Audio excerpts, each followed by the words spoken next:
Chapter 131, External Assistance. Thunderbolt Hell Iron Fortress, no shape seen in all directions, copper walls and iron ramparts 1,000 jong deep, golden light dazzles the eyes with lightning, misfortune clouds overhead bringing thunder, demon king and generals wail in despair, even the soul of the demon emperor true monarch fades away. This is the scene at this moment. The Thunder series commands the divine, purgatory siege unfolds. Tens of thousands of demon soldiers, trapped within, with misfortune clouds above them bringing incessant thunder, an endless abyss below with space inverted, all around, everywhere, copper walls and iron ramparts, lightning flashes scaring them away. Such spells are no longer human efforts, but divine majesty. Even a Taoist true monarch would exhaust all his mana and still would find it difficult to invoke. Only by setting up a ceremony and gathering the strength of tens of thousands can one cast it. Within such divine power, even the demon emperor true monarch feels desperation. Boom! Boom! Boom! Thunderbolt Hell and Iron Fortress, with thunder rolling down intermittently, lightning streaking menacingly among the array of demons, causing countless casualties to demon soldiers and generals and even demon kings, who can only desperately flee in panic. But at this moment, where can they escape to? Among the demons, those capable of flight soar towards the sky, hoping to surpass the 1,000 jong fortress. Yet as soon as they reach the sky, they are met with a dense and solid layer of misfortune clouds veiling overhead, filled with thunder and lightning. In the blink of an eye, they fall like mosquitoes, charred to ash. If not the sky, then to the earth. Among the demons, those adept at burrowing dive downwards, trying to penetrate the bottomless abyss. However, the abyss is endless, making it impossible to flee, they soon find themselves back where they started. This is due to the space being inverted and the formation being chaotic. Thunderbolt Hell and Iron Fortress is not a simple divine skill, but a combination of cultivating skills and formations. Formation within the spell, spell within the formation. Once the thunderbolt transforms into hell and the iron wall encircles, it forms its own realm, with the setup being mysterious and profound. Ordinary skills of flying or burrowing can't break through it at all. Seeing this dire situation, the crowd of demons is even more frightened. Several demon kings, in anger and horror, directly activate their spells, striking at the copper walls and iron ramparts, hoping to break through the siege and make a way out. However, bang! Bang! Bang! Spells strike, lightning explodes, the techniques of the 4 methods and 5 elements, all are dissipated by the power of thunder and lightning. Copper walls and iron ramparts, now conductive of lightning, are not only untouchable, but also dissolve magic. After all, among the 3,000 paths of Taoism, only the Thunder series is supremely revered. The strength of thunder, the pivot of heaven and earth, represses all mana in the world. The 4 methods or the 5 elements, as long as they share a similar level, they are suppressed by the Thunder series.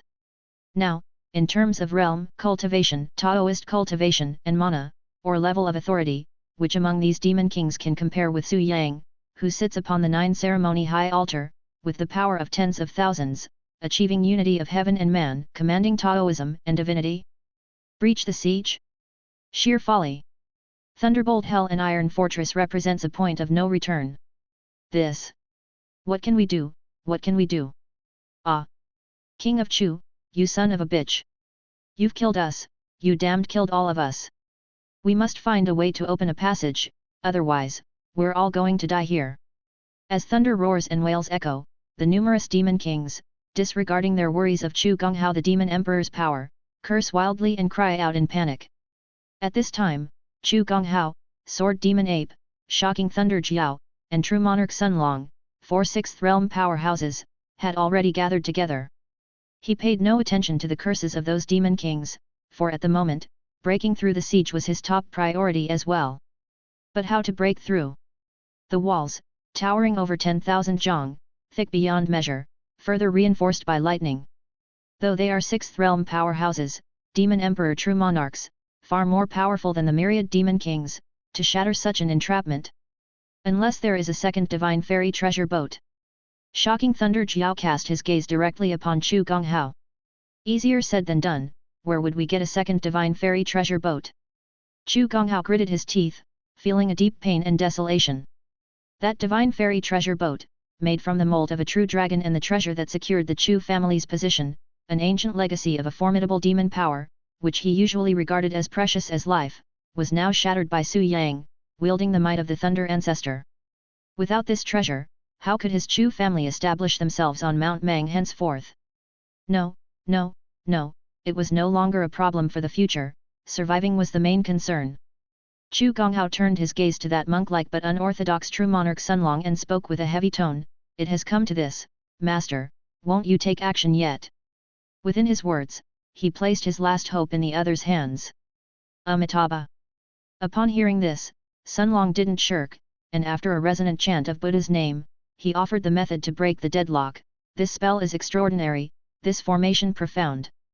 To split them would mean certain death, only by uniting our strength to attack one spot, do we have a thread of hope." After speaking, he pointed to the north, "Together, we assault this place with me. There will be reinforcements coming, a synergy from within and without. We must break the formation and open a path. Remember, on this hinge our life and death, so no one should hold back their strength, hoping for luck, else it's but a road to death."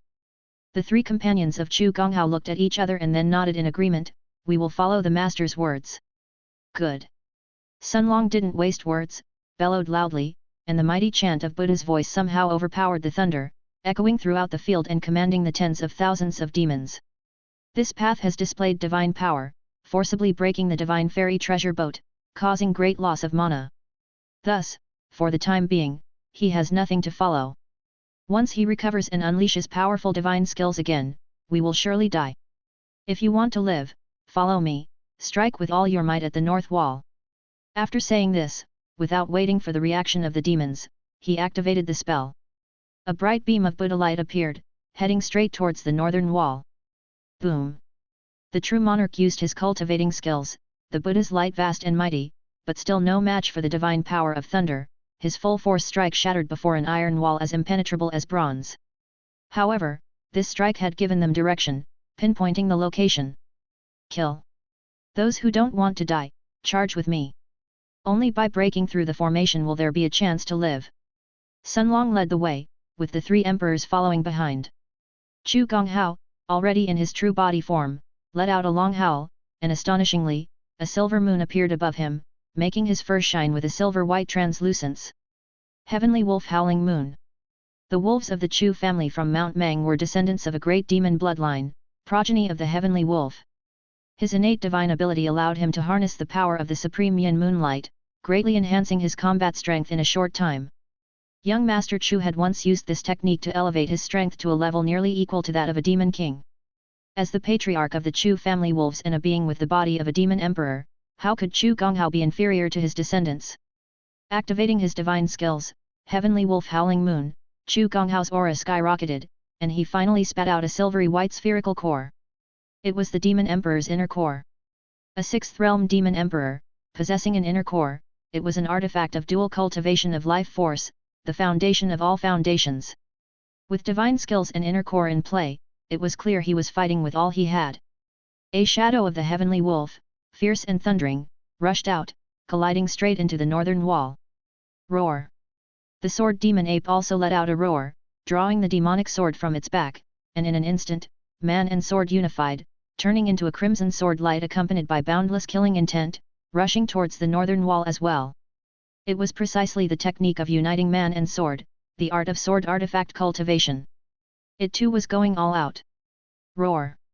With Chu Gonghao and the sword demon ape betting their lives on their attacks, the shocking Thunder Jiao naturally did not dare to hold back and transformed into its true Thunder Jiao form, opening its mouth to spit out a lightning flashing dragon ball, the Demon Emperor's inner core. Upon releasing the inner core, mana broke free like a flood, a dragon or python-like thunderbolt burst forth over 1,000 feet long, straight towards the northern wall. This! Damn it! All in! Seeing the three Demon Emperors make their move, the Demon Kings, trapped in a dire situation and left with no choice, clenched their teeth and once again stimulated their mana, bringing out their trump cards, each displaying their divine skills in a manner similar to the 8 immortals crossing the sea, assaulting the northern wall together. Rumble! At one point in the northern wall, a horde of demons attacked so fiercely that even walls of bronze and iron, thousands of feet high, shook with each strike. Thunder and lightning dispelled the offense, shattering one spell after another, yet hundreds and thousands more followed in rapid succession. Pressure surged for a moment.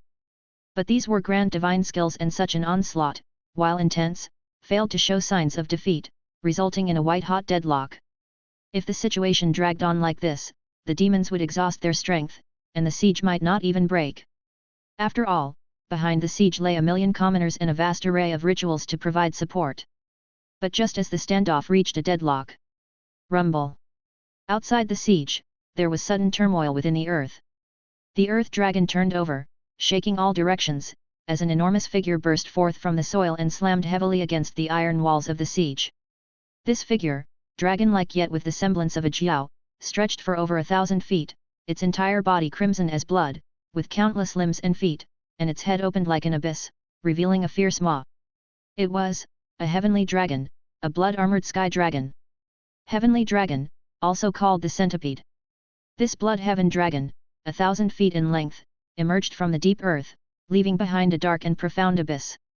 Its strength was formidable, and its momentum immense. Such a colossal demon, with all its power unleashed in one strike, hammered down upon the iron walls of the siege. Simultaneously, from within the siege, the 3 emperors and a monarch, along with the demon horde's assistants, coordinated an inside-out attack. Rumble! No matter how solid the bronze walls and iron barricades, no matter how mighty the Thunder series' divine skills, they could not withstand the desperate struggle of tens of thousands of demons paired with the massive demons' attack from outside, resulting in a world-shaking impact that shattered the bronze wall, collapsed the iron barricade and opened a path to life. Charge! n/o/vel/b//in.c//om. With the iron walls shattered and the path to life opened, the demon horde did not dare to delay and rushed towards the outside world. The blood-armored sky dragon, too, sought to withdraw after its success, its 1,000-foot body turning to slip back into the earthly abyss. However, humph! A cold snort sounded, thunder-like massive pillars relentlessly crushed downwards, striking the body of the heavenly dragon, blasting its carapace and flesh into charred ashes. Roar!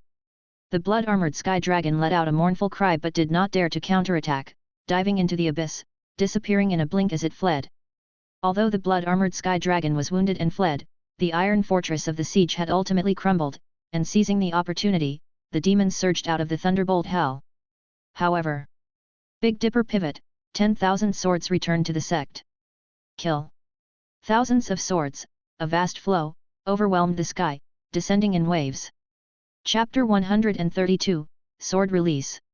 Swords, swords, swords, thousands upon thousands, they surged like a torrent, covering the sky and blanketing the earth in a wild bombardment. Where did the swords come from?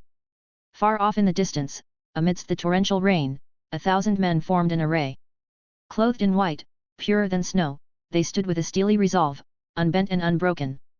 All were sword cultivators, with edges sharp and fearsome, shaking the very souls of others. The heart of a sword wielder has to be clear and bright, donning white to show their flawlessness. Indeed, they were the disciples from one of the 9 courtyards, the Shushan Sword Academy. The abilities of the thousands of Sword Academy disciples varied, with the strong ones having reached foundation establishment, comparable to true men, and even the weakest had attained the 4th tier, martial path condensing spirit, not any less than a mage. But regardless of their respective levels of cultivation, it made no difference at the moment. For with the 1,000 men arrayed, they had already become one entity, forming a battle strategy. What formation was it? Tianchu, Tianqian, Tianji, Tianchuan, Yuheng, Qiang, Yaoguang. n/o/vel/b//in.c//om. The 7 stars of the Big Dipper formation.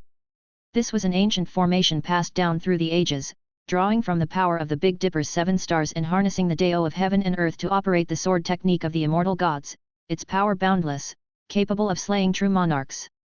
According to the current cultivation system, this was a 3rd-tier formation.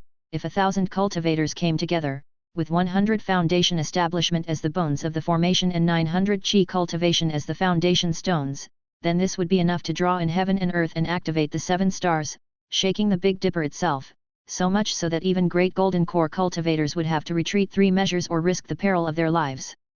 The way of formations is wonderfully mysterious. A 3rd-tier golden core formation does not necessarily need golden core cultivators to preside over it. For example, this formation, just needing foundation establishment as the bones and chi cultivation as the foundation, once the required number of people are gathered, can contend against, even slay, golden cores. This is the subtlety of a formation's might. After obtaining this formation, Su Yang then delved into the law of sword cultivation and integrated what he learned. The sword array harmonized, and he ultimately mastered the 7 stars Big Dipper sword formation, which has been one of the main courses of study at Shushan Sword Academy for nearly a decade. Now, it was the time for testing their studies, to witness the fruits of their efforts. The Big Dipper led the swords, with Tianchu as the guide, unleashing the first technique of the Big Dipper sword formation. 10,000 swords returned to the sect, also known as the 1,000 Swords Ju. As the Big Dipper led the sword technique, with Tianchu as the guide, amidst the storm and gale, the 10,000 swords surged like a torrent, channeling the full force of the Big Dipper pivot, slaughtering straight toward the horde of demons and evil spirits. How can this be? The demons, who had just broken through the iron wall siege and emerged from the inferno of thunder, had no time to catch their breath before they saw the vast stream of swords, blanketing the sky and descending like rain, locking them in its embrace. To retreat, there was nowhere to retreat, behind them was the prison of thunder. To avoid, there was no escape, iron walls rose up all around. Damn it! I'm all in. Kill! With no other choice, the horde of demons gritted their teeth and faced the all-encompassing surge of swords. Bang! Bang! Bang! Bang! Bang! Bang! In an instant, with a resounding thunder, the 10,000 swords furiously poured down, striking the demons like rain beating on banana leaves, exploding amidst the multitude of monsters, splattering flesh and blood, countless demons pierced by blades, dead beneath the sword. Ah! Just at that moment, a roar erupted, and a stream of blood-red sword light burst forth, bearing a torrential killing aura, recklessly clearing the myriad of swords, forcibly breaking through the Tianchu's momentum. Fierce killer sword intent, the unity of man and sword. Sword demon ape. There it was, the demon emperor merging with the demonic sword, sweeping away the countless streams of swords, forcefully penetrating the formation. Truly a rare species by birth, with the bloodline of a great demon. Even a third-tier sword formation could not block his path to life. But, alas, this was more than just a third-tier sword formation. Buzz! Amidst the storm and thunder, a sound emerged, barely perceivable yet supremely clear, impossible to overlook, reaching everyone's ears. Then they saw it, a beam of sword light, a dazzlingly brilliant beam, swallow heaven and annihilate earth upon arrival.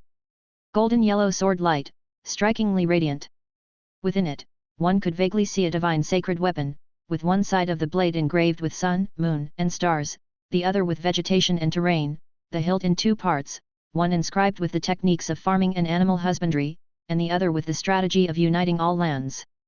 Its brilliance was sacred and majestic, truly the paramount holy weapon of the ancient and modern Dao. It was none other than the divine sacred weapon, feared by ghost gods and terrifying to evil demons, forged through the practice of the 3 laws of heaven, earth, and man. Xianyuan divine sword. 25 years of accumulation, gathering the world's cultural qi and collecting the wishes of the people from all around, millions of citizens engaging in agriculture and animal husbandry, ensuring their peaceful and happy livelihoods, without worry for food and clothing. In this way, when millions turned their hearts as one, the human law was naturally established. After human law, came earth law, which was even simpler to cultivate, gathering the famous swords of the world, including the elite metals, all contained within the box, to refine the meaning of the sword, melding the essence. Thus nurtured, earth law was also completed. The most challenging was heaven law. Heaven law was like thunder and had to be tempered by thunder, infused with the majesty of heaven and earth, only then could the sword be considered complete. Fortunately, Su Yang was a thunder cultivator, and he had the assistance of the Thunder Lightning Mana King. For 25 years, night and day, he tempered the sword, finally incorporating a thread of the essence of thunder, a portion of the might of heaven and earth into the sword, inseparable from one another. Indeed, with the 3 laws offering the sword, a divine sacred weapon emerges before the world. This battle was its first. What was the might of a divine sacred weapon? They beheld the resplendent sword light swallow heaven and annihilate earth as it arrived. Its power and momentum reached an utmost extreme, combining with the thunder of heaven and earth, one sword to execute demons and devils. No! With a scream of total terror, the blood-red sword light that had just broken the array shook and turned back, preferring to flee back into the deadly formation than face it head-on. However, it was too late to escape now. Bang! The sword light blazed, slashing down from the heavens. The demonic red sword instantly shattered, the blood light fragmented, the demonic sword split in two, revealing a gigantic ape's body, also severed at the waist, its blood and flesh raining down, plummeting towards the ground. The demon emperor of the six realms, the sword demon ape, defeated and fallen. One sword, just a single sword, had slain the demon emperor, as if slaughtering pigs and dogs. But his sacrifice was not without value. Only when the demonic sword broke, and the white ape died, did the remaining demons manage to break out of the massive current of swords under the leadership of Chu Gonghao, Shocking Thunder Jiao, and Monarch Sun Long. Though they suffered heavy casualties and left countless corpses behind, they eventually broke through. Not sparing a glance for the sword demon ape, whose sword had broken and who had met his demise, Chu Gonghao, Shocking Thunder Jiao, and True Monarch Sun Long, three powerful beings of the six realms, each chose a different direction and fled swiftly. Birds of a feather flock together until disaster strikes and they scatter. Not to mention that they were not even close to being comrades in adversity, the reason for their visit was solely for personal gain, conspiring to seize the million blood meals of the Guo Bei Academy. Now that the situation had turned against them and they faced encirclement, naturally, their first priority was to save their own lives. How could they care about others? As for escaping together, that would make them too big a target and even more dangerous. Better to escape separately, which was the wisest choice. It wasn't just the three of them, the other demons thought likewise. The inferno of lightning and rain, an impregnable encirclement, bolstered by the bombardment of 10,000 swords, had, after a ruthless slaughter, reduced tens of thousands of demons by half. But of that half, there were still tens of thousands, who now each chose a direction to frantically escape, like headless flies scattering in all directions. In a flash, demons were seen fleeing in all directions, some flying in the sky, others burrowing into the ground, some showing their true monstrous forms, while others took on human shape, with the howling wind of demons and the flickering shadows of monsters. It was like the legendary 8 immortals crossing the sea, each displaying their divine skills. However, an ominous wind roared in, and a tide of darkness surged forward.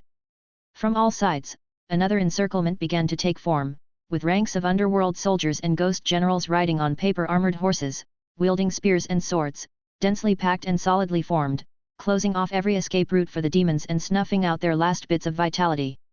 Underworld soldiers! Damn it! Yin Mountain Mansion! Seeing this, the horde of demons nearly gnashed their teeth to pieces, but with no other choice at this point, they could only charge towards the phalanx of underworld soldiers with desperate abandon. Amitabha! True Monarch Sunlong chanted loudly, as boundless Buddhist light followed him, directly transforming into a dragon shadow that soared into the sky. But unexpectedly. Where do you think you're going? A thunderous shout erupted, and the chilling wind howled. From amidst the ominous clouds above, a figure descended with 3 heads and 6 arms, a fierce face with sharp fangs, resembling Yasha Azura, a fierce and evil spirit.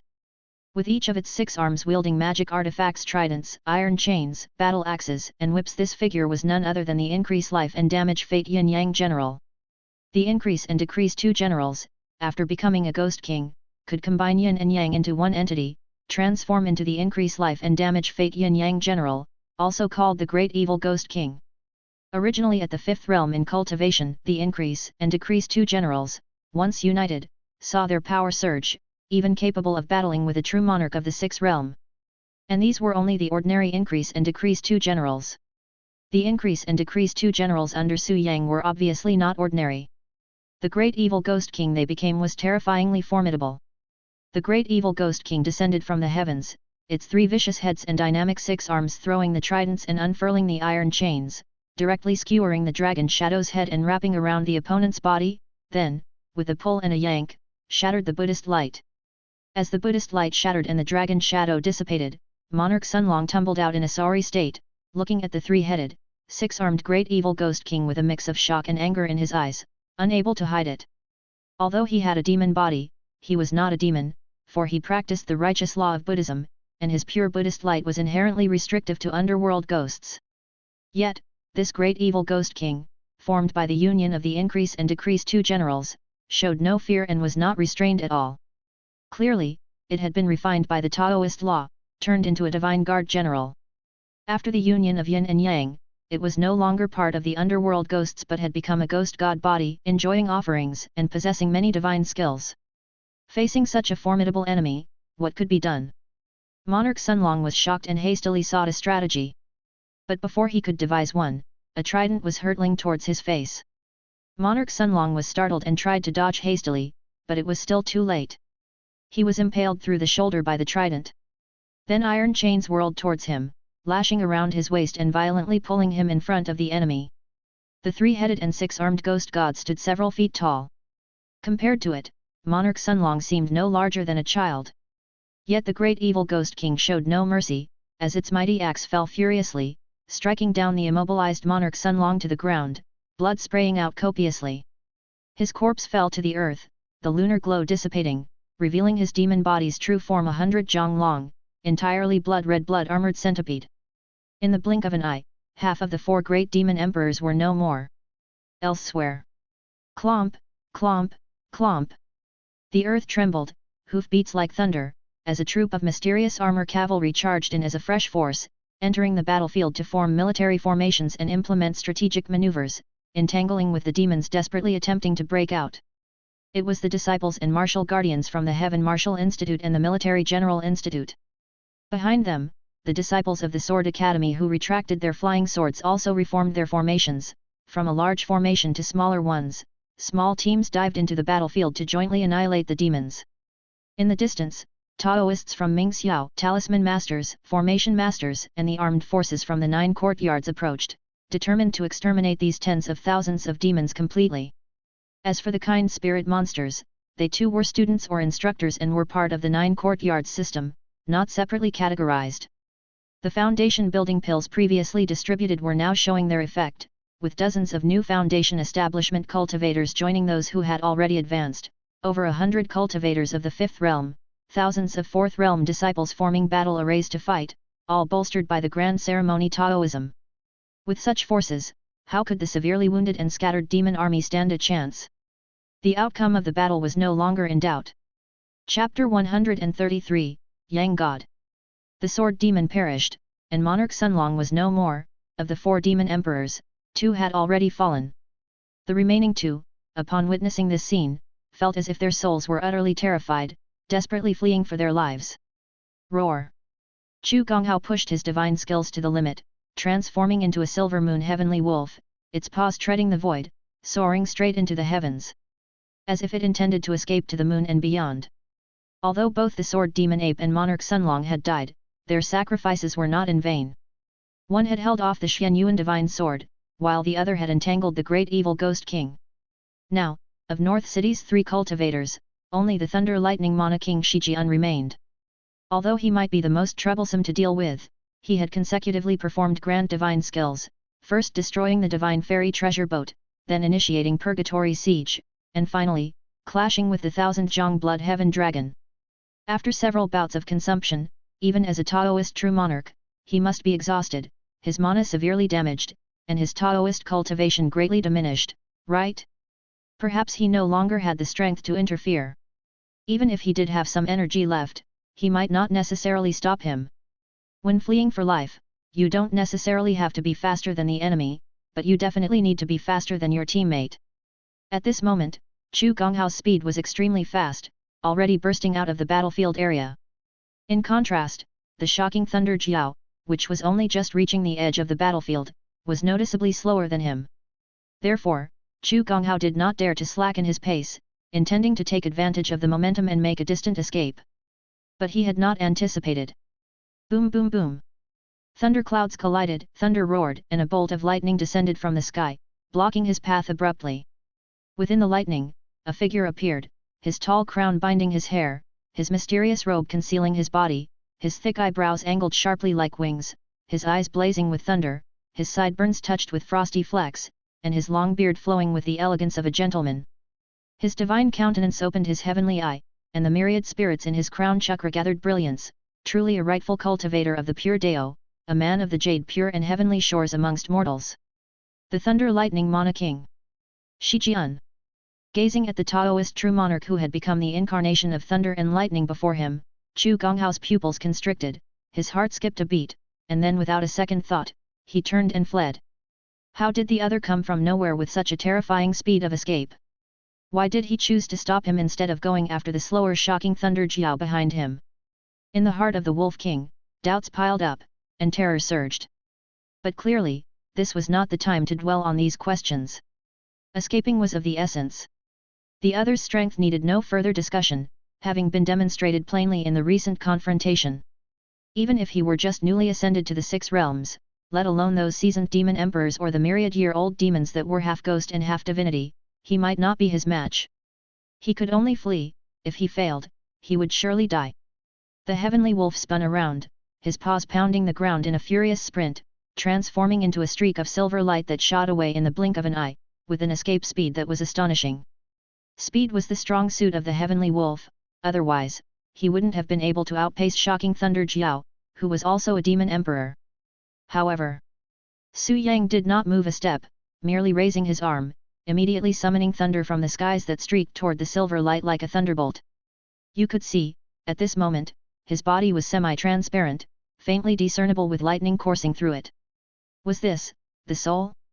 A soul that had attained pure Yang creation. A Yang god. In trance. In the practice of Taoism, the 4 realms solidify the Yin soul, the 5 realms allow the Yin soul out of body, and the 6 realms achieve pure Yang creation.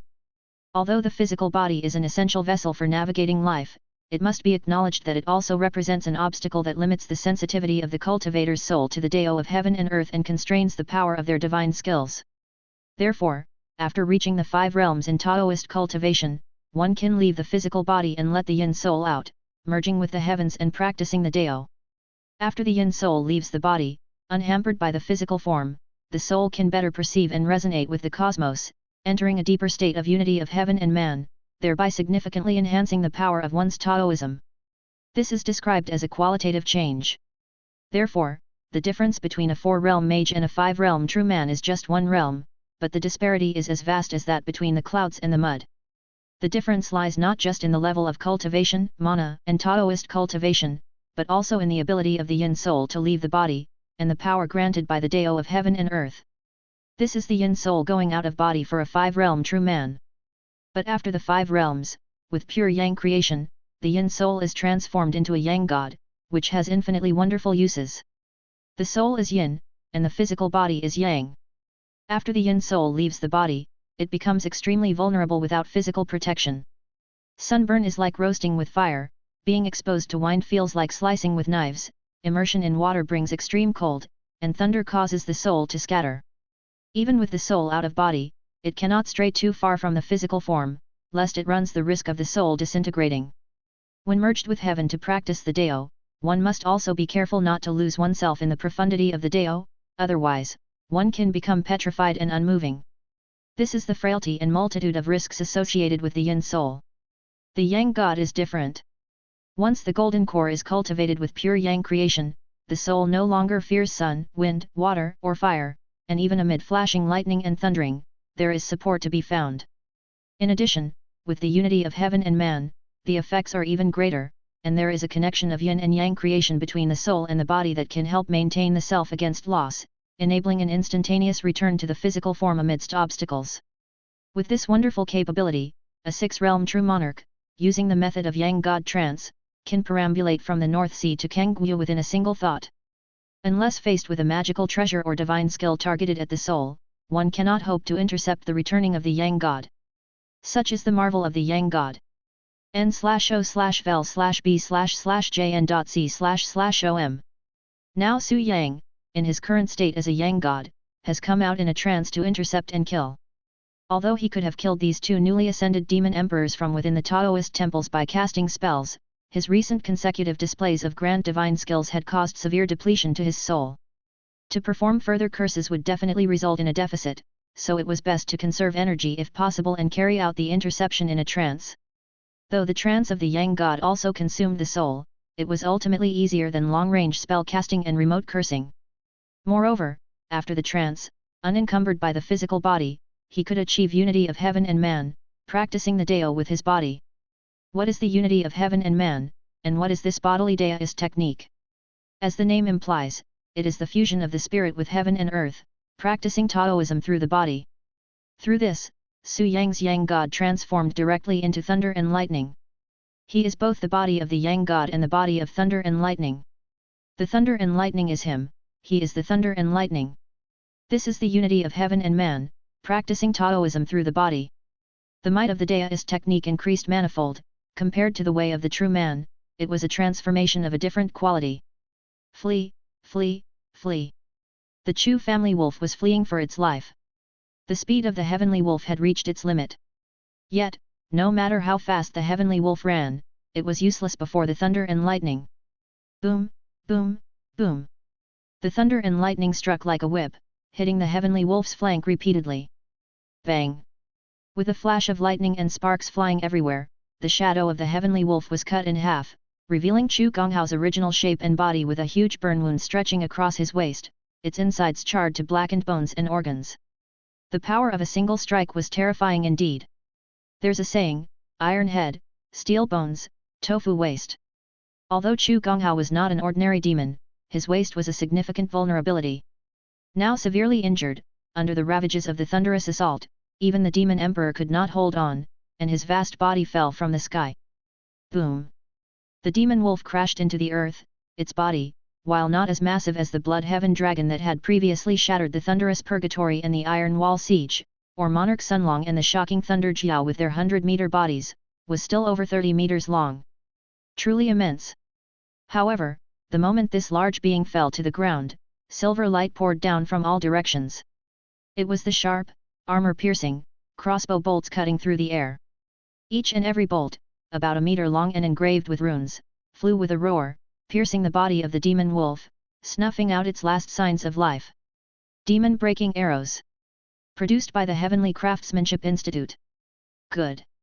Hit. Fire another and nail it in the head. From all around, crossbows were readied, and the disciples of the Heavenly Craftsmanship Institute operated the newest achievement of their research, the war magic artifact, engaging in the battle. In the vault of heaven, seeing that Chu Gonghao had indeed died, Su Yang did not linger any further, and his body turned into a ray of lightning, speeding away. Elsewhere. Flee, flee, flee. In the opposite direction, the shocking thunder Jiao was fleeing for its life, not daring to glance backward for a moment to check the situation of the battlefield and the fate of Chu Gonghao. Sometimes, running faster than your teammate is not a good thing, it can make you an easier target. And just like that, Chu Gonghao had stepped on a landmine. Although his teammate had stepped on a landmine, the shocking thunder Jiao still dared not relax. Desperately extracting mana, it exerted its escape technique, already having fled 1,000 miles away. I should be safe now, right? Far from North City, 1,000 miles away, the shocking thunder Jiao finally felt slightly relieved.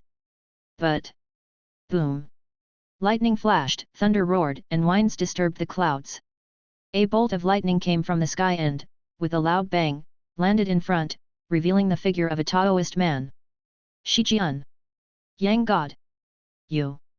Seeing Su Yang standing in his way, the shocking thunder Jiao clenched its teeth and eventually lowered its head, saying, "The divine skills of the Spell King are earth-shattering, I am thoroughly convinced, willing to offer the Dragon Ball, and from now on, I will bow before the Spell King, ready to go through fire and water, refusing nothing." These were words of submission. It was unexpected indeed. But thinking about it, it also made sense.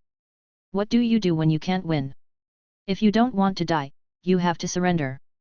The shocking thunder Jiao considered itself a special kind and, with the body of a thunderous Jiao serpent, matched the opponent's practice well. Now willing to bow and become his mount, or even a spirit beast, it was reasonable to expect the other party to accept. Evil demon techniques will never achieve the Dao. Rumbles of thunder filled the sky, coming forth with no intention of accepting surrender. You, fine, fine, fine, you refuse the toast only to drink the forfeit. Do you really think you are the only ones, you pack of Taoists, who can wield the Thunder series? If you cannot live today, then die, perish together with your treasures, turn to ash and vanish into smoke. Seeing no path to life given by the other side, shocking thunder Jiao's demon nature flared up.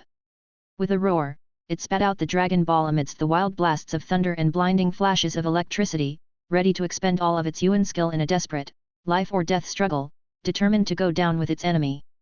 However, child's play, like bringing an axe to the doors of a master carpenter. The five thunders evolved to their extreme, all laws return to the origin.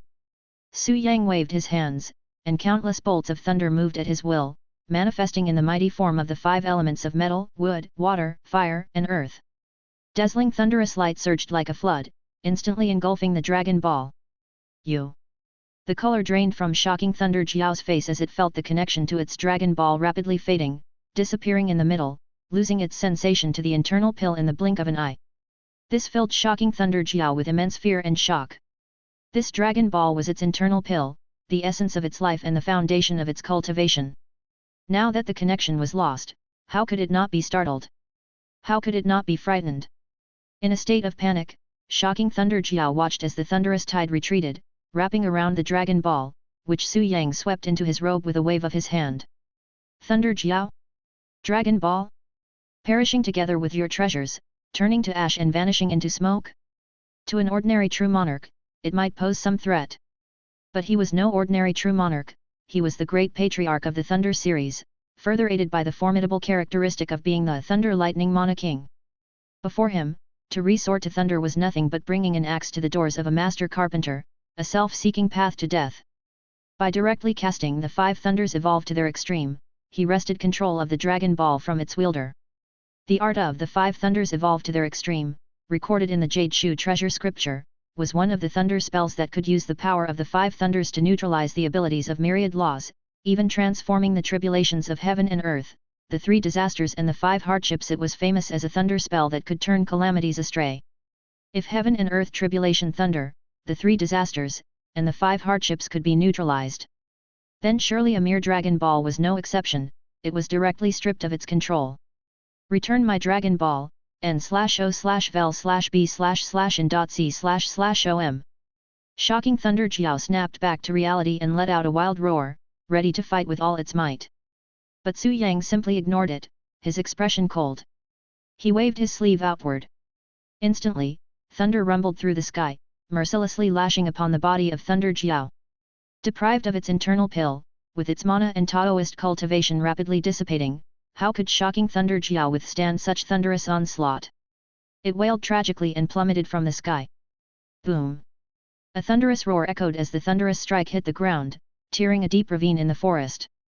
With a sweep of his sleeve, Su Yang turned the thunderous force once again, plowing through the forest and gathering up the body of Thunder Jiao, then transformed into a streak of light and departed. The great battle thus came to an end. But there were still many loose ends to tie up, such as the tens of thousands of demon corpses on the battlefield. The main force of the 9 courtyards disciples emerged, with sword formations, spell formations, battle formations, and talisman formations joining forces with the Ming Xiao Taoists and the Yin Mountain troops, and with the power of the Lushan Dejiao ritual, they finally slaughtered the tens of thousands of demons. Except for a few that slipped through, the rest were utterly destroyed. Among those tens of thousands of demons were 4 demon emperors, several hundred demon kings, and thousands of demon generals. The rest, large and small, summed up to tens of thousands in total.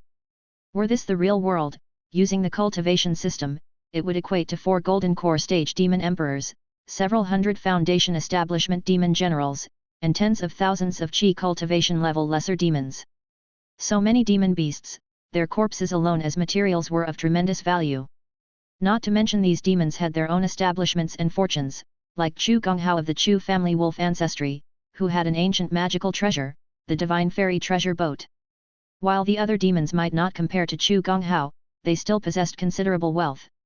Spoils of war poured into the storerooms, not only completely making up for the expenses of organizing the Lushan Dejiao but also earning a hefty profit. Such were the spoils of war, as long as one could win, the return on investment post-battle was well worth the initial expenditure. Su Yang acted according to the law, streaking through the sky with his thunderous energy, flashing back. The battle had ended, and within the battlefield, the 9 courtyards disciples, along with the logistical staff, were clearing up. Su Yang said little else as he gathered up the bodies of Chu Gonghao, Monarch Sunlong, Sword Demon Ape, the 3 demon emperors and the remnants of the true dragon's mold and the divine fairy treasure boat, before soaring away with the thunder, returning to his Taoist place. At Mount Jiliai, Ming Xiao Taoist Temple. Above the 9 ceremony high altar, a bolt of thunder descended, entering the body of the mage. With the Yang god entering the orifice, Su Yang opened his eyes, looking at the spoils of war in the storage bag, his expression unchanged. He put away his magical sword, descended from the mana altar, then without having his disciples tidy up, he pulled up the 5-colored cloth again, covering the sky and concealing the land, severing the connection between heaven and earth. The Lushan Dejiao required 49 days of ritual to be deemed complete and meritorious. Now it was only day 33. Although the demons had been eradicated, Su Yang had no intention of halting the sacrifice just yet. The Lushan Dejiao had infinite uses. Not only could it fortify mana and aid in growing Taoist cultivation, suppress demons in all directions, it also brought blessings to avert disasters, with sweet rain relieving drought, retreating water to extinguish floods. Whether it be slaying demons, Taoist cultivation, or even agriculture, animal husbandry, all could greatly benefit from it. Therefore, Su Yang decided to complete this Lushan Dejiao ceremony. Besides, there was one more matter, a point of doubt, which he needed to clarify using the power of the Lushan Dejiao to dissipate the mist and ascertain the truth. So, Su Yang swept his dust brush, causing clouds and mists to rise. Mounting his cultivator's law body, he headed straight into the heavens. Chapter 134, Invitation. Jinhua Mansion, Orchid Temple, fortified heavily, seals binding the ghost realm. Although the ancient temple was dilapidated and filled with a ghostly aura, it was momentarily tranquil. At this time, auspicious clouds drifted in, heading straight into the mountains. Deist friend. True monarch. Su Yang descended from the cloud, walking towards the reed shed. True monarch Chongrong also stood up to welcome him, cupping his hands with a smile.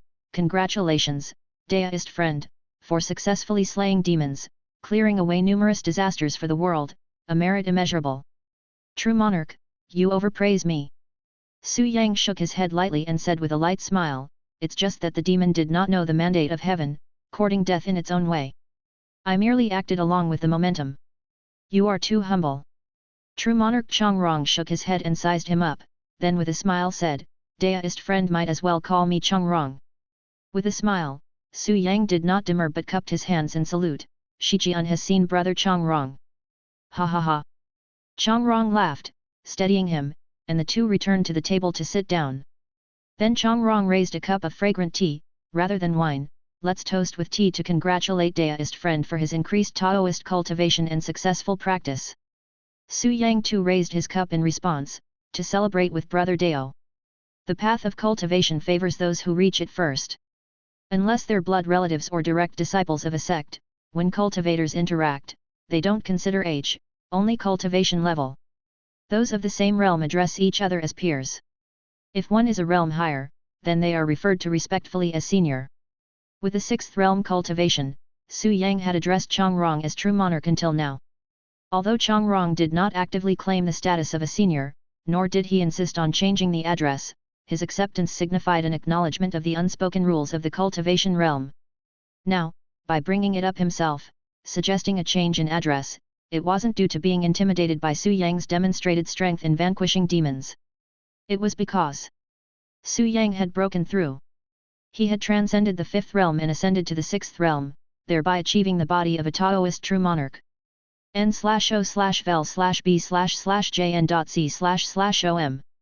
As a true monarch, with the same realm, naturally, they should interact as equals. Even so, Chongrong humbled himself and allowed Su Yang to address him directly by his Taoist name, Chongrong. This was a show of respect for strength. No matter how newly ascended Su Yang was as a true monarch, whether it be mana, Taoist cultivation, or cultivation skills divine magic, Chongrong was no match for him. This was reality, to be acknowledged. Chongrong placed himself precisely within his status. But would Su Yang be insensitive? Still, he addressed him as Brother Dao, neither disrupting the hierarchy nor striving to close the distance between them. Thus, both host and guest were content, each finding satisfaction. The two drank tea instead of wine, celebrating together. A brief moment later, they delved into the heart of the matter. Putting down his teacup, true monarch Chongrong looked at Su Yang and sighed with a question. The Lushan Dejiao ritual is indeed a grand ceremony of our Taoist tradition. With such support, Taoist friends Liuxian and Yin Mountain must have broken through as well, right? Indeed. Su Yang nodded with a light chuckle, each has progressed greatly, receiving invaluable benefits. A Taoist true monarch, whose realm corresponds to that of the golden core in the cultivation system. If within the cultivation system, one seeks to break through from foundation establishment to golden core, to ensure absolute success, it's best to find a forming core spirit object, like the 5 elements gold binding pill, that can effectively increase the success rate and prevent mishaps from failed breakthroughs, control loss over the 3 essentials, the violent clash of the 5 chi, and the runaway of mana, thus saving the cultivator's life foundation. But in this world of Dao and Law, where the heavens and earth are barren, there is no 5 elements gold binding pill nor any other forming core spirit object. To condense a golden core and step into the realm of true monarch, you only have 2 choices. Either take a risky move, braving the danger of mana losing control and the foundation being damaged, to form the core on one's own. Or seek the assistance of a mana altar, use up a sex potentiality, and form the core under the protection of the ancestor master's altar. Which kind was Su Yang? Naturally, the latter. He originally possessed the cultivation of the true man's extreme realm, and breaking through was a matter of moments. After conducting the Lushan Dejiao ritual, he received even greater empowerment from the grand ceremony, with effects far exceeding those of the ancestor master's altars of the great Daoist sects. Thus, entering into the 6th realm and achieving true monarch status was as natural as water flowing into a channel, without any suspense whatsoever. If not, how could he have previously manifested his Yang God, successively eliminating Chu Gonghao and the shocking Thunder Jiao?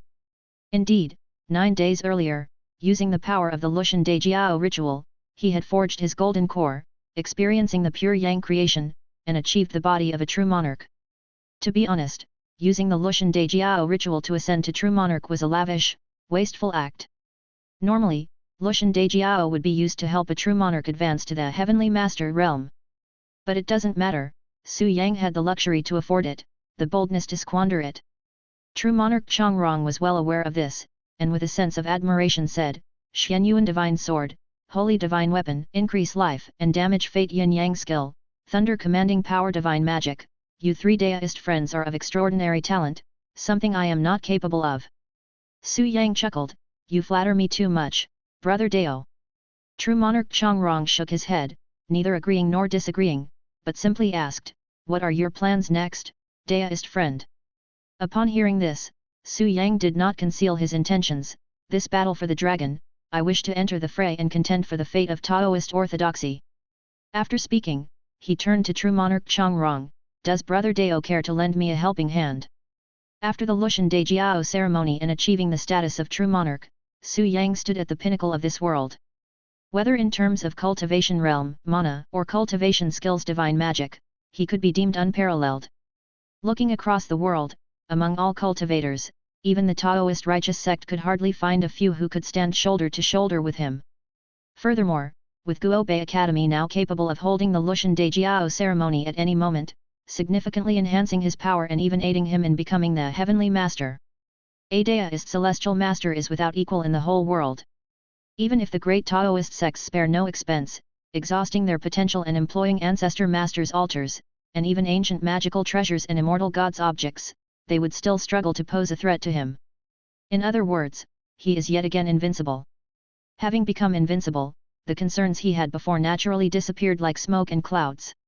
Next, Guobei Academy will definitely be expanding outward, seizing Jinhua and Jiangxi, and even the whole south, then raising an army to campaign northwards, contending for the world and unifying the realm. This is an inevitable development. The current scale of Guobei Academy dictates that it must take this path, there are no other options. Today, he came to true monarch Chongrong with 3 main matters in mind. The first was to declare his stance and at the same time, to draw in this esteemed personage of Taoism, a Grand Master, to join the alliance. Guobei Academy will definitely expand its influence and will certainly strive for dominance over the world. But how to vie for dominance is the question. Between Great Zhou and Great Tang, Su Yang's strategy was to act with unparalleled self-respect, to forcefully push across the world, to suppress all those who refused to submit, and to obliterate all dissidents, including the established and long-inherited 3 major sects, which he toppled and eradicated. Can such tactics be applied to the world of Daoism? Definitely not. Great Zhou and Great Tang are commoners' worlds, where the so-called 3 teaching sect merely comprises charlatans claiming to be sacred institutions but in reality, being tyrannical and corrupt. Killing them is warranted, and there's nothing more to say. But in this world, where Taoism is sanctified, the three teachings consist of genuine cultivators and morally upright cultivators at that. Su Yang cannot act against them, for doing so would be ill-founded and lead to endless troubles and backlash. Not to mention, each great Taoist sect has its legacy, from times ancient when gods roamed the heavens. Even if they broke the realm and left eons ago, who can guarantee they will never return? Should the day come when the Yuan spirit revives and the ancient immortal gods return to this realm, to find their legacies completely eradicated, what would their reaction be? Moreover, the three teaching sects have long heritages and deep foundational potential. The numerous sects have an array of tactics, and although they may not be able to confront him head-on, if they were to disperse and wage guerrilla warfare, they could inflict great losses on Guo Bei Academy, or even result in mutual destruction. This is truly unnecessary. Thus, in this campaign to dominate the world, Su Yang has made certain modifications to his strategy. Towards the three teachings and the great Taoist sects, he would not directly exterminate them but would offer them a choice, allowing them to join the Guo Bei Academy system. While retaining a certain level of independence, they would contribute their strength to him. Mana Bright Temple and Qingping Taoist Temple are examples of this. One temple and one Taoist temple, one monk and one Taoist, have already boarded the grand ship of Guo Bei Academy, becoming part of the Academy's Taoist orthodoxy, yet retaining a significant degree of independence. Sect affairs can be self-determined. As long as they do not breach the principles, the Academy will not intervene. If Mana Bright Temple and Qingping Taoist Temple are so, then so is White Cloud Taoist Temple. As long as true monarch Changrong agrees, Su Yang will naturally provide him with corresponding treatment. However, treatment and duties are mutual, there's no such thing as enjoying benefits without making contributions. Having boarded the same ship, one must exert effort for it. Guo Bei Academy doesn't sustain idlers. Of course, not joining is also an option, but those who do not join are the enemy. Su Yang will not tolerate them. They must either leave overseas or have their orthodoxy extinguished, there are no other choices. Su Yang has made his attitude clear. Seeing this, true monarch Changrong also smiled, stood up, and bowed his hands, saying, Changrong has seen the Taoist master. His attitude was likewise clear. Su Yang immediately helped him up, with Brother Dao's assistance, I will be like a fish in water. From now on, White Cloud Taoist Temple shall be one of the Academy's Taoist orthodoxy. Changrong nodded, smiling lightly as he said, I am willing to serve the Taoist master. In the Lushan Dejiao ceremony, thousands of families worship, and the 9-ceremony high altar is venerated by millions. A Taoist true monarch's divine magic is revealed, while the souls of the malicious demons disappear. This battle has displayed Guo Bei Academy's sufficient strength to expand and strive for world dominance. For White Cloud Taoist Temple, joining efforts with Guo Bei Academy at this time is a favorable move as well. Once Guo Bei Academy conquers the world, White Cloud Taoist Temple will also share in the fortunes and at least continue its glory for a few more centuries. The sects of the world can be divided into three ranks. The first rank are the distinguished current Taoist sects, such as the Heavenly Masters sect, which has produced a Heavenly Master within the last 1,000 years. With a surge in fate and an increase in strength, they unquestionably occupy the first rank. The second rank includes the direct lineages of the three teachings, all of the major orthodox sects, which have ancient heritages and profound potential. Each has several Taoist true monarchs, and each generation produces at least one true monarch to ensure the continuous lineage. The third rank is also of the three teachings, with equally long traditions, but due to various reasons, their legacy has been drained and their resources for cultivation have become insufficient. They have no true monarchs, only true men, and cannot ensure that successive disciples become true men either. If anything goes wrong, they risk extinction. The ranking of these ranks is not fixed and depends on the specific strength. White Cloud Taoist Temple, for instance, was originally a second-rank Taoist sect with several Taoist true monarchs within. However, due to subsequent disasters which caused many true monarchs to fall or pass away, White Cloud Taoist Temple's strength greatly diminished, and its vitality was severely weakened, relegating it to the third rank. Only with Changrong achieving true monarch status did it see some improvement. This is still the fate of a second-rank sect. As for third-rank sects like Mana Bright Temple and Qingping Taoist Temple, which lack true monarchs and have only a few mages, they can only struggle to maintain their legacy in remote and desolate places. True monarch Changrong, having lived for 300 years, if White Cloud Taoist Temple cannot cultivate a second true monarch within 100 years, it will risk the decline of its legacy. Therefore, faced with Su Yang's invitation, true monarch Changrong could not refuse. Even if not for himself, for the sake of the sect's heritage, he had to accept. Chapter 135, Suspicion. True man Changrong joined the alliance, and the strategic development was finalized. The first matter could be considered complete. As for the second matter, Su Yang lowered his gaze, glanced at the desolate ancient temple amidst the wilderness, then turned back to true monarch Changrong and asked, "Brother Dao, was there any disturbance here just now?" True monarch Changrong nodded, as Taoist master anticipated, that old demon indeed had plans, but with the separation of the dual realm of yin and yang, coupled with the suppression of numerous formations, even with its 10,000 years of Taoist cultivation, it is powerless to do anything. Su Yang smiled, "I thank Brother Dao for your efforts. It is my duty, what efforts are there to speak of?" True monarch Changrong shook his head and added, "However, this infestation of ghosts from the ghost realm is always a severe hidden danger. Does the Taoist master have a method to resolve it?" Su Yang smiled, "Naturally, there is a way, but as a newly advanced true monarch, I need some time to consolidate my cultivation realm. Additionally, Guo Bei Academy needs time to process and digest after slaying tens of thousands of demons." "That is true." True monarch Changrong nodded and asked, "When does the Taoist master plan to take action?" "In 10 years. Su Yang said with a laugh, 10 years should be about right. By then, scouring the court and sweeping the den in one fell swoop, we will definitely root out this scourge, and perhaps even slay that Black Mountain old demon, eliminating a major disaster." 10 years. True monarch Changrong murmured and then nodded in agreement, "That is good. Adequate preparation ensures nothing will go wrong." This time, Guo Bei Academy's slaying of tens of thousands of demons yielded an extremely astonishing harvest. However, the world of Dao and Law differs from the modern cultivation world. In the cultivation world, demon beasts are full of treasures, usable immediately upon slaying, broken down into various materials. But in the world of Dao and Law, it is not possible for demons, because the divine soul cultivation method gathers them together, and demons devour living beings, inherently carrying the resentment of those beings, rendering the mana, souls and physical bodies of demons, all of evil nature. Ordinary people cannot eat them, and even prolonged contact can lead to infection by demonic and evil qi, resulting in a fall into demonhood.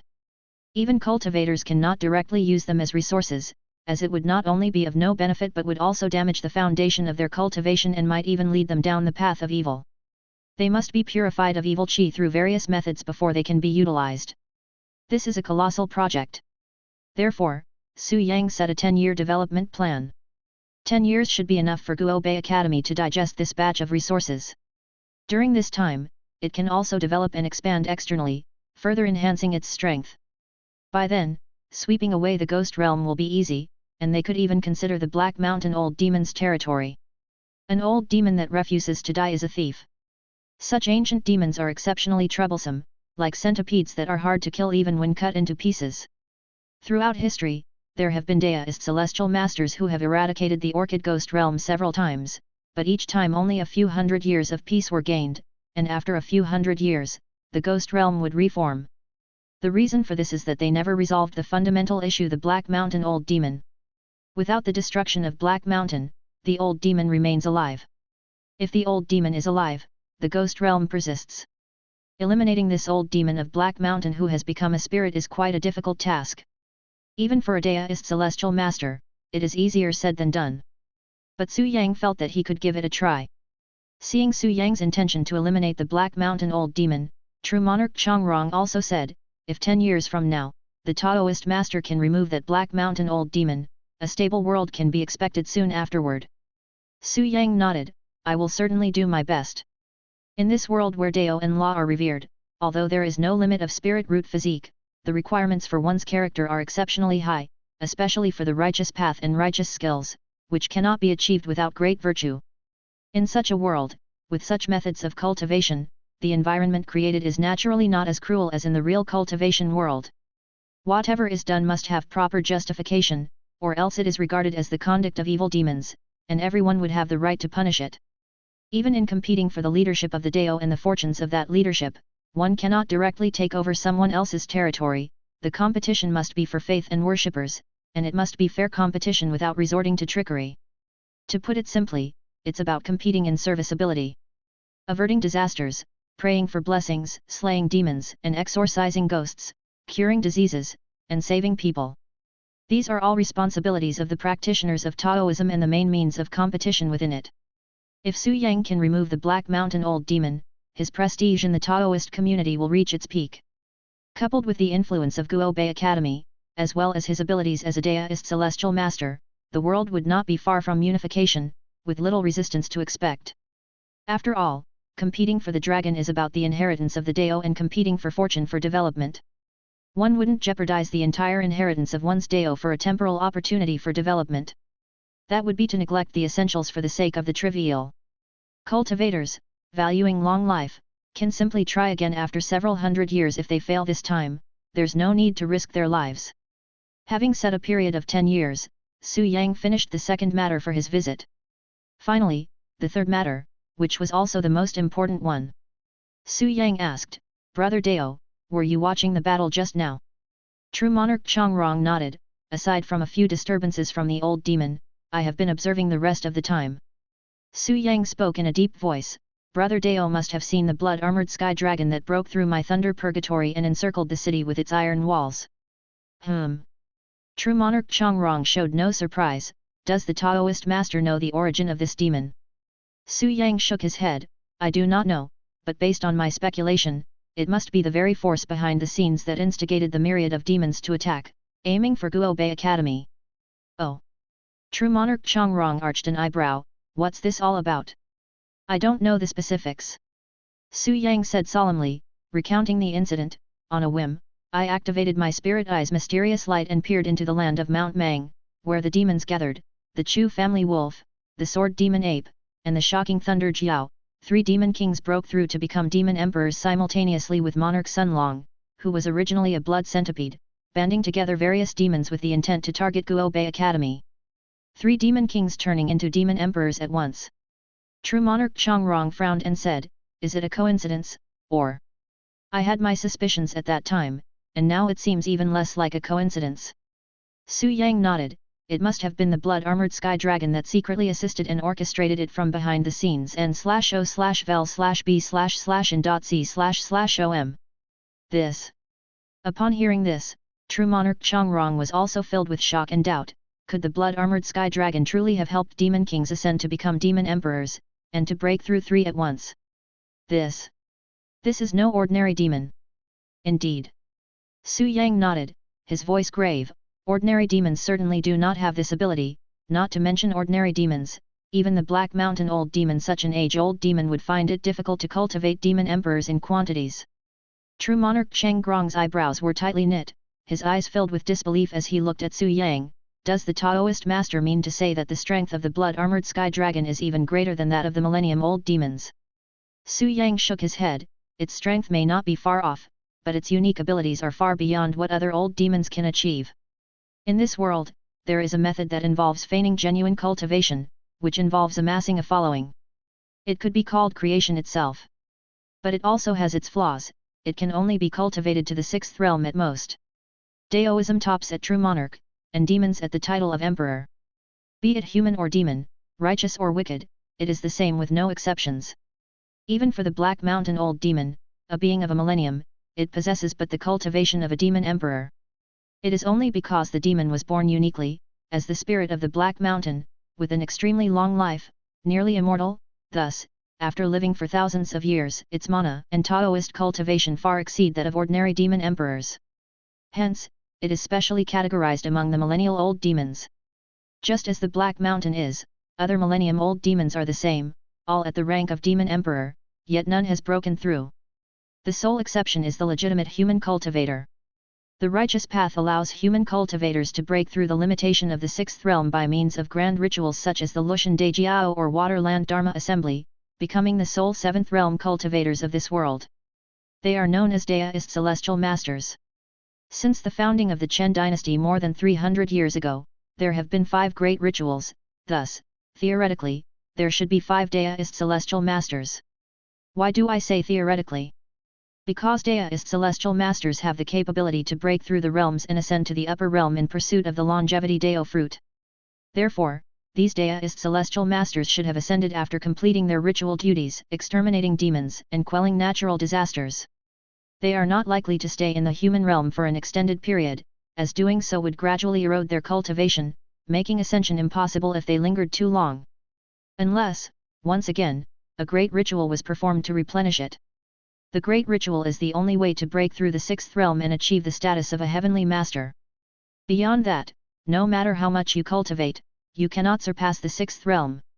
Over the years, Su Yang collected deist practices from all over the world, traditions from various factions, and found that, whether cultivation techniques or cultivating skills, they all ended at the Golden Core realm.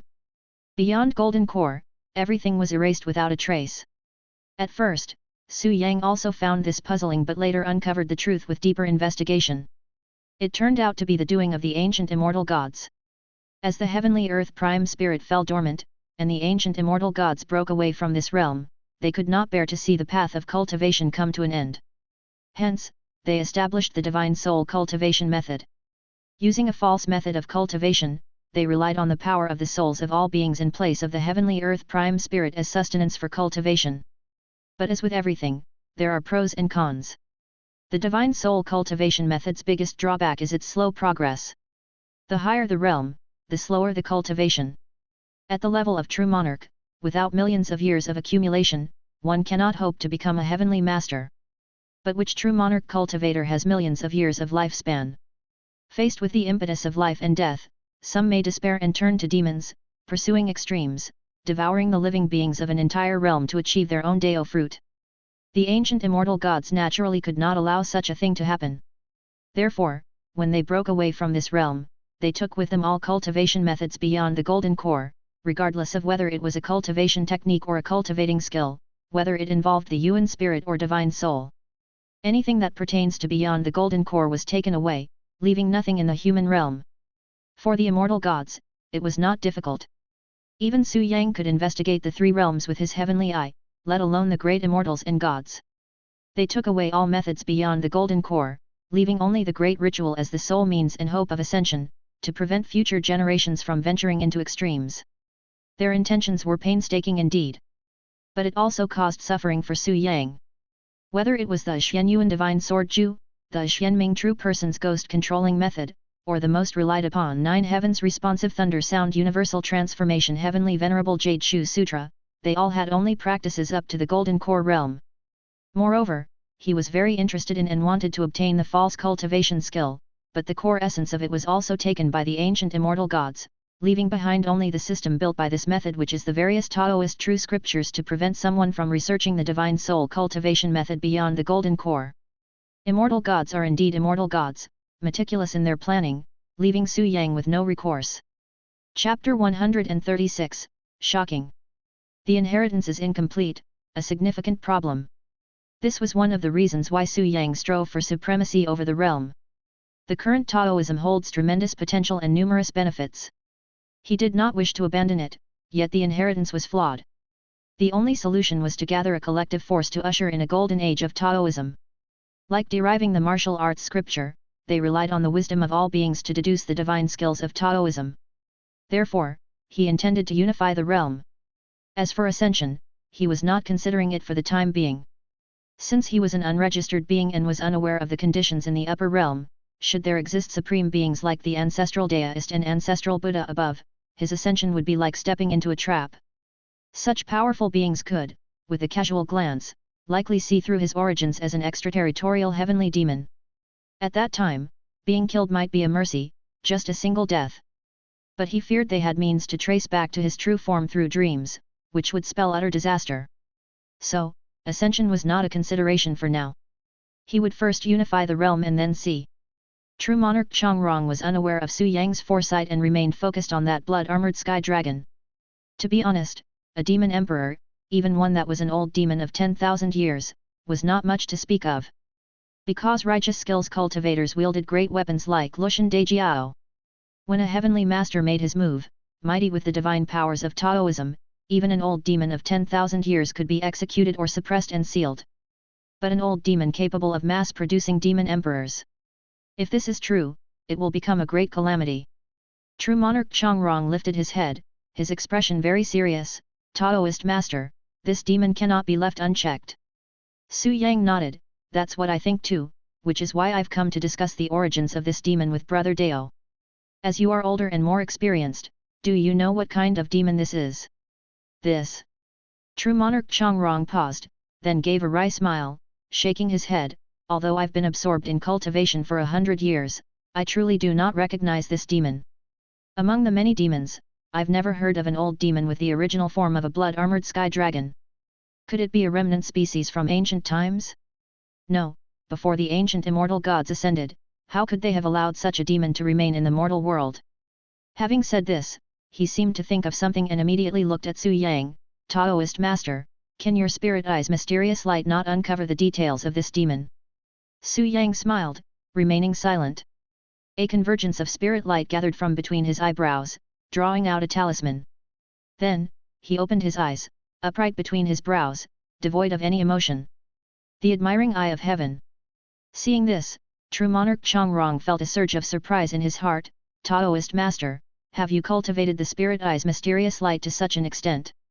Spirit eye's mysterious light, a Taoist gate righteous skill, divine power that can inquire about matters of heaven, earth, human, ghost, gods across the 3 realms and 6 paths. When cultivated to a certain level, it can even develop heaven view earth here and admiring eye of heaven great divine skills. It's not only cultivators who practice this method, many among the immortal gods do as well. And the admiring eye of heaven is extraordinary, even related to one of the great men in the immortal realm, the widely respected true monarch Qing Yuan Miodao. At the mouth of the Gan River, the deity Erlang Yangjian. Erlang's third eye, the third eye atop Yangjian's forehead, is the admiring eye of heaven, which can illuminate the 9 heavens and 10 earths, the 3 realms and 6 paths. Except for a few great beings, no one can hide from the gaze of his heavenly eye. Of course, true monarch Erlang's admiring eye of heaven is an innate great divine power, born with its own foundation. The admiring eye of heaven cultivated through spirit eye's mysterious light, on the other hand, is an acquired divine skill, far less powerful than the innate. But that comparison is with immortal gods, and even among them, with the top-tier powerhouse true monarch Erlang. For lesser immortals and gods, even the acquired admiring eye would see right through them. Not to mention cultivators of the mortal world. Unless they possess some magical treasure or a divine skill of equivalent caliber to conceal themselves, they could not escape the scrutiny of the admiring eye of heaven. Now that Su Yang had also cultivated the admiring eye of heaven, true monarch Chongrong naturally couldn't help but be surprised. In his memory, even for a Daoist celestial master, cultivating the spirit eye's mysterious light to such a level was extremely difficult. And yet, how long had it been since he'd stepped into the true monarch realm that he had developed the admiring eye of heaven? This. Watching true monarch Chongrong's doubtful gaze, Su Yang smiled and reassured, "It's a fluke of fate, a lucky success. Brother Dao need not concern himself with it." Watching Su Yang offer such reassurance, true monarch Chongrong did not know what to say to him and changed the subject. "Since you've acquired the admiring eye of heaven, surely you can glimpse some details of that demon, right?" Su Yang shook his head and remained silent, opening his heavenly eye and emitting a beam of mysterious light. The light fell, transforming into a mirror of light, which shimmered with mysterious light and gradually revealed a scene. One saw a vast darkened sky, forming a netherworld, where countless ethereal, incomplete souls roamed restlessly, like walking corpses that never slept, and occasionally one might see underworld soldiers and evil ghosts rushing past. "Is this, the netherworld?" True monarch Chongrong furrowed his brow, somewhat puzzled by the meaning. Su Yang remained silent, as the scene within the Xuanguang mirror shifted again. A massive city stood against a mountain. The mountain was Black Mountain, the city was Black City. The city was filled with the howling and wailing of evil ghosts, with squads of underworld soldiers coming and going, using iron chains to drag souls they'd hooked into the city. City of unjust death. This. Recognition dawned in true monarch Chongrong's eyes as he finally understood what Su Yang was observing. Just at that moment. "Who is it? n/o/vel/b/jn.c//om. Dare to peek at my city of unjust death." Word by word, sentence by sentence, voice by pause, the giant city was enveloped in flying sand and rolling stones, forming a terrifying visage that blotted out the sun and sky. It was indeed Black Mountain Old Demon. True monarch Cheng Grong's expression shifted, realizing that such unbridled probing had startled that colossal figure of the netherworld. Come to die. Confronting the unknown surveillance, the Black Mountain Old Demon was straightforward, directly spewing a mouthful of yin poisonous black sand, aiming to defile the opponent's divine soul. However, Su Yang's expression remained unchanged, and with a flash of mysterious light in the mirror, the entire Black Mountain giant city vanished into thin air.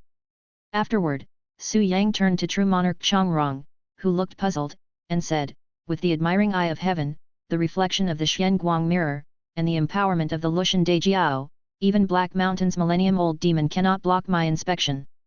True monarch Chongrong nodded and asked, Taoist master means. Before he finished speaking, the color drained from his face. Exactly. Su Yang nodded, and his heavenly eye shined again, the mysterious light in the mirror flickered, but the scene remained unseen, swallowed by darkness and void. This. True monarch Cheng Grong's expression turned solemn, with a glint of terror in his eyes. The admiring eye of heaven, even with the Lushan Dejiao empowerment, cannot spy on the trace of the blood-armored sky dragon. How could this be possible? His words were incredulous, filled with shock and dismay. It was no wonder that true monarch Chongrong was so shaken. The situation was indeed terrifying. With Su Yang's current status and the empowerment of the Lushan Dejiao, in this world, who could evade his investigative powers? Even the Black Mountain Old Demon, dwelling in the netherworld, within the city of unjust death, possessing absolute home field advantage, was helpless against his heavenly eye's inspection and could not hide. But this blood-armored sky dragon, not even a trace could be seen? What did this imply? True monarch Chongrong couldn't be certain. It was precisely because he couldn't be certain that he was so fearful. There's no smoke without fire. Abnormal occurrences signify monsters and demons. Yet Su Yang was calm. Sometimes, the lack of clues can also be a clue.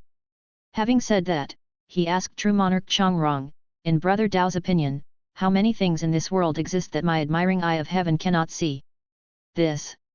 True monarch Chongrong lowered his head, carefully pondering before answering gravely, to my knowledge, there should be none.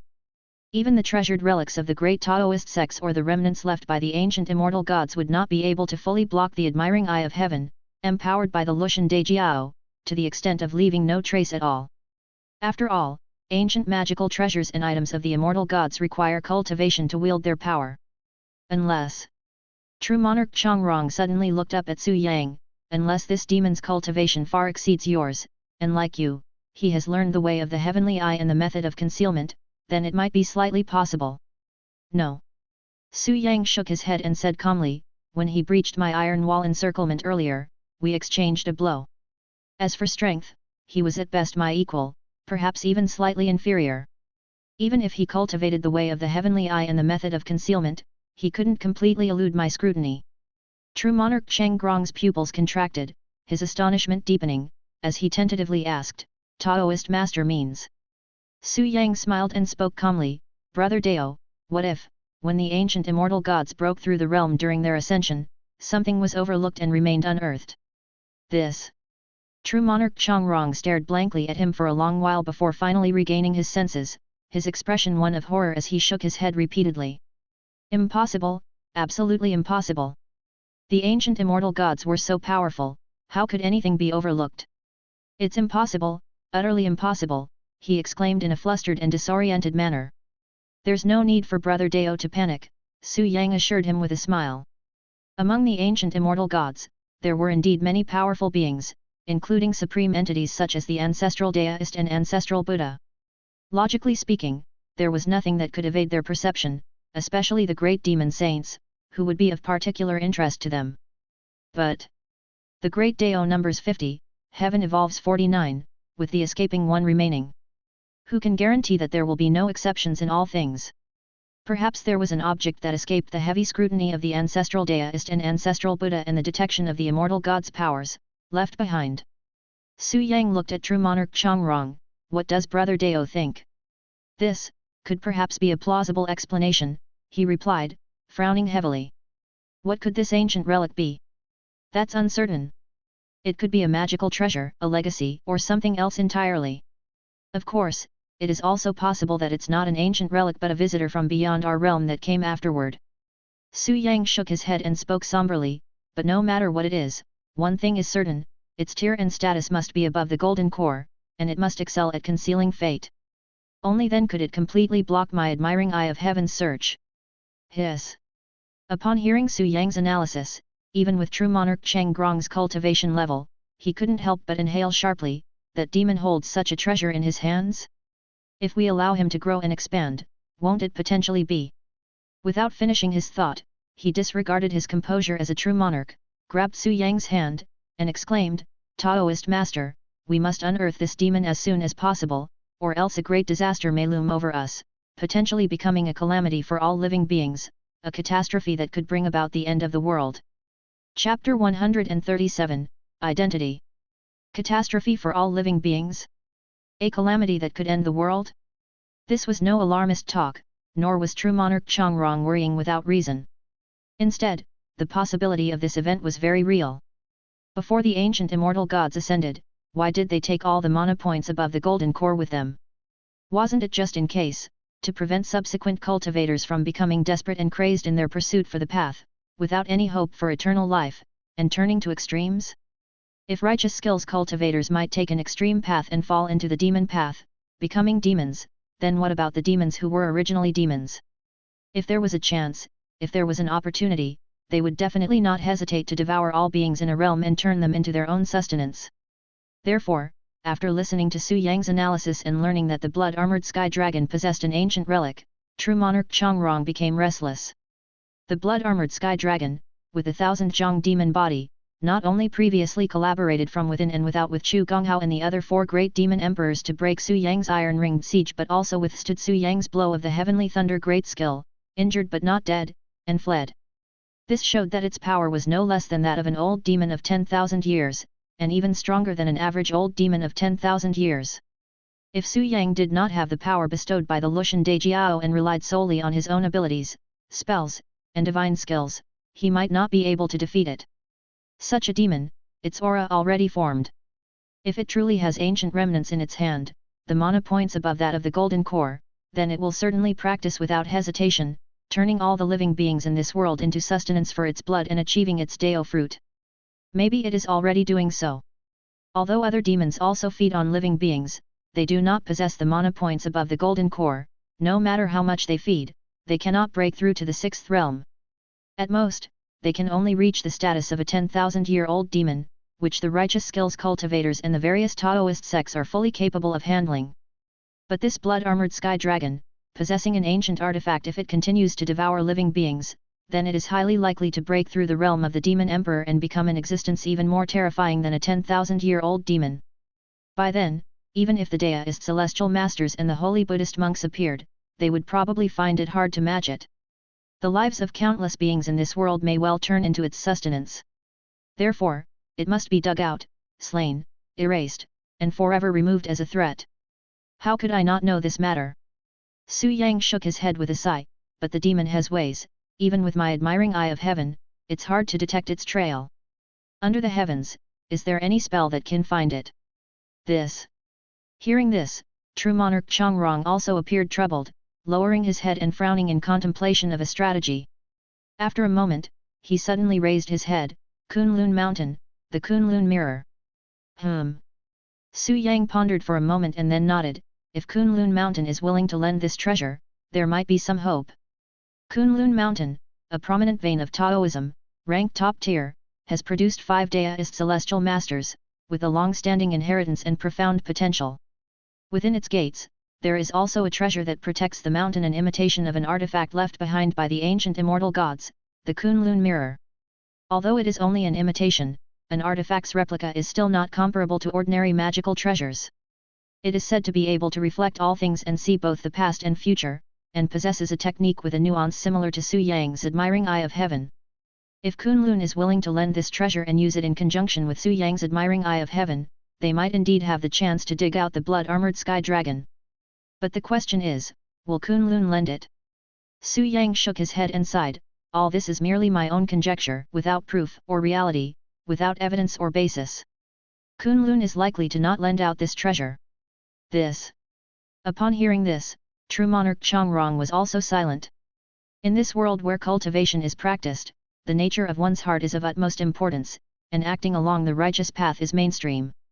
However, humans are human after all, and emotions and desires are unavoidable.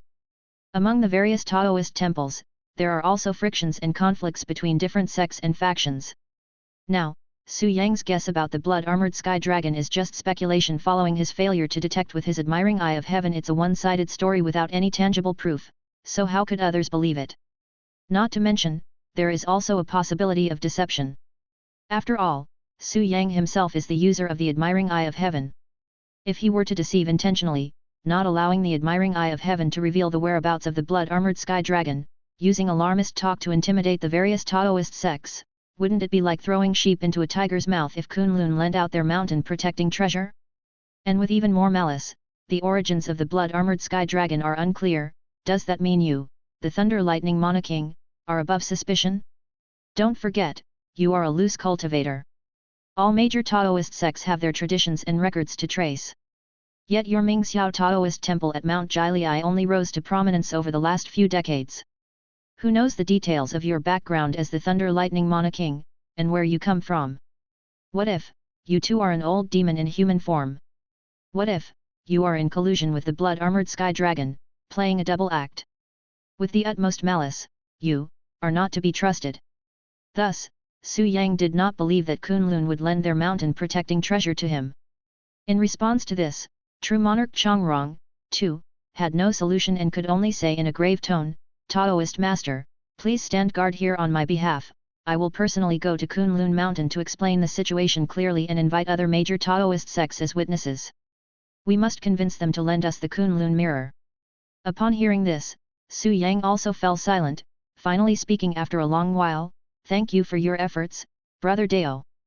He was well aware that by doing this, true monarch Chongrong was putting his reputation, his life and even his sect's inheritance on the line for him. If his trust was misplaced, then the future of White Cloud Taoist Temple. For the sake of all life under heaven, we must attempt this. True monarch Chongrong's expression was calm. "I will set out for Kunlun immediately.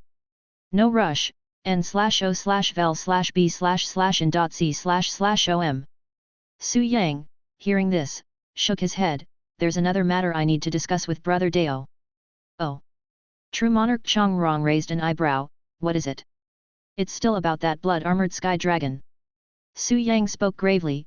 With such a massive body, the blood-armored sky dragon couldn't have appeared from nowhere, especially since the 10,000-year-old demons are few and are monitored and suppressed by the major Taoist sects all around the world. How could a blood-armored sky dragon suddenly emerge? True monarch Chongrong's gaze sharpened. "Does the Taoist master mean?" Su Yang said with a light chuckle, "Although I cannot see its trace, I can guess its identity." "How could you guess?" True monarch Chongrong was somewhat startled and doubtful. n/o/vel/b/in.c//om. Simple. Su Yang smiled and said, "Once cultivation reaches such a level and develops to such an extent, there must be traces. It's impossible for it to be quietly cultivating somewhere, unnoticed, and become an ancient monstrosity over 10,000 years. A cultivator needs resources for cultivation. But resources don't come without reason, one must fight for them, snatch them. Therefore, a world of cultivation is inevitably a world of great contention. This is the case for the current world of cultivation, and it's no exception in the world of Taoism, even with moral constraints. There are still struggles over fate and incense offerings between the great sects of Taoism. Without competition and strife, remaining unknown while hiding in the deep forests and mountains to become a true monarch or an ancient monstrosity of 10,000 years is an impossibility. Once one reaches a certain scale, it is inevitable to collide with all parties involved. Guobei Academy is the best example of this.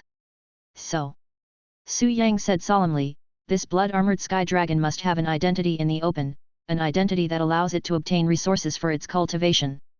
This. True monarch Chongrong's eyes sharpened again. "Does the Taoist master mean that the blood-armored sky dragon is among the strongest in the world?" "Exactly." Su Yang nodded and analyzed. "After the empowerment of the Lushan Dejiao ritual, my mana and Taoist cultivation are close to that of a heavenly master. Therefore, when the blood-armored sky dragon could break through my iron wall siege and survive a strike of my heavenly thunder great skill, it must undoubtedly be an ancient monstrosity of 10,000 years. Ordinary true monarchs and demon emperor monarchs have not such ability. An ancient monstrosity of 10,000 years. True monarch Chongrong frowned and said, the few known ancient monstrosities each have their own territory and are under close surveillance. If there were any unusual movements, they could not deceive the heavens and cross the sea. However, since the blood-armored sky dragon possesses an ancient treasure, it might not be under the full surveillance of the great sects of Taoism. The more he spoke, the more confused it became, even less clear. I have already observed with my admiring eye of heaven, and all the ancient monstrosities of 10,000 years are in their own dens and have shown no signs of activity. Su Yang shook his head, therefore, the identity of this blood-armored sky dragon should not be one of the known ancient monstrosities of the present. Not an ancient monstrosity. True monarch Chongrong was astoundingly dubious. Then what is it? If not a demon, then naturally it's a human, Su Yang said with a smile. According to Brother Dao's view, among all the sects and 10 directions true monarchs under heaven, who could, under the empowerment of the great ritual, match an ancient monstrosity of 10,000 years. True monarch Chongrong's expression changed, his gaze at Su Yang filled with shocked uncertainty. Does the Taoist master suspect the Chen dynasty's rejuvenation? The great virtuous monk Duxing. Su Yang put forth a conjecture, looking at all those under the heavens, among the cultivators of the 10 directions, only this person has the ability, or rather, this person is the only one who, decades ago, conducted the Waterland Dharma Assembly and received the empowerment of the masses. Could it be him? Although true monarch Chongrong also had a vague idea, hearing Su Yang reveal the answer still changed his expression. No, no, no. But he quickly shook his head and said, decades ago, he entered the capital alone, first visited the great Buddhist temples to preach and conquer a group of high monks. Then he led Buddhism in disputations of the Buddha's way against Taoism, overpowering 3 true monarchs of Taoism. With this, he set the tone for the foundation of the Chen dynasty's rejuvenation. After the Chen dynasty's great governance, one was to return favor for favor, and the other was to cleanse the world. For him, a Waterland Dharma assembly was held, increasing his cultivation greatly and establishing him as the great virtuous monk, cleansing the northern territory of demons. Logically, at this moment, he should already have ascended after breaking the realm. How could he? True monarch Chongrong looked puzzled. But Su Yang was unsurprised. Does Brother Dao believe that the Chen dynasty truly rejuvenated? That's just the appearance, said Su Yang, shaking his head. A Waterland Dharma assembly conducted like that could not possibly help him become a great virtuous monk, nor could it aid him in ascending after breaking the realm. As for cleansing the northern territory of demons, I fear that too was neither entirely truth nor entirely falsehood. True monarch Chongrong fell silent for a while before finally speaking. Even if this demon truly is Duxing, since he has already disappeared and even Buddhism does not know his whereabouts, what can be done once the identity is confirmed? Su Yang smiled. If he could disappear, he can also return. Regardless of whether he has any magic techniques surpassing the golden core, cultivation cannot do without resources. He either has to dominate a region in the form of a 1,000-year-old great demon, or he has to revert to being his holy monk. There are no other options. So what the Taoist master is saying is? True monarch Chongrong tentatively asked, to reveal Duxing's true identity. Indeed, it must be exposed. Su Yang shook his head and said somberly, but, as I have said, all of the above are merely the words of myself and my household without evidence or proof. Since Duxing is regarded as a holy monk of Buddhism, if I were to proclaim to the world that he is a demon in disguise, the entire Buddhist community would challenge me, perhaps even to the death. Taoist master. True monarch Chongrong, upon hearing this, could not help but sigh in resignation. Su Yang's expression remained calm, unconcerned. Although I do not fear Buddhism, such contention, the internal consumption of the righteous path, is not only futile but could even aid the demon in gaining power. That is not my wish. The Taoist master's righteousness. True monarch Chongrong nodded approvingly. Then what should we do? There is nothing that can be done. Su Yang shook his head and sighed. If Brother Dao could borrow the Kunlun mirror, it would naturally solve the problem by revealing the demon's identity. However, if you can't borrow it, or if the Kunlun mirror fails to reveal the demon's roots, then we have no choice but to wait for him to expose himself. Expose himself? True monarch Chongrong's eyebrows raised in understanding, and his expression changed instantly. Taoist master means. Exactly. Su Yang nodded. No matter how well he hides, as long as he has an agenda, there will come a day when he slips up. At that time, there will be no need for us to expose him, people of the world will see his true face. Isn't that too passive? True monarch Chongrong found it difficult to accept. As the saying goes, when the map is unrolled, the dagger is revealed. When he slips up, I fear it will be the moment he strikes. That's why I said there is nothing that can be done. Su Yang shook his head. Unless something unexpected happens, this missing holy monk Duxing will soon return to the capital, select a new emperor, implement reforms, and during that process, eliminate his adversaries to gather resources.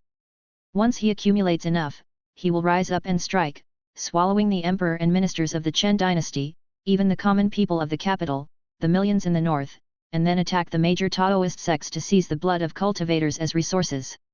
Growing step by step, his power increasing with each move, in the end, he will become a world-ending giant demon. Su Yang sighed, a calamity is imminent. This true monarch Chongrong was a mixture of shock and anger. Are we just going to let him be? What else can we do? Su Yang shook his head. Even if I immediately urge the Guobei Academy to take up arms, it is not possible to destroy the Chen dynasty overnight. As a holy monk, his return will surely have the full support of Buddhism. By then, a standoff between the north and south is inevitable, and we'll be helpless against him. Unless I take a dangerous move, enter the capital directly, and execute him. Su Yang looked at true monarch Chongrong. If it really comes to that, I will try to take action. But I cannot guarantee success, and the outcome will likely be as previously mentioned. Taoist Master. Even true monarch Chongrong couldn't help but change color at this, looking at Su Yang unsure of what to do. He understood what Su Yang's attempt meant. In conflicts of Taoism, there are many key factors, and various aspects can have an impact. But the most important are the cultivation realm, spells and divine skills, artifact spirits, and the mana altar or Taoist domain. Thus, the advantage of fighting on home ground goes without saying. As long as one is on their home ground and well prepared, a cultivator's power can be several times magnified. The recent battle between Guobei Academy and the demons of Mount Mang serves as an example. The demons of Mount Mang, the 4 demon emperors, to be honest, were not weak. But because they were fighting on away ground, facing a well-prepared Guobei Academy that had arranged the Lushan Dejiao, they were at an absolute disadvantage and got entirely slaughtered without a chance to fight back. This shows the advantage of home ground. Su Yang may be powerful, but if he leaves Guobei and enters the capital alone, his home ground turning into enemy ground, could he still capture Duxing? The hope is slim, and there is a risk of losing his life. So, his attempt is to risk his life for the people of the capital, the millions in the northern territory, and all beings of the world, to fight with all his might. How could Chongrong not be moved by this? Taoist Master. True monarch Chongrong stood up, speaking earnestly, no matter what, I must get Kunlun to lend us the Kunlun mirror.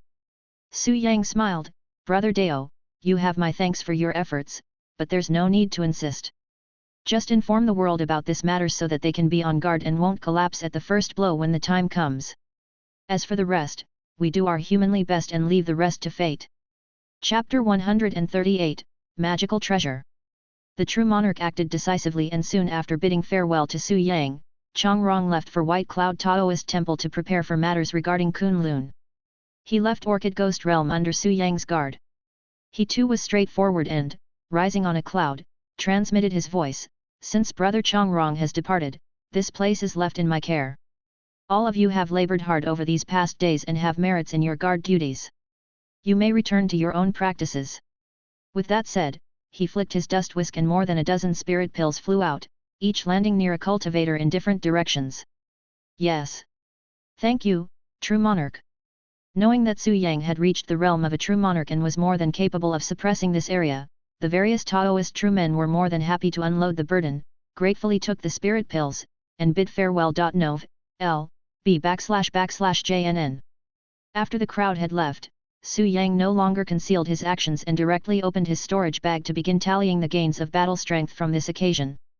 In truth, there wasn't much to tally. With his current level of cultivation, there were only a few spoils of war that he found noteworthy. The shattered remnants of a true dragon's mold, the divine fairy treasure boat. The corpses and internal pills of Chu Gonghao, shocking thunder jiao, sword demon ape, and monarch Sunlong. And amongst the possessions of several demon emperors, some special materials and Taoist true scriptures. Su Yang's method of handling them was quite straightforward. He immediately took out the sword box of the Xianyuan divine sword. The true dragon's mold and the divine fairy treasure boat were relics left from ancient times, the kind of treasures that a second-tier Taoist sect might have as their mountain's guardian objects. Of high tier and powerful utility. Unfortunately, they were broken. Snapped across the middle by a whip from the Thunder Ancestor.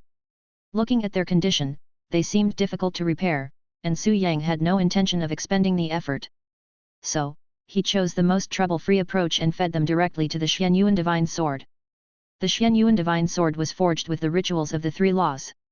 This divine fairy treasure boat was crafted by an ancient power and, aside from the true dragon's mold as the main ingredient, it incorporated many heavenly and earthly treasures, including quintessence of gold and iron, which belonged to the earthly laws and were perfectly suited for nurturing the Xianyuan divine sword.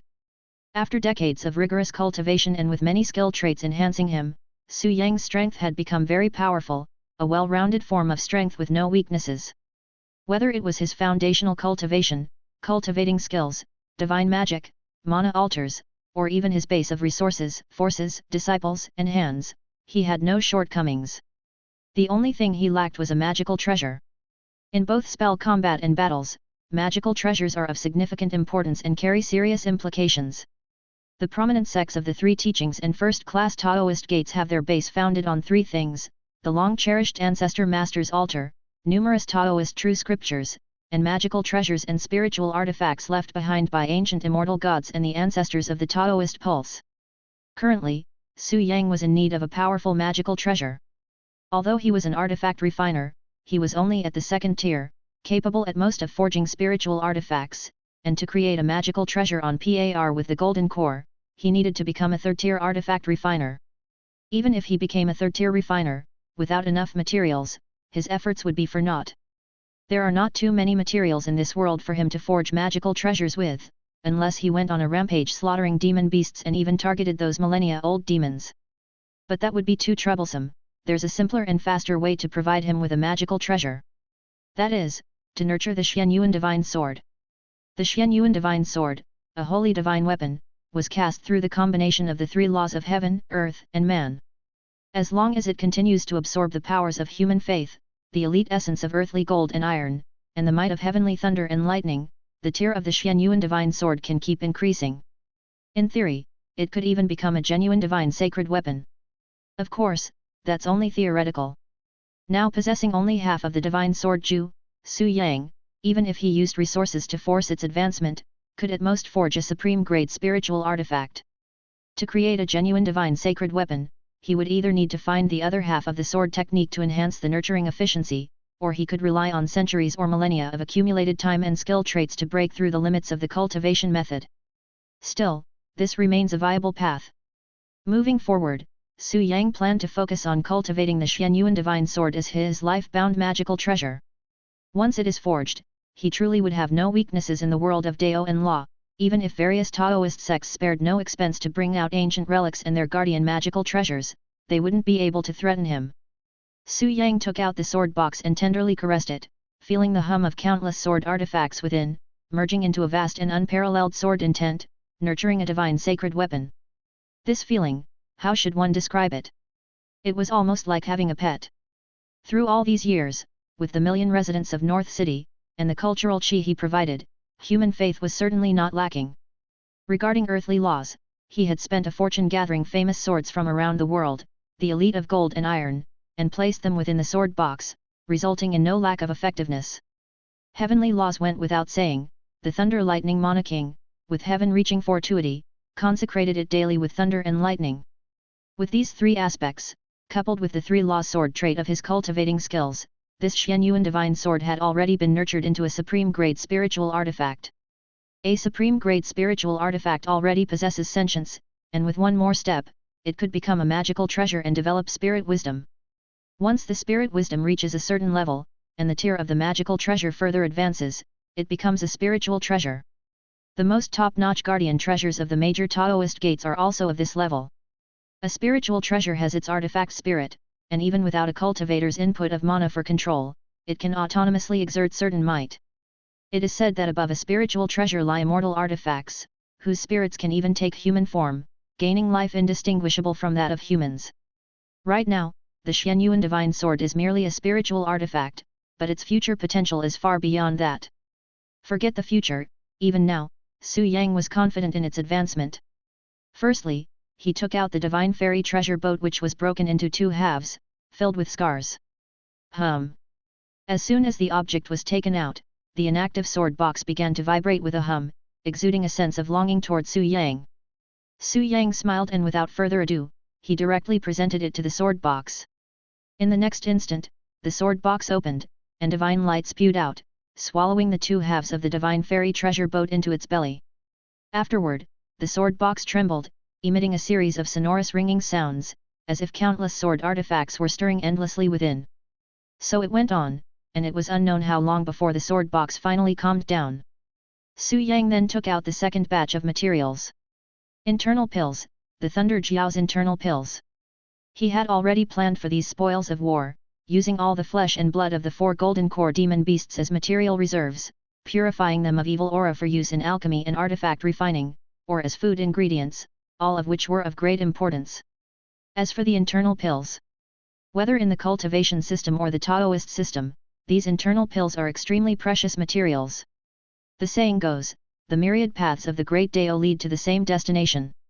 Whether it be cultivation or Taoism, refining to the 6th realm involves the formation of a golden core. Internal pills are also pills, and utilizing them can aid the golden core. In the world of Dao and Law, the research in this area is quite primitive. It's basically just refining internal pills to boost mana. The cultivation world is different. Although the behaviors of those cultivators aren't great, their obsession with pursuing longevity is extraordinary. They have researched various cultivation techniques, such as foundation building pills and 5 elements gold binding pills. These do not exist in the world of Dao and Law. Moreover, there's the method of pseudo-core, which involves refining the internal pills of golden core demon beasts, or some special magical treasures, into pseudo-cores to be integrated into the body.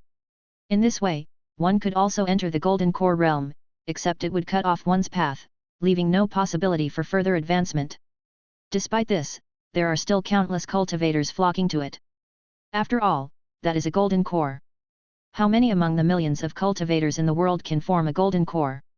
1%, 1,000th, or 1/10,000th? Being able to form a golden core and live for 500 years already surpasses 99% of cultivators. To Su Yang's knowledge, the golden core old ancestor of the Green Jade sect is actually a pseudo-core. Not just the Green Jade sect, but Medicine King Valley, and even the strongest, the Tianxia sect, have quite a few pseudo-core cultivators. This is a choice, an inevitable choice. Su Yang is now a Taoist true monarch, equivalent to a golden core, so naturally, he no longer needs to consider the issue of pseudo-core. Besides, he has the Lushan Dejiao, a great killing device. As long as the nation is wealthy and strong with an increasing population, he could continuously hold Lushan Dejiao rituals, mass-producing Taoist true monarchs, allowing people like Miss Xi and Shizi and those in the academy system who are in the 5th realm to advance. Therefore, the pseudo-core method is not of much use to him.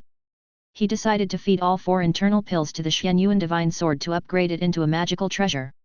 In this regard, it appears that the heritage of the world of Dao and Law is superior, for the Lushan Dejiao is much better than any pseudo-core method. However, it is only natural when you think about it. The Lushan Dejiao is a major Taoist ritual, connected to the immortal gods of Taoism, while the pseudo-core method in the cultivation world is most likely created by nascent soul or divinity transformation cultivators. With the difference in realms, it is natural that they cannot compare. It's just unknown if the powerful beings of the main world of cultivation can match up to the gods of Dao and Law. Su Yang was very curious about this. However, the sword box stirred, lightly touching Su Yang, pulling him back from his thoughts. Eating so fast. Looking at the sword box which had already devoured the divine fairy treasure boat, Su Yang shook his head and tossed the Thunder Jiao's internal pill to it.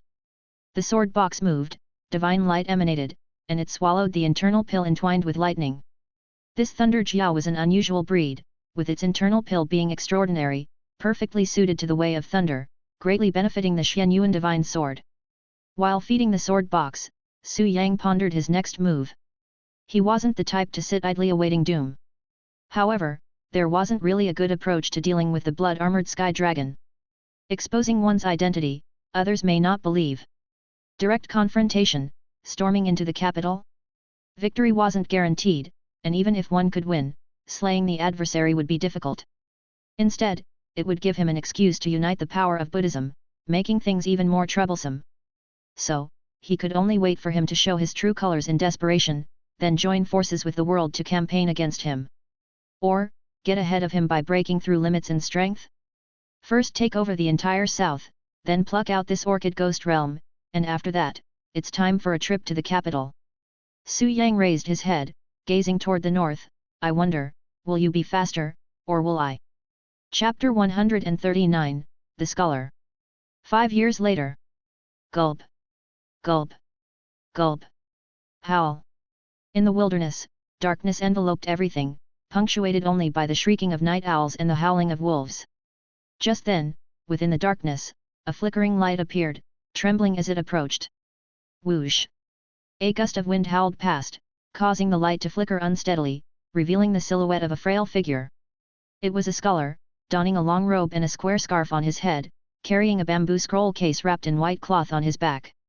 His features were handsome, but his frame was delicate, appearing quite incapable of even trapping a chicken. Clutching a lantern, he walked through the forest with trembling hands, his pace frantic. The wolves howling from all directions filled him with terror, spurring him to quicken his steps, but his trembling legs only slowed him down. Howl! At that moment, a chilling chorus of howls surrounded him, and the dark forest stirred, casting a few pairs of ghastly green eyes in his direction. The scholar's face paled, his body shook, and he somehow found the strength to scramble forward in a frenzied flight. He ran for an indeterminate time, and even as his lantern went out, the scholar dared not stop. Suddenly, bang! He crashed to the ground with a loud noise, panic-stricken as he looked ahead to see what he had collided with. There, under the sparse moonlight and within the gloomy tree shadows, stood a lone figure. It was a man, a young man. His posture was tall and straight, like a pine or a sword, his stature large but not bulky. Clad in a cyan gown, he exuded an air of detachment from worldly concerns, as if he were beyond the ordinary realm. He stood there, and for a moment the horror and gloom that pervaded the wilderness and dark forest seemed to retreat like a receding tide. The sharp, howling wind and the lingering, spine-chilling howls all fell silent. Seeing this, the terrified scholar calmed down, struggled to his feet, tidied his disheveled clothes, and bowed to the other man. My name is Ning Kechin. May I ask for your honored name, sir? As he spoke, his eyes darted around, taking in the other's appearance. Under the cold moonlight, the man's figure and face were illuminated with eyebrows like drawn swords and eyes like stars. He seemed both cultured and stalwart, suggesting both a scholar and a chivalrous swordsman, yet he carried no sword with him. Thank goodness, thank goodness! With such an appearance and bearing, it's impossible for him to be a bandit or a thief. Assured by the other's extraordinary demeanor, Ning Kechin felt more at ease. The man also looked at him. Ning Kechin. Ha! Upon hearing this, the man gave a light chuckle and said, My surname is Li, and my given name is Qinshan, from Qin River. Li Qingshan. Ning Kechin murmured, feeling as though he had heard the name before. But he could not recall where, and so he just bowed and said, So you are Brother Li, please forgive my rudeness. After speaking, he sized up the other man. Brother Li, you are from Qin River. The man nodded with a light smile, indeed. Qin River lies within Guangzhou. Traveling such a long distance, what brings you here? Ning Kechin, looking surprised, asked, could it be that Brother Li also seeks to study at the Guobei Academy? Guobei Academy? Hearing this, the man smiled again. Something like that. If that's the case, we should travel together. At this, Ning Kechin was overjoyed and quickly suggested. I am from Zhejiang, living in Jiaxing, and I also wish to study at Guobei Academy.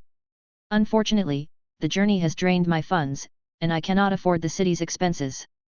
I've heard of a temple here that generously takes in travelers, so I sought shelter, and now I've had the good fortune to meet you. What a stroke of luck! Oh! The man smiled, looking him over. Where did you hear about it? Why, in Suzhou City, of course. Ning Kechin looked puzzled. You didn't come from Suzhou City.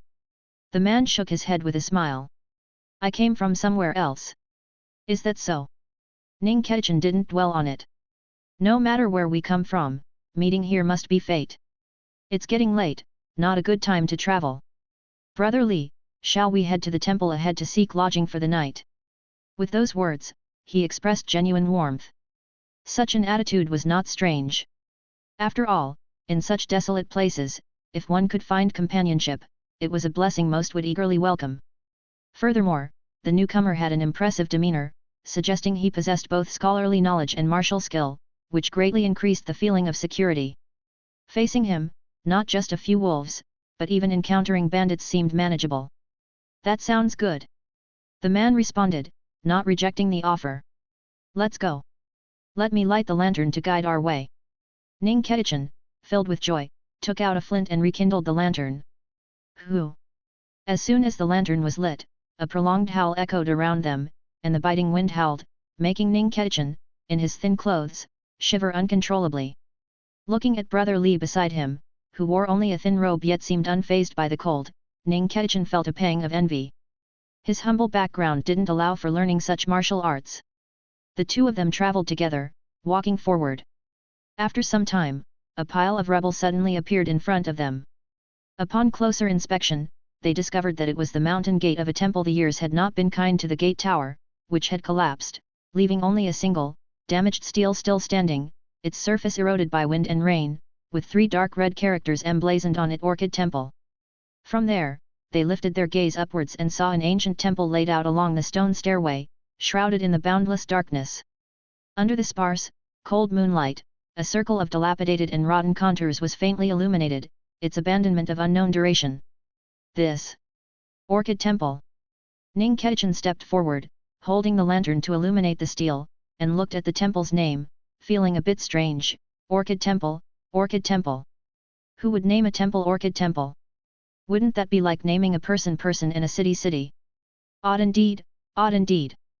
Ning Kechen shook his head, turned back, and asked, Brother Li, what do you think?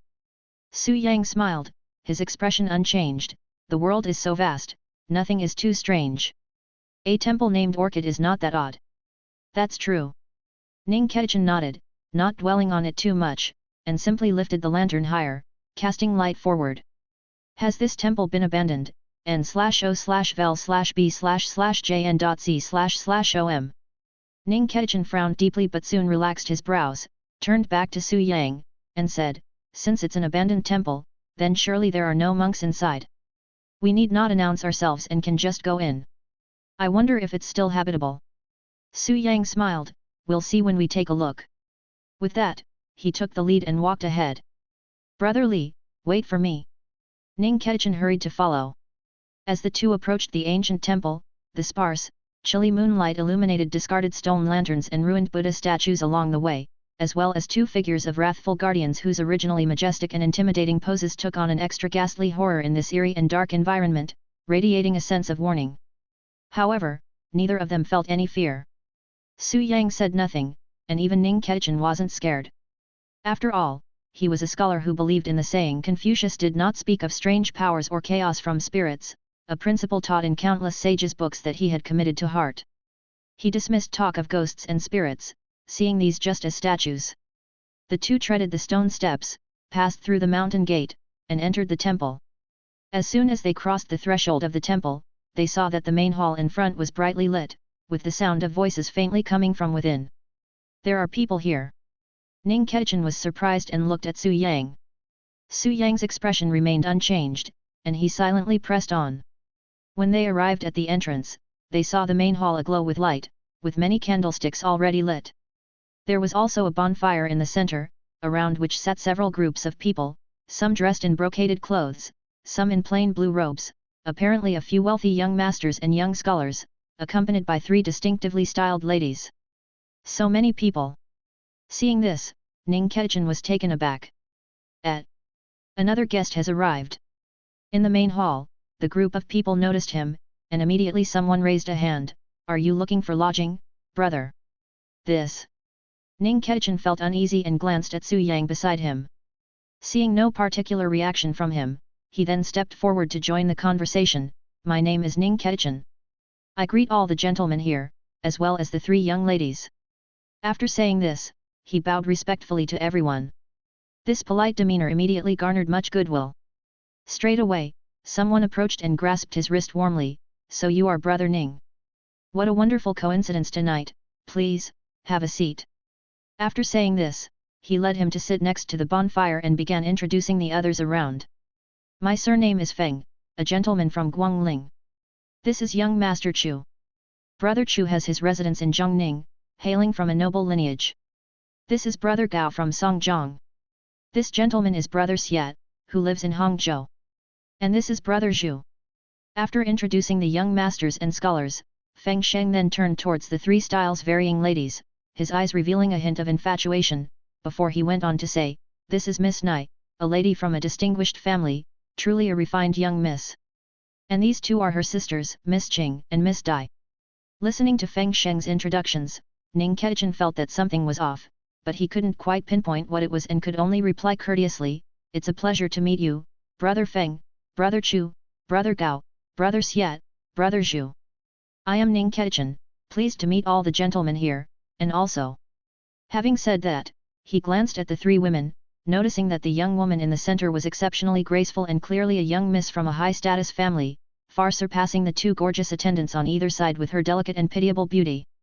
Yet, as he was not one to lust, his demeanor remained solemn and respectful. I greet the 3 young ladies. You can just call me Xiao Qian, young master. The young woman smiled captivatingly, her words tender and touching. Without a hint of seductiveness, she nonetheless enchanted several of the commendably vigorous young men, leaving them spellbound. Upon seeing this, Ning Ketchen's brow furrowed, he felt they had missed something important. What had they missed? After thinking for a moment, Ning Ketchen quickly realized and turned around, calling out, Brother Li, come over here. Brother Li. The crowd was taken aback, confusedly looking at Ning Ketchen. Chapter 140, Storytelling. Seeing the confused expressions of the others, Ning Ketchen was also puzzled and immediately turned to Su Yang, introducing him to the crowd, Gentlemen, this is Brother Li, who has travelled here with me. At this sight, everyone was taken aback, only then did they notice another person in the hall. No, it would be more accurate to say that a person had appeared out of nowhere. This left everyone rooted in place, unsure of how to proceed. Until now, they had only seen Ning Ketchen alone. When did this person come in, and how had they not noticed at all? The crowd was alarmed at first but soon strangely relaxed. Only the 3 maidens turned pale, dropping their heads, sitting silently, daring not to speak. However, the scholars did not notice this. The warm-hearted Feng Sheng stood up and said, So this is Brother Li, my apologies, my apologies.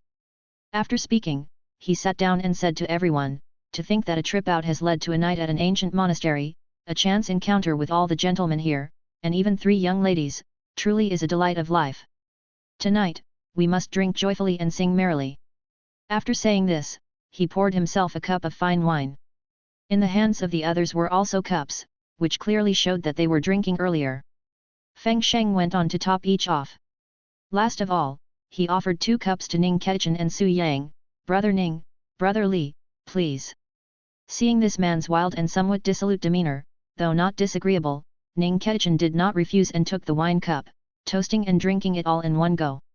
What a generous drinker, Brother Ning!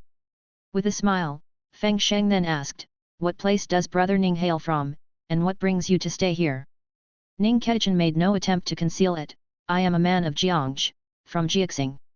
I wish to study at the Guobei Academy, but due to excessive expenses on the road, my funds are nearly exhausted. I could not afford the cost of staying in the city, and having heard that there was a temple here generously offering lodging, I decided to come.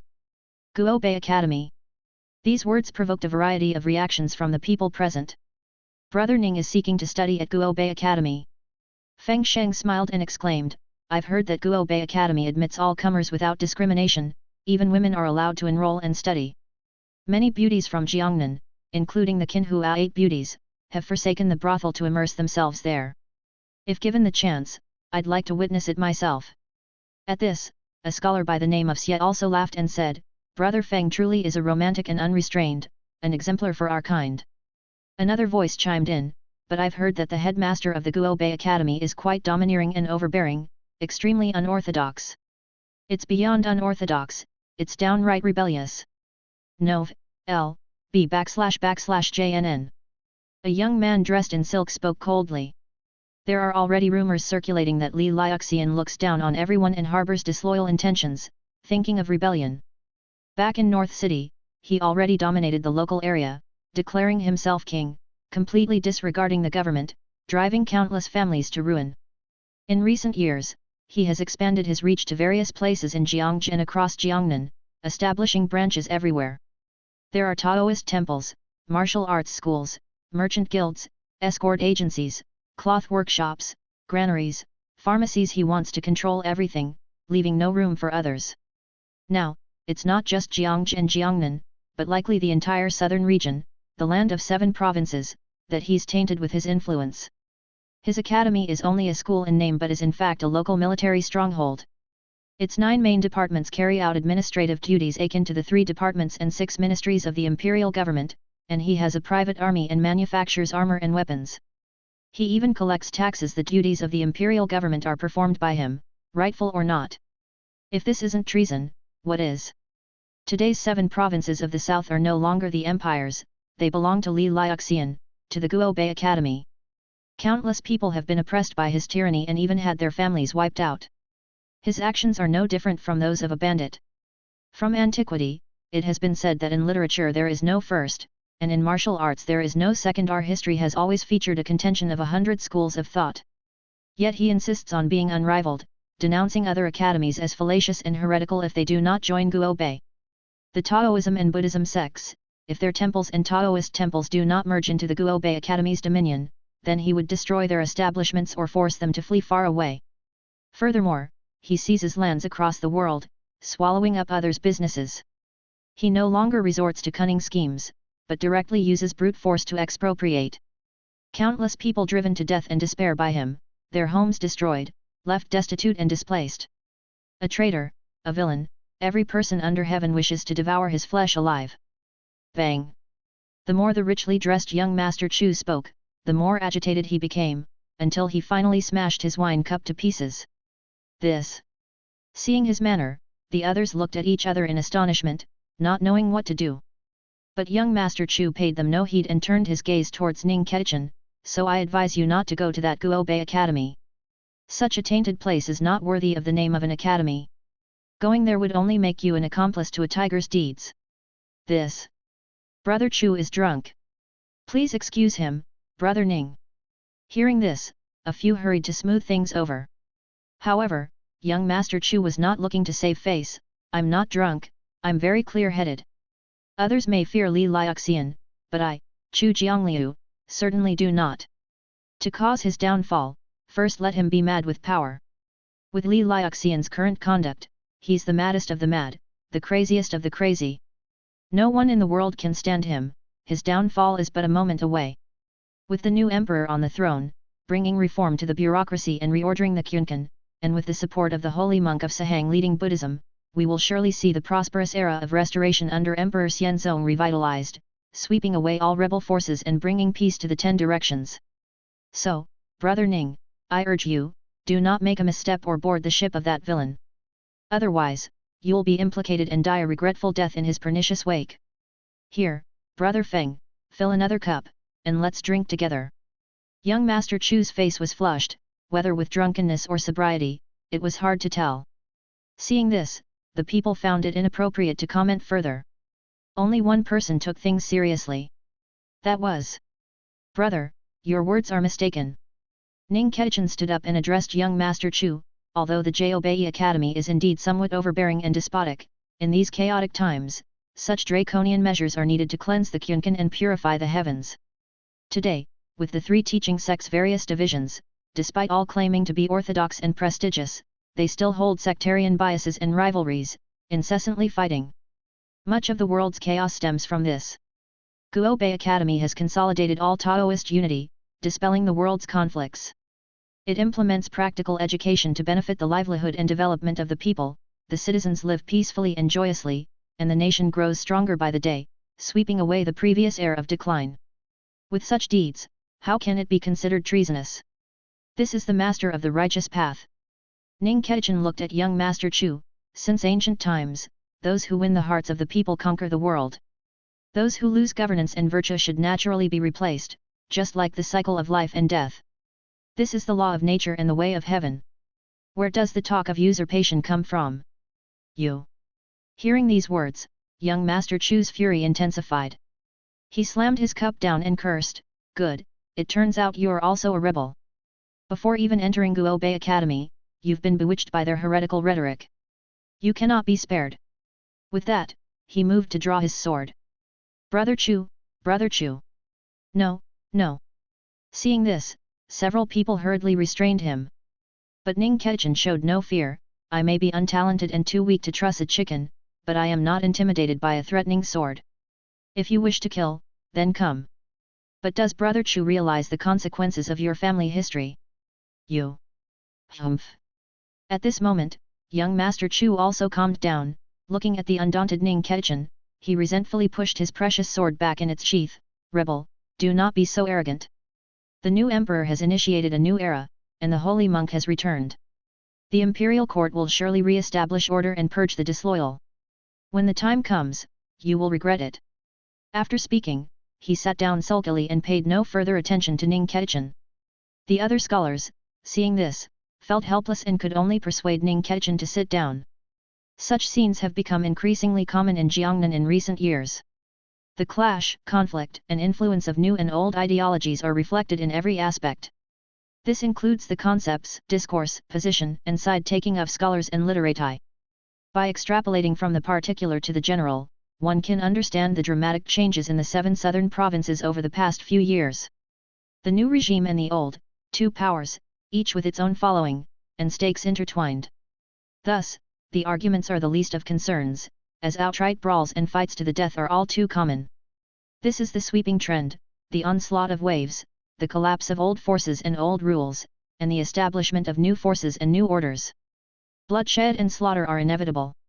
In response to this, several scholars who had not yet taken sides could not say much, only trying their best to appease both parties to avoid bloodshed right then and there. Feng Sheng didn't dare to propose more toasts and could only change the subject, asking Ning Kechen, "Brother Ning, you reside in Jiaxing. Shouldn't you be seeking education in Jinhua within Jiangxi province? How did you come to this land of Guangling?" "The land of Guangling? What Guangling land?" These words left Ning Kechen utterly astonished. "Isn't this Suzhou Mansion?" "Suzhou Mansion? What Suzhou Mansion?" Feng Sheng was also surprised.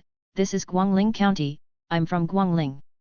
I went on a trip recently, intoxicated by the mountains and waters, lost track of time, and roamed indiscriminately, ending up at this temple.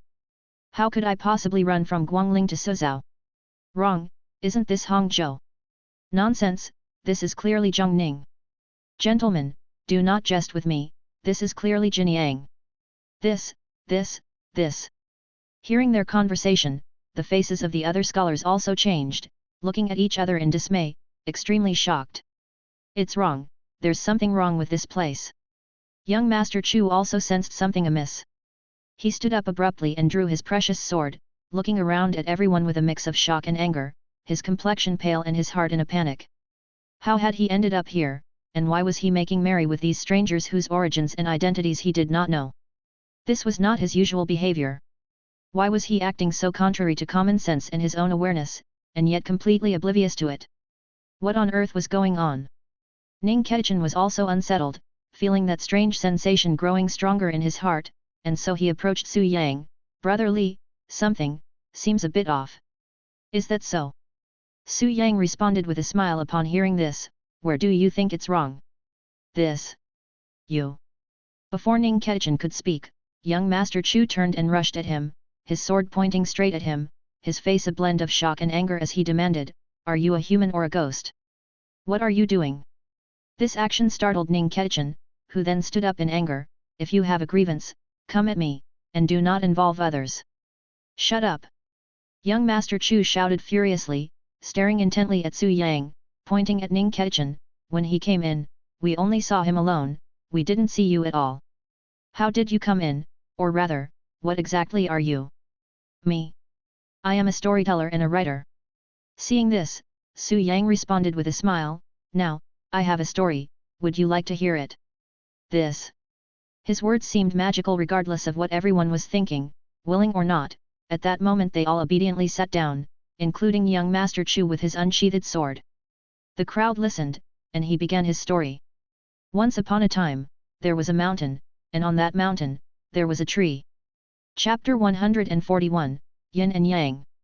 The ruined ancient temple, the gloomy mansion, the crowd surrounded the bonfire, sitting in a circle, listening to a storyteller narrate ancient tales. Such a scene was also marvelous. The expressions on everyone's faces were filled with fear, but they were helpless to do anything. The storyteller, however, was the picture of composure, wielding a folding fan that seemed to snap open from nowhere, as if awakening wood, and tapped it against his palm. "Do you know which mountain this is, what tree this is?" The crowd was silent, unable to speak. The storyteller smiled and unveiled the riddle. "The mountain is the soul-devouring life-death mountain, and the tree is the tree of gloomy yin-yang. This story begins with this mountain and this tree. Before endless years had passed, at the beginning of time, the Supreme Elder Lord created the heavens. The clear chi rose, and the turbid chi sank, forming heaven, earth, mysterious, yellow, and the vastness of the cosmos. One domain of heaven and earth, yet divided into two halves, one bright, the other dark, known as the dual realm of yin and yang. Su Yang eloquently proceeded to recount the origin of this world. In this realm, there was also a tale of the heavens and earth being created, but not by Pangu, it was by the Supreme Elder Lord. Contained within the Dao Zhang was the scripture of the highest heavenly opening, which recounted the deeds of the Supreme Elder Lord opening the heavens and educating all living beings. The Supreme Elder Lord split the world into yin and yang, with both realms separate and governing their own affairs. Thus, in the netherworld, there was a black mountain, whose age was beyond record. The netherworld is the place of reincarnation, where souls wander hither and thither, naturally carrying an aura of shadowy spirits. Over thousands and thousands of years, the accumulation of yin qi eventually bestowed Black Mountain with spirit wisdom, transforming it into a mountain spirit. As Black Mountain gained sentience, it began, both intentionally and unintentionally, to devour underworld souls, strengthening itself. After thousands and tens of thousands of years, Black Mountain eventually became a great demon, and as the Yuan spirits fell silent and the immortal gods ascended, leaving the netherworld without a master and reincarnation in disarray, it declared itself the king, establishing the city of unjust death on Black Mountain. That is the Black Mountain Old Demon.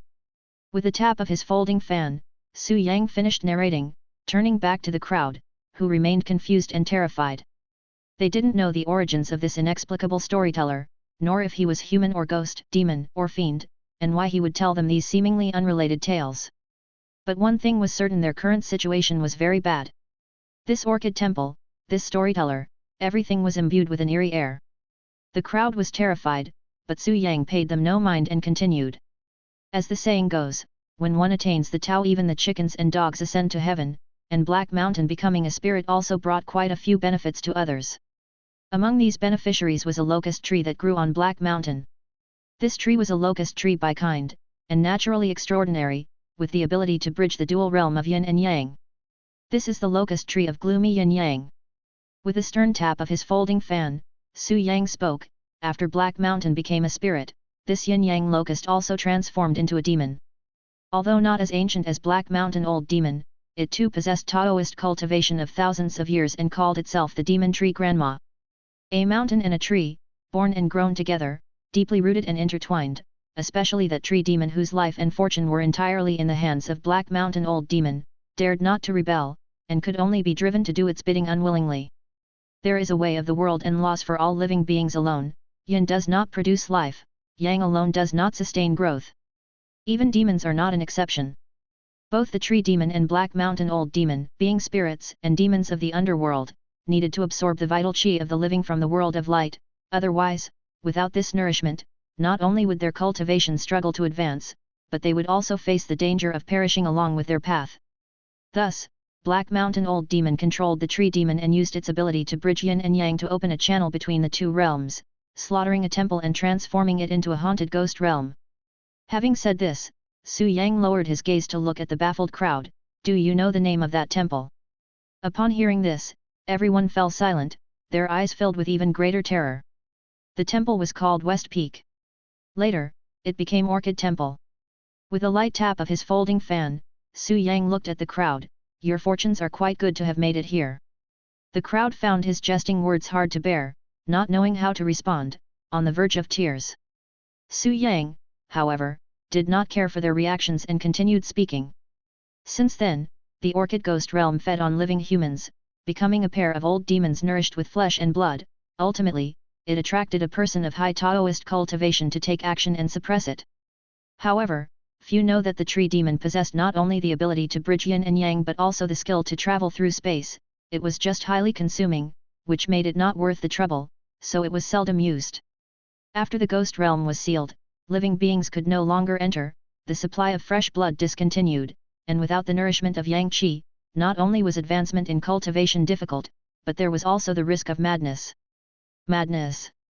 Hearing this, Ning Kechen could no longer contain his curiosity and broke the silence. Do demons also suffer from madness? Su Yang smiled and explained, going berserk due to cultivation is not the same as falling into the demon path. Instead, it happens when the yin spirit and physical body lose control over mana and inner yuan, causing chaos and self-destruction.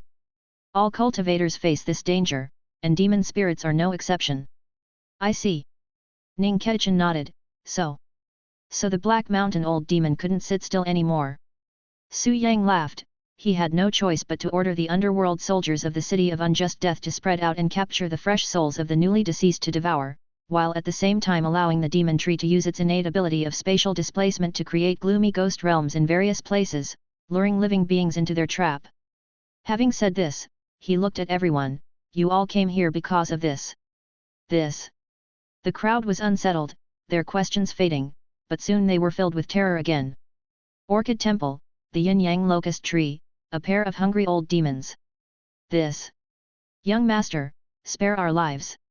The crowd was terrified, and before they could speak, the girl beside them stood up and knelt on the ground with a thud. It was Nai Xiaoqian.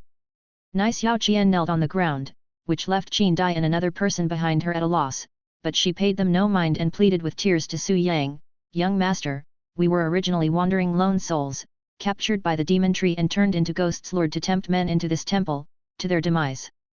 This. The crowd was taken aback upon hearing this, especially Feng Sheng, who was even more incredulous. Miss Nai.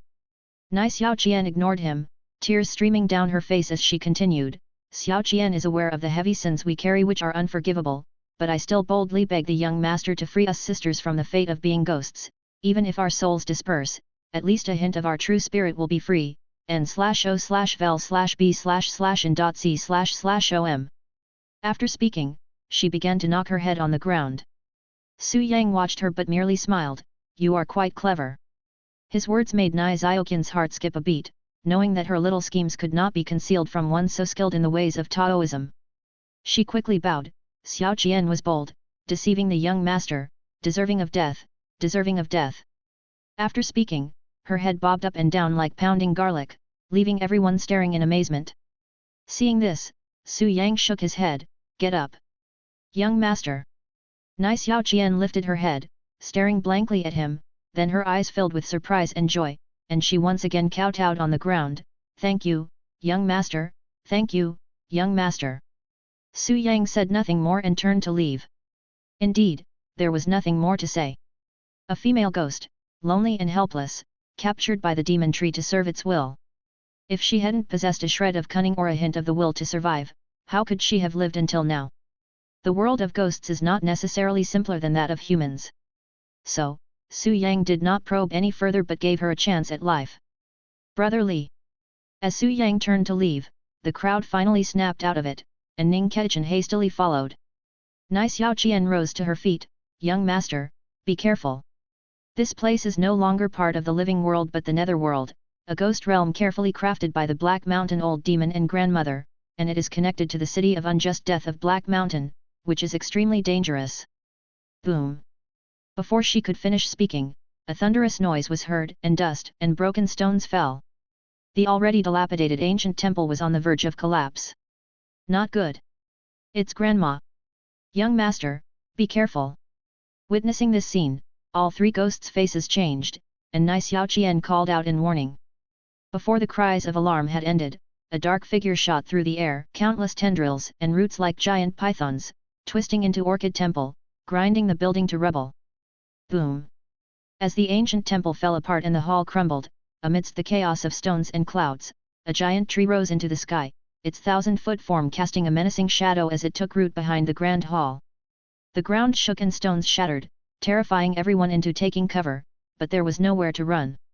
In the moment of utter despair, sword chi burst forth, its light dazzling, engulfing everyone's vision.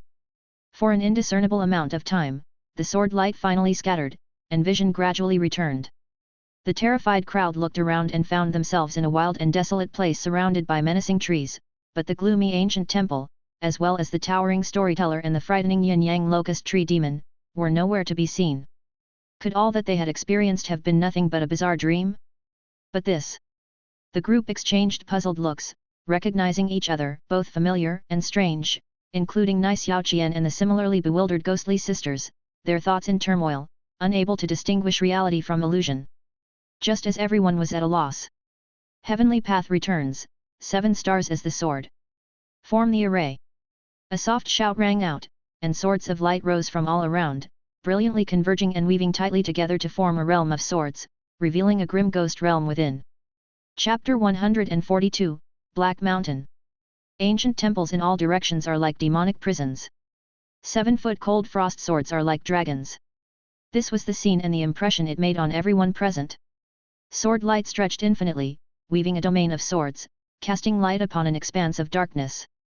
Within this realm of swords, amidst the darkness, lay an ancient and dilapidated temple, where boundless dark currents surged like tidal waves, surrounding a towering, sky-reaching tree. This tree was a locust tree, yet not an ordinary one. It stood 1,000 feet tall, with countless roots and vines hanging down, rooting themselves into the ancient temple, forming an eerie sanctuary where a myriad of phantom shadows wailed and shrieked. It was the locust tree of gloomy yin-yang. As a peculiar demon, it had already stepped into the demon emperor realm, possessing thousands of years of Taoist cultivation. Although not yet at the level of ancient demons such as those of Black Mountain, who could boast 10,000 years of cultivation, it was far superior to beings like Chu Gonghao, ranking as a formidable power among the demon emperors. Thus, when it sensed the abnormality within the Orchid Temple, it resolutely took action. It wasn't overestimating its own abilities, but rather, it had no choice. Plants and stones are vastly different from animals and livestock. It was extremely difficult for them to awaken spirit wisdom and transform into spirit monsters or demons. However, correspondingly, once plants and stones became enlightened, surpassing the boundary of beasts and livestock, their starting point and strength were certain to surpass those of similar creatures. The Black Mountain Old Demon was one example. As the spirit of Black Mountain from the underworld, in terms of strength, it was one of the top powerhouses even among ancient demons thousands of years old. Even Daoist celestial masters and holy Buddhist monks could only seal it instead of destroying its body, the Black Mountain that had existed for countless years. Such was its formidable strength. However, success was xiaohe, and so was failure. Though demon trees and mountain spirits were powerful, far surpassing beastly spirit monsters, they had one significant weakness and flaw: their bodies were difficult to move, or simply could not move at all.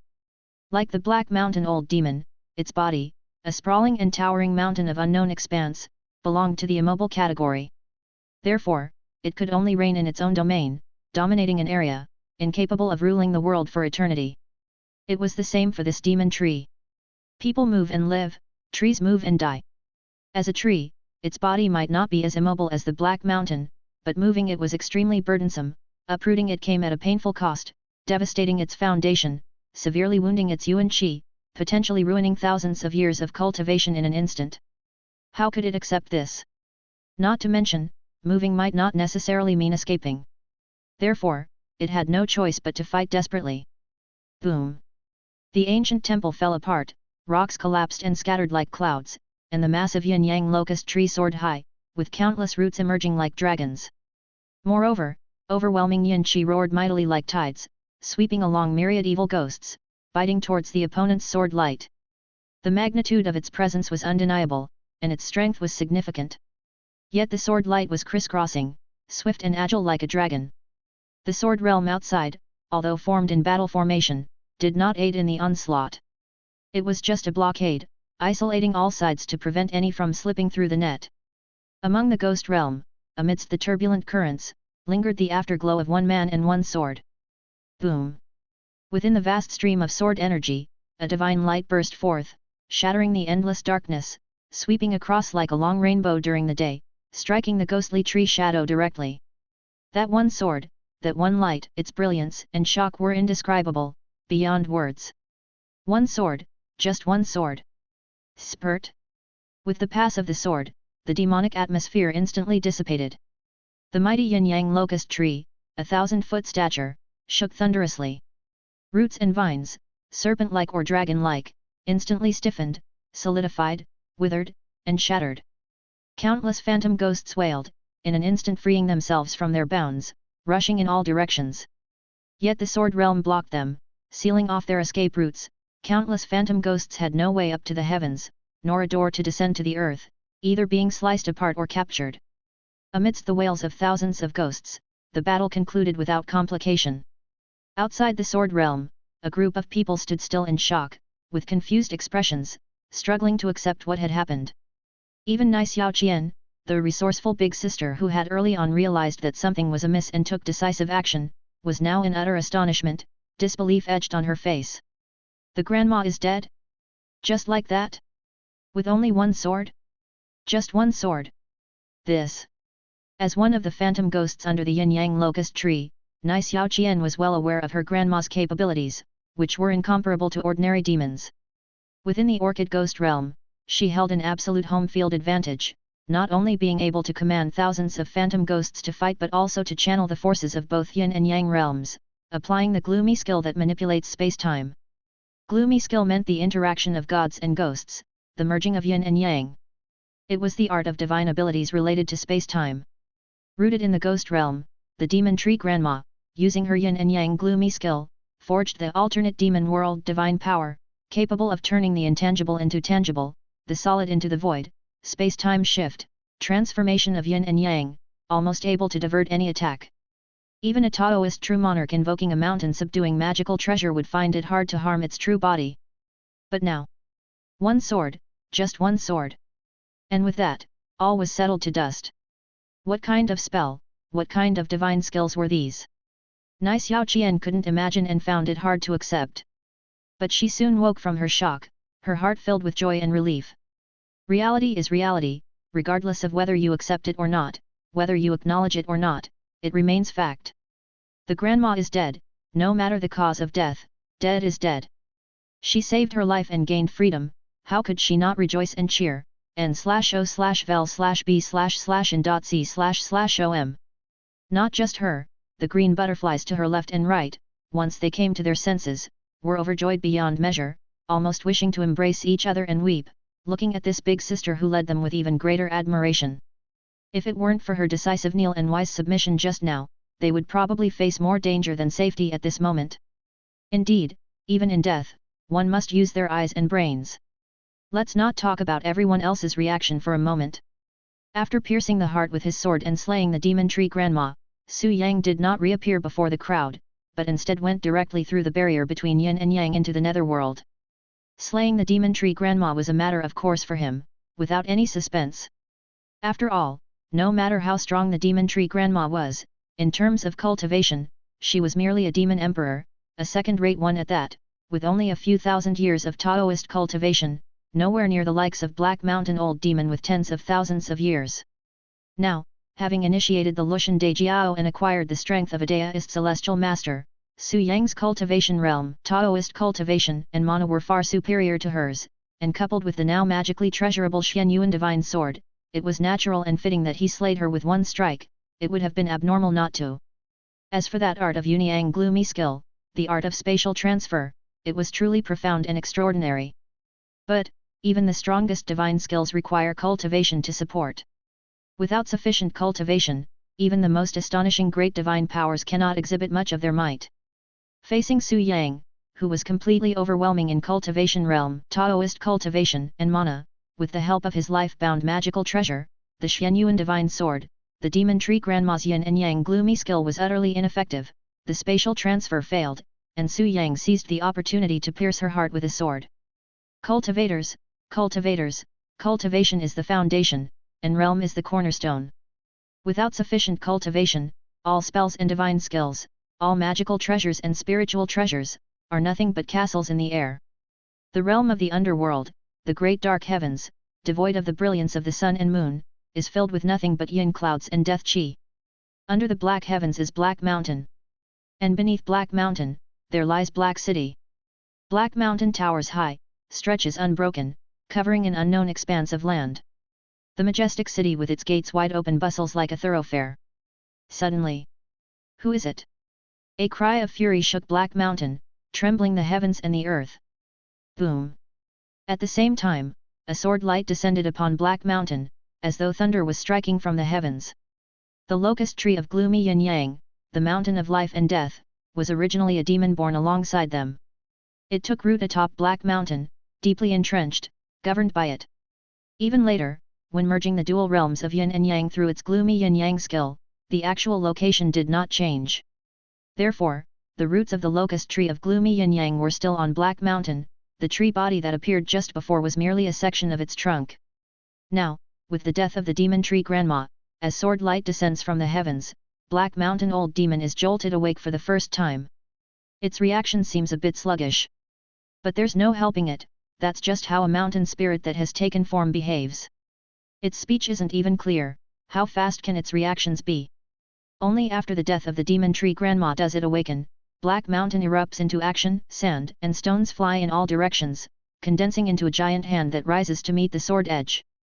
This giant hand, formed of black stone, as hard as metal, extremely sturdy, imbued with the power of mountains and the chi of death, is nearly impossible for ordinary cultivators to contend with. However, the one who has come is by no means ordinary. A sword descends from the heavens, its light brilliant, cleaving the dark heavens and earth. Fire of man and law, the righteousness is vast. Essence of earth law, unsurpassably sharp. The might of heavenly law, scouring the court and sweeping the den.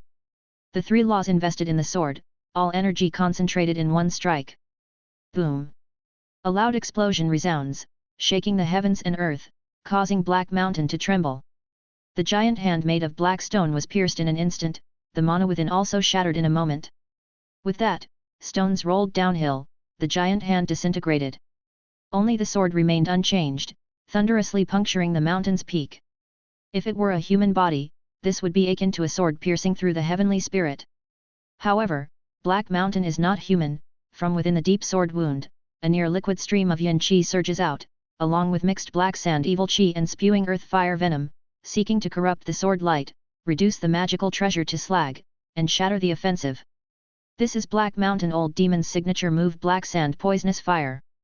Having become sentient over untold years, Black Mountain consumed the souls of countless living beings, harboring within it their vengeful, poisonous evil chi, combined with the vile and toxic flames naturally occurring in barren and dangerous lands. Fused together and cultivated by the old demon over tens of thousands of years, it eventually became a divine ability, the black sand poisonous fire. This fire, tainted with evil chi and steeped in poison, is extremely corruptive. Even for a Taoist true monarch, a single breath could cause serious injury, damaging their law body, contaminating their yang spirit, and if not cleansed quickly, it could even lead to demise and death.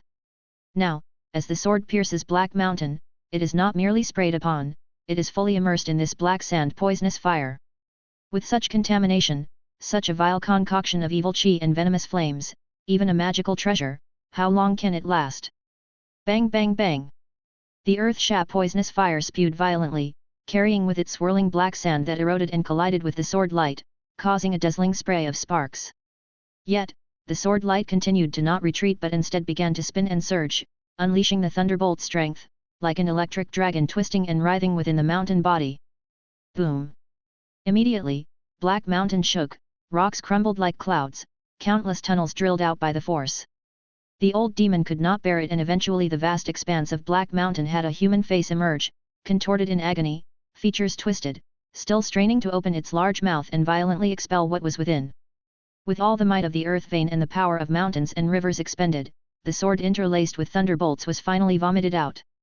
Thereafter, Black Mountain shook, its expression settled into silence, and apparently it took on a defensive posture, withdrawing into itself. Chapter 143, Refining. The Black Mountain Old Demon's choice to shrivel up in defense was out of necessity.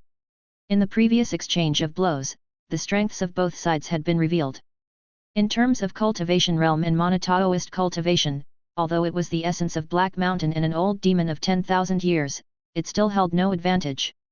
Because the other was a deist celestial master, one level of difference meant a world of distinction, which even it could not compensate for.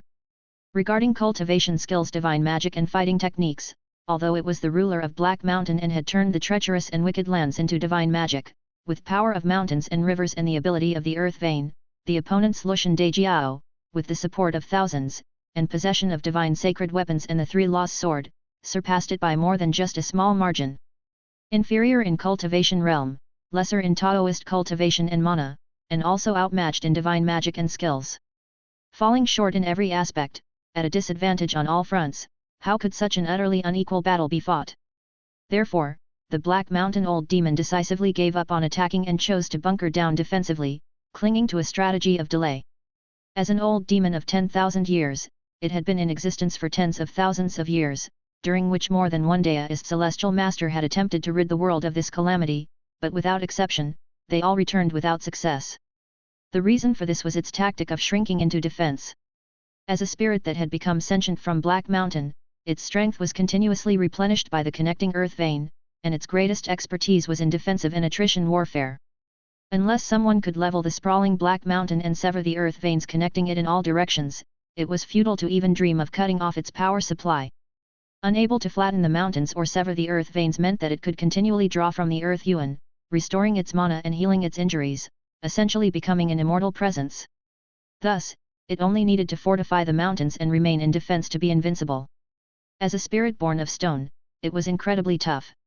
Focusing solely on defense, even a deist celestial master would find it difficult to break. Even if its defenses were breached, it could transfer the mountain core, the special internal pill of the mountain spirit, elsewhere and rebuild the defensive line. As long as the mountain core remained undamaged, and its internal pill intact, it could endlessly rebuild its defenses and hold out indefinitely. Who could afford such a drawn-out conflict? Even a deist celestial master didn't have such resources. That is why, over tens of thousands of years, despite many celestial masters and holy monks attempting to cleanse the world of demons, when they confronted it, they all returned empty-handed, only managing to place a formation at best, merely sealing it for a few decades. It had been so in the past, and it seemed it would be the same now. As long as it anchored its defense and refrained from breaking its position, with a bit of endurance, the mighty foe would eventually recognize the difficulty and retreat. Outside Black Mountain, sword light transformed, revealing the figure of a man. Su Yang looked at the defensively entrenched old demon, shook his head without saying much, and with a movement from the sword box on his back, he released millions of sword artifacts. Thousands of swords, vast and flowing like a curtain of rain descending from the sky, pierced into various parts of Black Mountain. Boom boom boom. Although unsure of the opponent's intentions, the Black Mountain could not allow things to escalate. As the mountain stirred, the old demon exerted its strength, and instantly, sand flew and earth fire spouted, attempting to wash over and refine the millions of sword artifacts. However, Su Yang's body turned, and the divine swords re-emerged, splitting from 1 into 3, and 3 into 9. Subsequently, 9 Xianyuan divine swords executed crisscrossing thunderbolts. Black Mountain was startled, no longer caring about the purpose of the millions of sword artifacts, as black sand condensed and earth fire retreated, warily anticipating the movements of the 9 divine swords. Su Yang, however, paid no mind. The 9 swords flew out and came crashing down, firm as steel nails, driving into the mountain at strategic points. They were nodes of the formation, acupoints of the earth vein. Trying to sever the earth vein. Finally understanding the opponent's intentions, the Black Mountain Old Demon snorted coldly, solidified the mountain's stance, and stimulated the black sand poisonous fire, subtly contaminating the opponent's sword artifacts. Just now, the opponent was able to pierce deep into the mountain's body because it hadn't been solely focused on defense. Now, with undivided attention on shrinking itself down and solidifying the mountain, the tens of thousands of sword artifacts and those 9 divine swords could at the most puncture the outer layer of stone. Wishing to penetrate into the core of the mountain body and threaten its mountain heart was nothing but wishful thinking. Without breaching its mountain body defenses, how could one even attempt to sever the earth vein lying under the connected mountain terrain? Therefore, the Black Mountain Old Demon regarded the opponent as engaging in a futile effort, not worthy of concern, focusing solely on its defense while secretly powering the black sand and earth fire to corrupt the magical treasures. But soon. No. No, no, no. Black Mountain trembled with alarm, the black sand poisonous fire bursting forth violently, trying to push off the 9 divine swords and the thousands of sword artifacts from its body. The 9 divine swords nailed onto it were like blood-sucking locusts, absorbing the essence of its stones and the force of the earth vein. What was happening? What was happening? It was the doing of Xianyuan.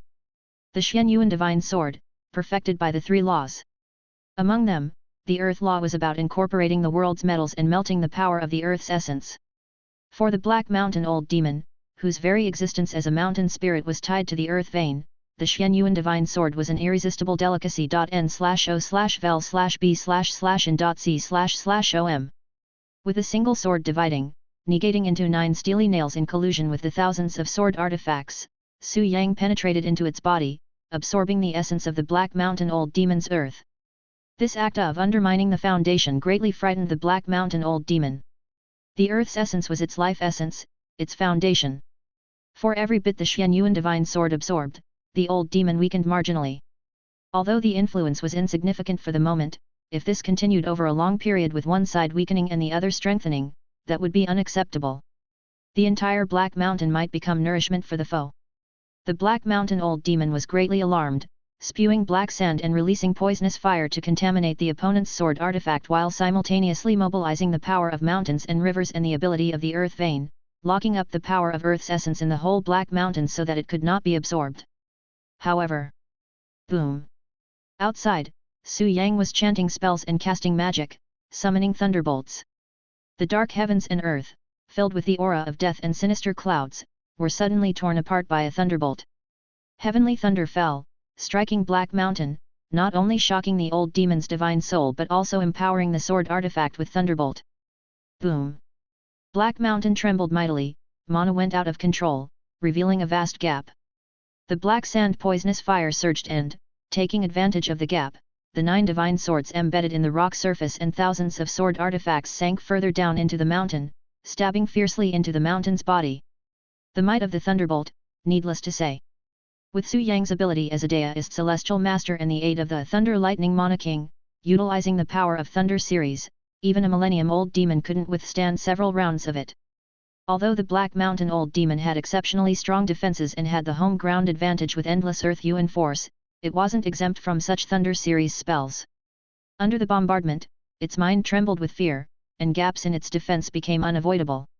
If it were just Thunder series attacks, even if its defenses were broken, it could adjust and recover afterward without worrying. But the opponent wasn't just using Thunder series spells. Thunder series strikes opened gaps, and the sword artifacts immediately took advantage and greedily absorbed the life essence of the mountain spirit. The essence of earth continuously escaped, as if life itself was fleeing. Greatly frightened, the Black Mountain Old Demon struggled fiercely but was firmly suppressed by the opponent's Thunder series to assist the sword. Su Yang's strategic intent was now very clear. He wanted to refine the Black Mountain Old Demon. Had it been anyone else, even if they were also a deist celestial master, such a thought would be nothing but a pipe dream. But he was not anyone else, he was Su Yang, who possessed the attribute panel and skill traits.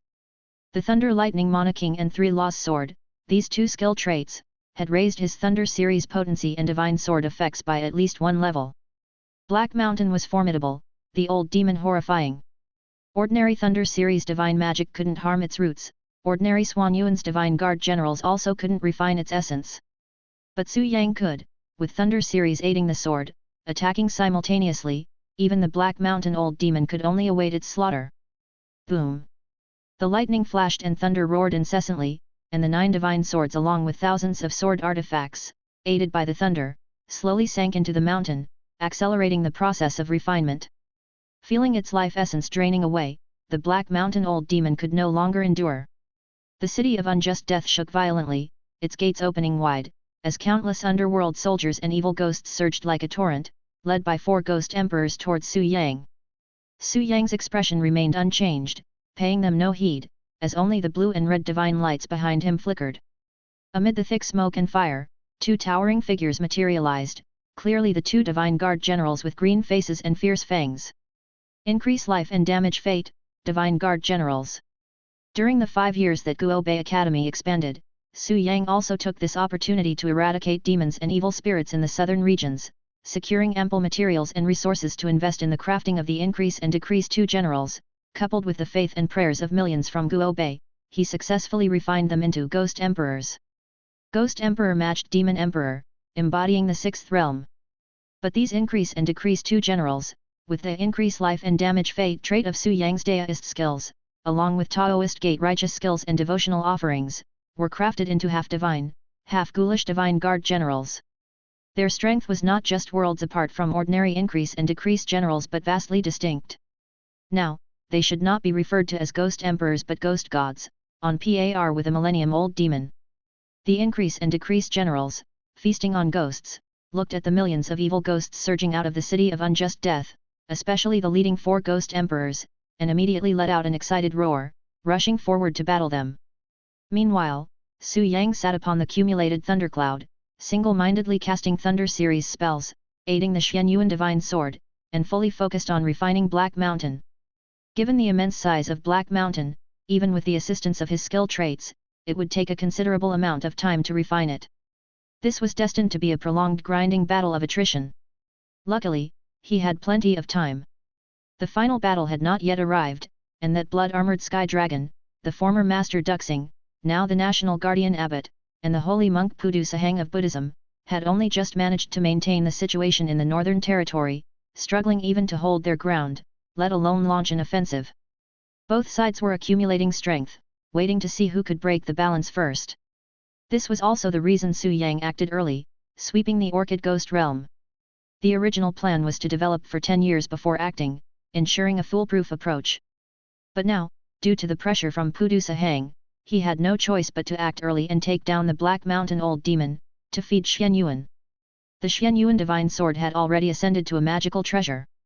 After refining the Old Demon and acquiring the essence of Black Mountain, it may have the hope of advancing to a spiritual treasure.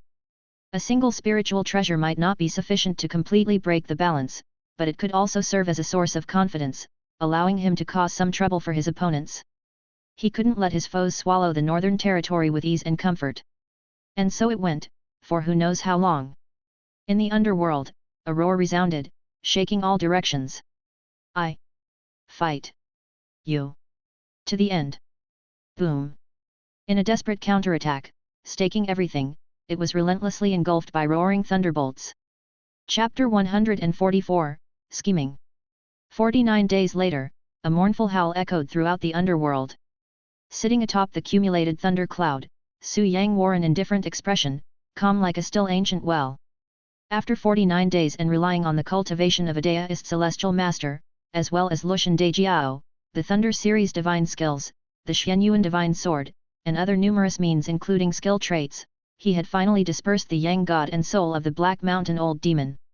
Although the Yang God was shattered and the soul scattered, Black Mountain did not collapse and destruct. After all, this was a mountain range, a part of Yin Mountain's earth vein that existed for untold time. Its size was too vast, its potentiality too profound, and its resources too abundant. Even with the Xianyuan divine sword drawing the essence of earth, it could not refine it in a short period of time. If he were to stop now and neglect it, a second Black Mountain Old Demon might emerge after 1,000,000 years.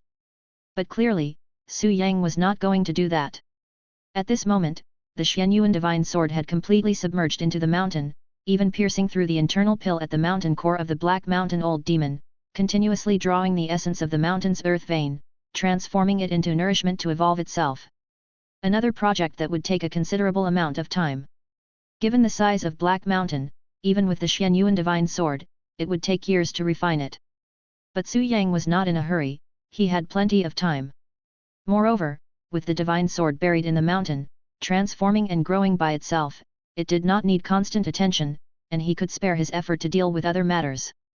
However, he did not leave immediately but sat atop the cumulated thunder cloud, where at some point he had again taken on the appearance of Shijian.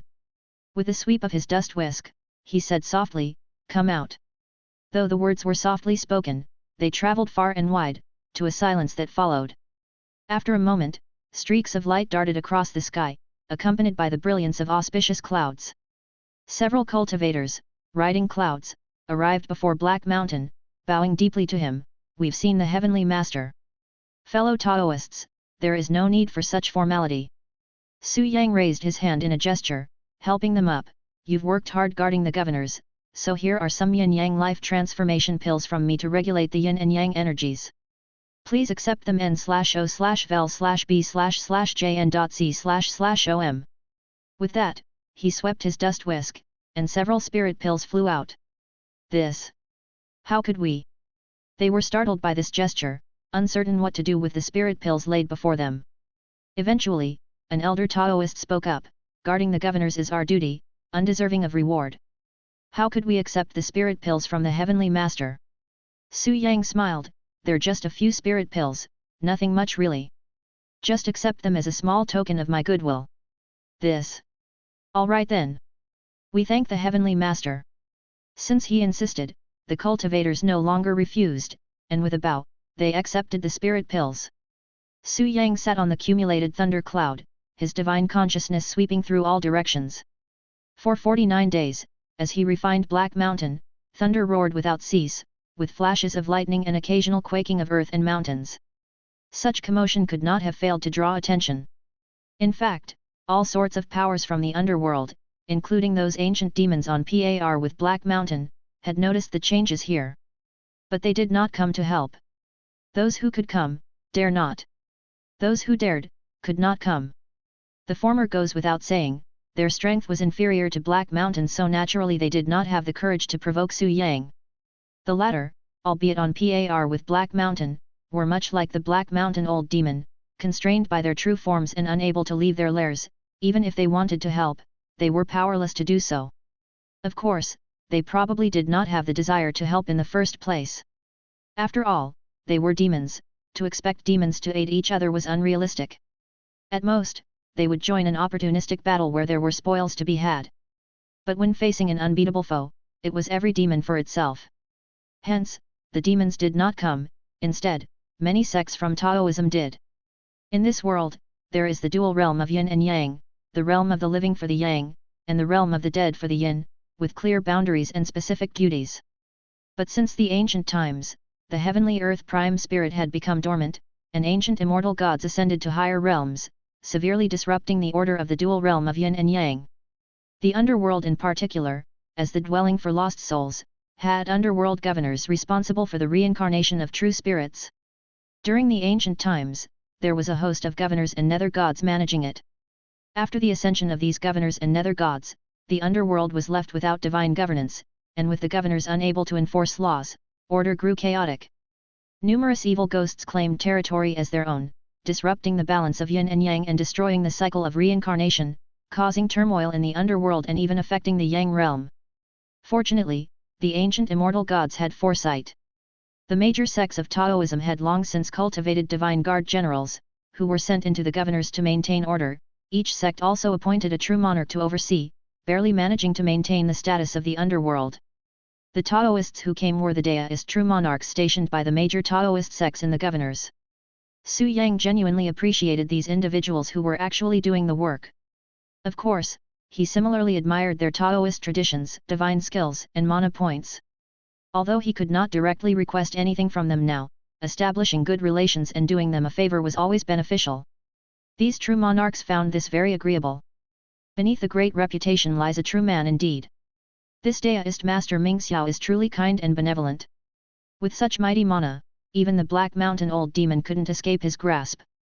Such spirit pills are a gift of nature, no wonder the Mingxiao sect has thrived so well these years. Indeed, he is the most outstanding figure in Taoism in recent centuries. Unfortunately, his path does not align with our Buddhism. Among the group of Taoists, there were also two monks who, though they received spirit pills, inwardly sighed. Su Yang saw it but did not point it out, simply saying, while it's nothing new to mention, I must remind everyone that Pudusahang is no benignant force and harbors great ambitions. My fellow Taoist friends in the Northern Territory must be very cautious and on guard. This. Several Taoist men looked at each other in dismay, unsure how to respond to these words. The two monks smiled bitterly, pressed their palms together in a salute and said, Heavenly Master, although there is a conflict of ideologies with the abbot, it is merely a philosophical disagreement. Why must you slander so? Wasn't everything clear on Kunlun Mountain 2 years ago? Su Yang glanced at them with a calm expression, not minding their words. Whether this matter is true or false, time will tell. I don't insist that you all believe me, I only ask that you keep these words in mind. In case of adversity, you will not be caught off guard, not to mention the danger of Taoism perishing and bringing disaster to the innocent. Amitabha. Upon hearing this, both monks fell silent, then sighed in unison, turned around, and left, leaving behind 2 bottles of spirit pills. Their attitude was quite clear. Seeing this, the several true monarchs could only feel helpless. In the past few years, the world has seen great changes, with heroes appearing in both south and north. In the south, there is no need to say much. The Guobei Academy has developed swiftly, rising like a dragon, and the master of the Mingxiao Taoist temple, the Thunder Lightning Mana King, has been recognized as the foremost person in Taoism in the past 1,000 years. With the help of the Lushan Dejiao ritual, he has entered the 7th realm of Taoism and, as a living heavenly master, has swept through the 7 provinces of the south, leaving demons and evil spirits of all sorts trembling at the sound of his name. As for the north, although the Chen dynasty has been established for more than 300 years, the state apparatus is bloated and gradually decaying. However, since Emperor Xianzong passed away 4 years ago, the great virtuous monk returned from his travels, leading Buddhism and assisting the new emperor. There have also been reforms inaugurating a new era, overhauling the bureaucracy, and reorganizing the court. Besides that, with the Guobei Academy's expansion, conflicting ideologies and clashing interests prompting a migration of southern forces to the north, the situation in the north has gradually stabilized. The new emperor's policies have greatly enhanced the national strength, and the itinerant monk has been conferred the title of National Guardian Abbot by the new emperor, with the honorific Pudusa Hang, also a most distinguished figure in Buddhism in the past 1,000 years. One as the master of Mingxiao, one as the national guardian abbot. One as a Taoist heavenly master, one as a holy Buddhist monk. The north and the south stand in opposition, each holding sway over their side, both striving for supremacy. Such situations have occurred several times throughout history. But the conflicts between Buddhism and Taoism in history often stopped at a certain point. After all, they both belonged to the righteous path and were faced with the threat of demons. Settling their differences was generally enough. There really was no need to fight to the death or destroy mountains and temples, and eliminate each other's lineages. But this time, the tension between the two sides was very, very thick. First, the master of Mingxiao made a move, proclaiming to cultivators all over the world and the 10 directions of Taoism that Pudusahang was a demon in disguise, holding an ancient artifact in hand and planning to devour the world's living beings for cultivation resources. Then the national guardian abbot struck back, also proclaiming to the world and the 10 directions of Taoism that he was the true demon in disguise. The so-called 3 cultivations of Guobei were actually all one demon, with unknown origins and grand schemes. Besides, within the Guobei Academy, what they call kind spirit monsters are all demonic, and these so-called spirit pills and miraculous medicines are refined from flesh and blood. Even the provisions produced by the Academy are made by coercing human cultivators to farm using their cultural chi and mana. In short, both sides accused the other of being a demon, both claimed the other had unknown origins and sinister intentions, and neither would rest until the other was dead. If they were both lone individuals, that would be one thing. If they truly fought each other, even if they perished together, only 2 lives would be lost. But they are not. Each represents their respective lineage, their respective power. Moreover, their personal charisma is incredibly strong. The master of Mingxiao is righteous and detests evil, and is quick to help the needy. The national guardian abbot is a great virtuous monk, compassionate in the Buddhist law. Both sides have their own supporters, even pulling the Taoist and Buddhist circles of the south and north onto their chariots of war.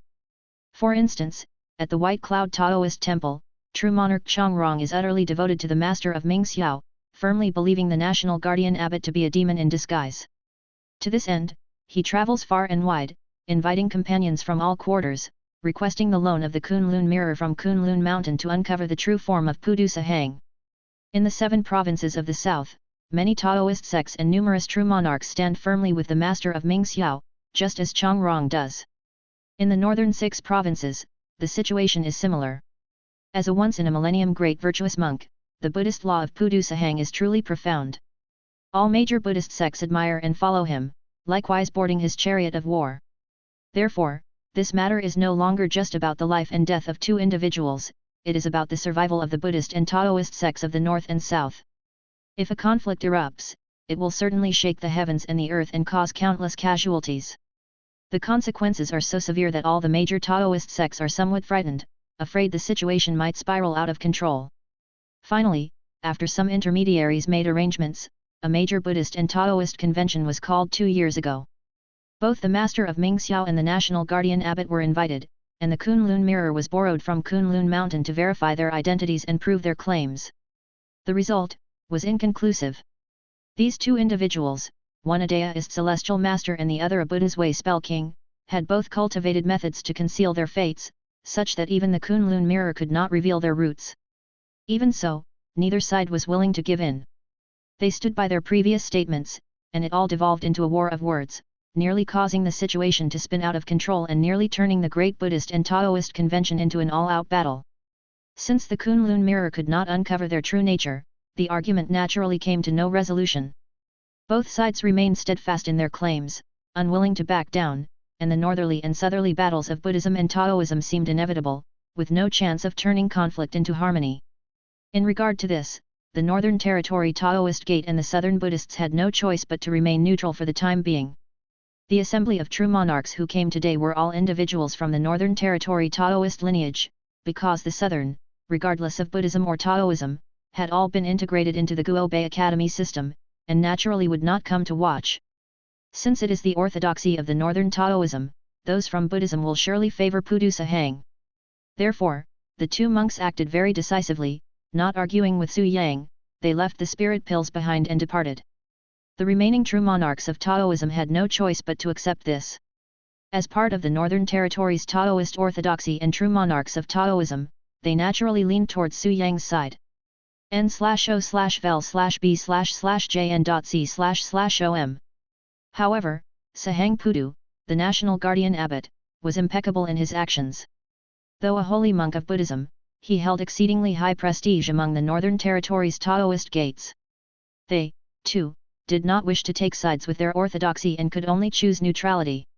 Under these circumstances, it seemed inappropriate to accept the spirit pills. But to refuse would be to slight the host of Mingxiao Taoist temple. The true monarchs felt somewhat helpless. Su Yang shook his head too. Those involved are often confused, the bystanders see things clearly. Esteemed Taoist friends, do as you see fit. With these words, there was an implied suggestion for the guests to leave. A few true monarchs exchanged glances and were also inclined to leave.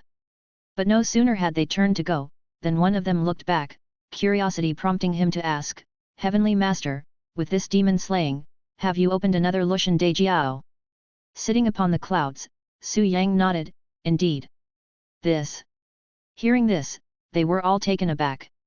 The Lushan Dejiao, a grand Taoist ceremonial rite, is extraordinarily potent but vastly consuming. Even with the full support of a nation, it cannot be performed many times. Look at the Chen dynasty, despite over 300 years since its founding, it has only held 5 such grand rites of Taoism and Buddhism. 5 years ago, for the demon of Mount Mang, a Lushan Dejiao was held in North City's territory. Now, 5 years later, facing the Black Mountain Old Demon, with North City occupying the south, another Lushan Dejiao was held. How could Guo Bei Academy's resources be so abundant? To hold 2 great rites within a 5-year span? The implication was alarming.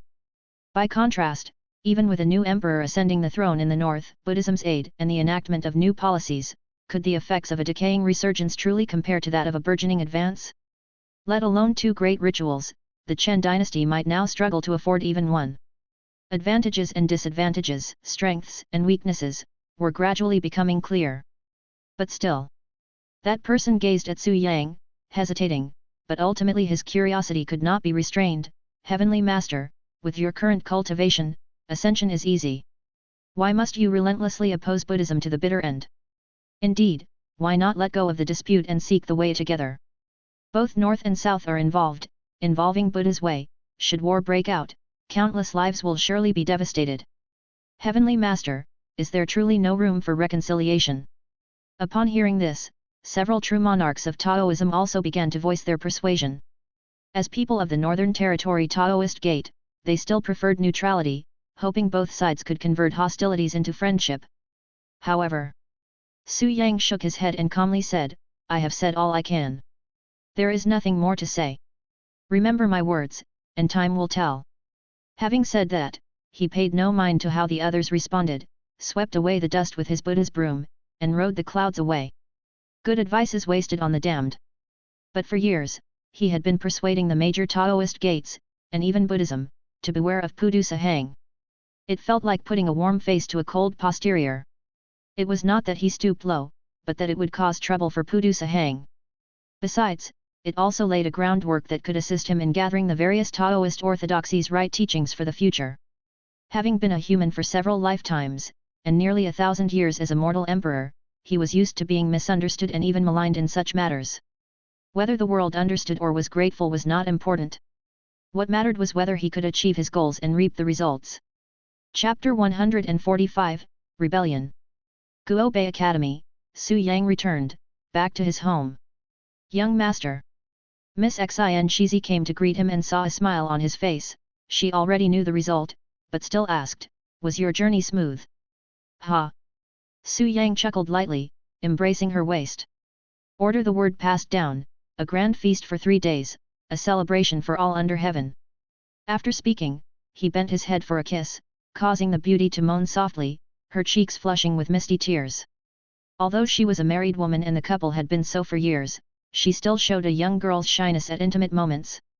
The handmaidens standing by, too, promptly withdrew with discernment, turning to prepare for the grand feast. Su Yang was to host a banquet, a grand feast for all under heaven to celebrate together. It wasn't that he was indulging in pleasure and idleness, pursuing enjoyment as soon as he achieved a little success. Rather, it was social propriety, something that must be done. The orchid ghost realm had been entrenched for many years, always seen as a thorn in Jinhua's side. Now that it had been uprooted, by reason and emotion, it was necessary to proclaim it to the world. It would not only stabilize the public heart but also enhance prestige. Why not do it? Additionally, this demon-subduing ritual brought forth efforts from all aspects. Once victory was secured, it was appropriate to acknowledge contributions and rewards, thereby benefiting unity among the people. Also, it was an opportunity, a chance to see the reaction of others. Pressure, after all, is always relative. The presence of Pudu Sahang was a constant worry in his heart, but wasn't he also the sword hanging over Pudu Sahang's head? Now that he had slain the Black Mountain Old Demon, accomplishing what past heavenly masters couldn't, it would undoubtedly redouble the pressure on Pudu Sahang. He was certain to do something. Therefore, Su Yang gave him the opportunity, let him put on a show, to see what tactics he could employ. Nov. L. B //JNN. 3 days later, the banquet began. Guo Bei, adorned with lanterns and streamers, celebrated with all under heaven. Even the 7 provinces, in various sub-branches, all partook in the beneficence. White Cloud Taoist Temple, True Monarch Chongrong has arrived. Qingping Taoist Temple, True Man King He has arrived. Mana Bright Temple, White Mountain Master has arrived. Phoenix Song Mountain, Fairy Qingluan has arrived. That night, with the moon high and lights shining bright, the entire city was destined for sleeplessness. The banquet flowed like a river, with distinguished guests filling the seats. Laughter and greetings were exchanged, and from time to time, radiance soared into the sky, and auspicious clouds descended as various high-ranking Taoists arrived to offer their congratulations. Amidst the worldly fireworks and immortal spells, a unique charm emerged under their mutual reflection. Apart from the people from Guo Bei Academy itself, there were also those who had joined the system and boarded the same worship, including the major Taoist sects and some hesitant, wavering neutral forces unsure of where to cast their lot. Anyone could see that this banquet was not just a simple celebration of victory, but also carried a strong political overtone, determining the fate not only of the 7 southern provinces, north and south lands, the 3 major sects, all Taoist unity, but also the entire world's destiny. Therefore, no one dared to treat this lightly, all invitees made sure to attend this grand banquet. At the banquet, guests took their seats, clearly separated by their affiliations. The Taoists were led by True Monarch Chongrong, flanked by great scholars from Confucian Gate and high monks from Buddhism. Now, with the southern 7 provinces, the 3 teaching sects, and the major Taoist sects even lose cultivators from the Taoist temples all under the Guo Bei Academy, there was indeed no shortage of true monarchs present, totaling 36. They represented the southern cultivation realm. On the other side, various demon immortals, led by Fairy Qingluan from Fengguyu Mountain, along with several kind spirit monsters who had stepped into the sixth realm. Although they were fewer in number, their power was not to be underestimated, and they were even closer to the academy than the major sects, some with the intent to fully commit. After all, as spirit monsters, they need not consider the inheritance of the sects, nor are they concerned with sectarian views, survival is their primary concern. Many kind spirit monsters had in the past joined the major Taoist sects, becoming the so-called divine beasts guarding the mountains or even mounts and pets. Now, faced with the Guo Bei Academy, which offered better treatment and equal status, what reason did they have to refuse? 3 teaching sects, all Taoist unity, the entire southern cultivation realm, along with a bunch of demon immortals, the Taoist true monarchs present, and cultivators of the sixth realm, nearly amounted to 50 in total. At any time and place, they formed a force that could not be ignored. Below the true monarchs were the true men, not to mention the countless, there were thousands, mostly disciples of the academy and kind spirit monsters, followed by disciples from the major sects. As for mages below true men, they could only be arranged on the periphery. There were 3 main seats set aside in the banquet hall, all currently empty. But the crowd didn't have to wait long, as 2 figures soon arrived hand in hand. One stood tall and proud, brimming with a brave and extraordinary aura, subtly holding great power and authority, and also displayed scholarly grace. The other wore a striking red robe over an impeccable white attire, her youthful appearance rivaling that of a nation's beauty, stunningly exquisite. The 2 entered together, hand in hand, immediately becoming the center of attention in the room. Greetings to the headmaster. Brother Dao of Sword Minister. Young Master Liuxian. The crowd stood up, each paying their respects. The presence of such distinguished guests brings glory to this humble place. Please. Su Yang smiled, took his seat, and then invited the rest to do the same, before finally speaking, today we have a grand celebration, a joy shared by all under heaven. My 2 elder brothers should have been here, but just recently, while sweeping through the Orchid Ghost Realm, my eldest brother witnessed the disorder of the ghostly realms and the chaos of yin and yang, and thus he wished to restore the order of the dual realm of yin and yang, establishing the Yin Mountain Mansion to uphold the laws of the governors. Yin Mountain Mansion. The crowd was momentarily startled upon hearing this. But soon the Taoist true monarchs came to an understanding and unanimously praised, Brother Dao of Yin Mountain has boundless merit. It had been said before that the order of the Yin and Yang realms was deteriorating. Hence, each major Taoist sect had to allocate resources to maintain the order of the governors, to prevent the chaos of Yin and Yang. However, the netherworld was perilously dangerous, not only infested with numerous evil ghosts but also inhabited by age-old demons like those from Black Mountain. Even for the major Taoist sects, they could only barely maintain the situation in the netherworld, and with regards to self-governing entities like the City of Unjust Death, they were willing but powerless to regulate. Even so, entering the netherworld and establishing the order of the afterlife is also a symbol and expression of a top-ranking Taoist sect. It can bring fame and power, but it also comes with obligations and responsibilities. Now, Guo Bei Academy has become the master of the South. If it were also to establish the order of the netherworld, its authority would be all the more justified. That is one point. And there is another. The crowd had just received news from the Yin Mountain Mansion and hadn't yet digested it when they saw Su Yang open his mouth and say, "My second brother enforces the law, eradicates demons, but looking across the world, there are more than just those in Black Mountain causing calamity. Therefore, my second brother has decided to purge the world, exterminate the group of demons, and for this reason, is absent from this banquet. I hope you all understand this." Everyone was startled upon hearing this, but they soon came to terms with it, and true monarch Chongrong even stroked his beard and said with a smile, "The Taoist master still despises evil as vehemently as before, now those demons are in for trouble." There was an implication in his words. Indeed, there was. Despite having the image of a kind old man, one must never assume that a true monarch is without schemes or intelligence, plain and simple. True monarch Chongrong saw through the ingenuity of Su Yang's strategy with just a glance. It was an open strategy aimed directly at Pudu Sahang. Pudu Sahang is a demon that wishes to swallow the world whole and turn it into nourishment for itself. But it cannot possibly stand against the entire world alone, devouring all directions. When the time comes to cause trouble, there must be demonic minions, especially those age-old great demons who will definitely become its accomplices, joining this frenzied battle to intercept the cultivators of the major Taoist sects. Now, under the name of Daoist Celestial Master, Su Yang's cleansing of the world's demons is a blatant move to cut off Pudu Sahang's arms, weakening its power. Pudu Sahang has no grounds to oppose it and can at most covertly intervene, helping those demons to hide away. If a hand is extended too many times, it might just slip up. This move is formidable indeed. Furthermore, purging the world of demons comes with many gains, and by using them as resources, the strength of Guo Bei Academy is sure to leap forward dramatically. This is truly putting Pudu Sahang on the grill. True monarch Changrong can already foresee the doubled pressure on the north after this news spreads. It wasn't only true monarch Changrong who saw things clearly, the other true monarchs were also insightful, quickly understanding the intricacies inside. Beyond their admiration, they began to feel upbeat about the future prospects. At that moment, Su Yang raised his glass and said with a light laugh, "Although the two elder brothers are not present, the three of us share honor and disgrace. I toast to you all as an expression of my sentiments. Taoist friend Liuxian is too kind. Please."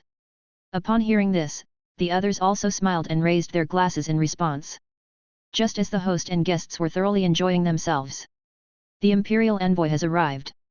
A shrill shout disrupted the atmosphere of the banquet. Frowning, the crowd exchanged glances and then looked towards the source of the voice. They then saw a group approach, entering the area. At the head of the group, one was a young man dressed in a dragon robe, and the other was a middle-aged monk with a commanding presence, tall in stature as if he were a protector deity. Seeing this scene, everyone frowned, but no one spoke, instead turning their gazes to Su Yang. Su Yang didn't make a move, allowing the newcomers to approach the center of the banquet. They left their guards outside and walked into the middle of the banquet area alone. Then the young man lifted an object in his hand, looked around at everyone, and directed his gaze towards the seat of honor. "The imperial edict is here, where is Li Liuxian?" Impudence! At these words, a disciple of the academy angrily slammed the table and stood up. "Who are you to call my master by his name so casually?" "Humph!" The young man smiled unconcernedly. "I am King Zhao of the royal family of Great Chen, the brother of the emperor. I am now serving as the imperial envoy, here to announce the decree. Where is Li Liuxian?" What audacity! Seeing him assume such an attitude, the crowd grew angrier and were about to act. Yet, Su Yang waved his hand. "Read it. So you are Li Liuxian. Indeed, meeting a person is better than hearing of them." With a smile, the young man opened the imperial edict and read aloud. "By the grace of heaven, the emperor decrees, Li Liuxian is talented beyond measure, esteemed by all under the sky, truly a pillar of the state and a support of society. Now bestowed with the title of King Chenese, to forever govern the southern lands, his title shall be hereditary and never change with the country sharing his prosperity. Guo Bei Academy is hereby declared the premier academy in all the land." As they listened to the youth read the decree, everyone was speechless, with furrowed brows. Is this an imperial decree? Not a joke? Has there ever been such an absurd imperial decree? No, although the reasoning is absurd, upon closer consideration, it may well reflect the Chen dynasty's stance toward that national guardian abbot, right? King Chenese, to forever govern the southern lands? Could it be that they are willing to concede, seeking peace to achieve a division of north and south? No, that's not it. If there were a desire for peace, why would they send someone like him, especially at such a gathering? What on earth do they intend to do? In the hearts of the crowd, doubt piled upon doubt. At that moment, the youth had finished reading the decree, his smile enigmatic as he looked toward the stage. "Congratulations to King Chenese, please receive the decree." Su Yang looked at him and simply smiled. "A guest is a guest, find them a place to sit." "Yes." Hearing this, someone immediately stood up and cleared a seat. Seeing this, the youth was fearless. King Chenese is indeed hospitable. Having said this, he and the monk boldly took their seats. This action plunged the atmosphere into awkwardness. People exchanged glances, unsure of what to do. At this moment, a light chuckle drew attention, and it was the youth who spoke again. "There's food and drink, yet no songs or dances. How can this pass for a feast? Alas, this king arrived in haste and did not bring any dancers." After speaking, his gaze shifted, looking at Su Yang, King Zhenyi's, I hear your Guo Bei Academy teaches all without distinction, even women can enroll. Even those from the Jiangnan top 10 Huqi and the Qinhua 8 beauties have been admitted into your academy, which really arouses envy. Could we perhaps invite them to present a song and dance for our enjoyment? This, Nov. L. B /JNN. Upon hearing this, everyone was astonished, looking unbelievably at King Zhao. Is this man mad? Does he know what he's doing? Or is he doing this deliberately? What exactly is Pudu Sahang up to? As everyone was stunned, Su Yang remained indifferent. Seeing this, King Zhao grew even more audacious, but I reckon that even the Jiangnan top 10 Huqi and the Qinhua 8 beauties do not compare with the beauty at King Zhenyi's side. Could we perhaps ask King Zhenyi's to drag him down and execute him? Before the words were finished, they were abruptly cut off from above. The scene tensed, and immediately action was taken, moving toward King Zhao. Although he had expected such an outcome, witnessing it caused King Zhao's expression to change, and he began to shout loudly, Li Liuxian, I am an envoy appointed by the Emperor, the brother of the Emperor, a royal prince of Great Chen, you dare. Before he could finish, he was seized and dragged out of his seat. Amitabha. Seeing this, the middle-aged monk finally stood up, reciting the Buddha's name in calm protest, when nations are at war, envoys should not be harmed. What you do? Go back and tell Pudu Sahang. Again interrupted before finishing, Su Yang cast his gaze downward, indifferently speaking, such trifling tricks won't help him in any way. Present something more convincing, or else his days are numbered. Chapter 146, Water and Land. A banquet, an unexpected twist, actually led to tremendous changes in the world. The next day, news spread like wildfire across the land. North City's Li Liuxian, defying the imperial edict, murdered the prince, and has become a traitor, to be hunted by parties from all directions. The imperial court dispatched 1 million troops, marching south to suppress the rebel, determined to pacify the disloyal subject. Overnight, the 7 provinces of the south changed their allegiance, all coming under the jurisdiction of the Guo Bei Academy. The 6 provinces of the north were greatly shaken, and thereafter, the major noble families united their strength, generously donating funds to assist the imperial court in eradicating the rebellion. The great Taoist schools also entered the fray, with the conflict between Buddhism and Taoism about to erupt. Both sides took Qinhua as the boundary, forming a standoff between the north and the south. Thus began the turbulence of war-torn times. But no one would have thought that this beginning would last 15 years. The north and south remained deadlocked. n/o/vel/b/jn.c//om. During those 15 years, neither side launched an offensive, instead strengthening their fortifications, training their soldiers, and stockpiling provisions. This situation wasn't strange at all. Because everyone knew, in this world, what decided the outcome of battles wasn't numerous soldiers and horses, but Taoist cultivators. If the cultivators didn't move, what was the use of soldiers slaughtering each other in battle? Meaningless attrition was something neither side would engage in, so such a stalemate was within reason. 15 years later. The capital city of the Northern Territory. It was the peak of summer, and despite being in the north, there was little relief from the heat. Although summer nights were stifling, the hearts of the people were tranquil and peaceful. The city was festooned with lights, as if a grand event were about to take place. In front of every home, there was an altar with incense burning, and it was laden with fruits and vegetarian offerings. At street corners and alleys, almsgiving took place, with monastery monks opening their doors wide, offering relief to the poor. In addition, in the major temples, tens of thousands of monks chanted Buddhist scriptures in unison, with the solemn Brahma sounds chanting echoing immensely, like the striking of a great bell, shaking the hearts of people, awakening profound realizations. Only outside the city, along the Zishui River, was it slightly deserted. If it were any normal time in the bustling capital, the river would surely be filled with pleasure boats, Huqi's laughter, and endless romantic escapades. But due to the convening of the Waterland Dharma Assembly, there were taboos within and outside the city, and such businesses of pleasure had to cease the drums and lower the banners. Unable to do business, unable to attract customers, the lantern-less pleasure boats were quietly moored on the water, being battered by the wind. It was on one such pleasure boat. "Miss, why have you come out again?" A strikingly attractive woman in red sat by the railing, staring into the distance at the brightly lit capital city, lost in deep thought, silent for a long time. An attendant quickly approached her side, covering her with a cloak. You know your own body, catching wind, getting cold, what would we do? Even though these past few days there is a Waterland Dharma assembly in the city and we don't have to entertain guests, should you still torment yourself like this? The woman did not speak, letting the attendant attend to her, and after a long while, she finally said, "Dai, after the Waterland Dharma assembly ends, won't it be time for me to leave the pavilion?"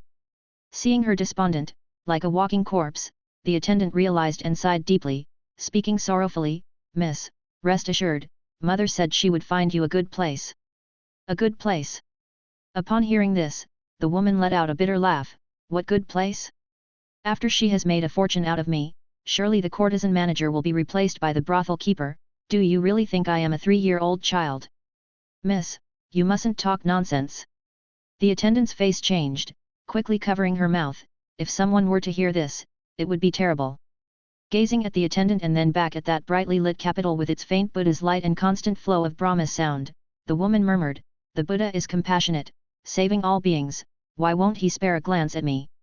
Could it be that I've really sinned in a past life, destined to suffer in this life?" "Miss, please don't say any more." The attendant, hearing her speak so, turned as white as a ghost, quickly holding her, begging, "Let's go back, shall we?" Seeing the attendant so frightened, the woman knew she had spoken too much, closed her eyes, nodded slightly, and got up to leave. However, just as she rose to turn her head, she caught a glimpse of something startling, a lone figure. Upon the river under the full moon, a single light boat floated, with a person standing alone on the boat, in a green robe floating ethereally, as though he was close at hand, yet also distant on the horizon. Kei Feng was startled, standing in place for a moment, as if possessed. She inexplicably called out, "Excuse me, sir, the night air is cold, would you care to come aboard for a drink?" "Sir? What sir?"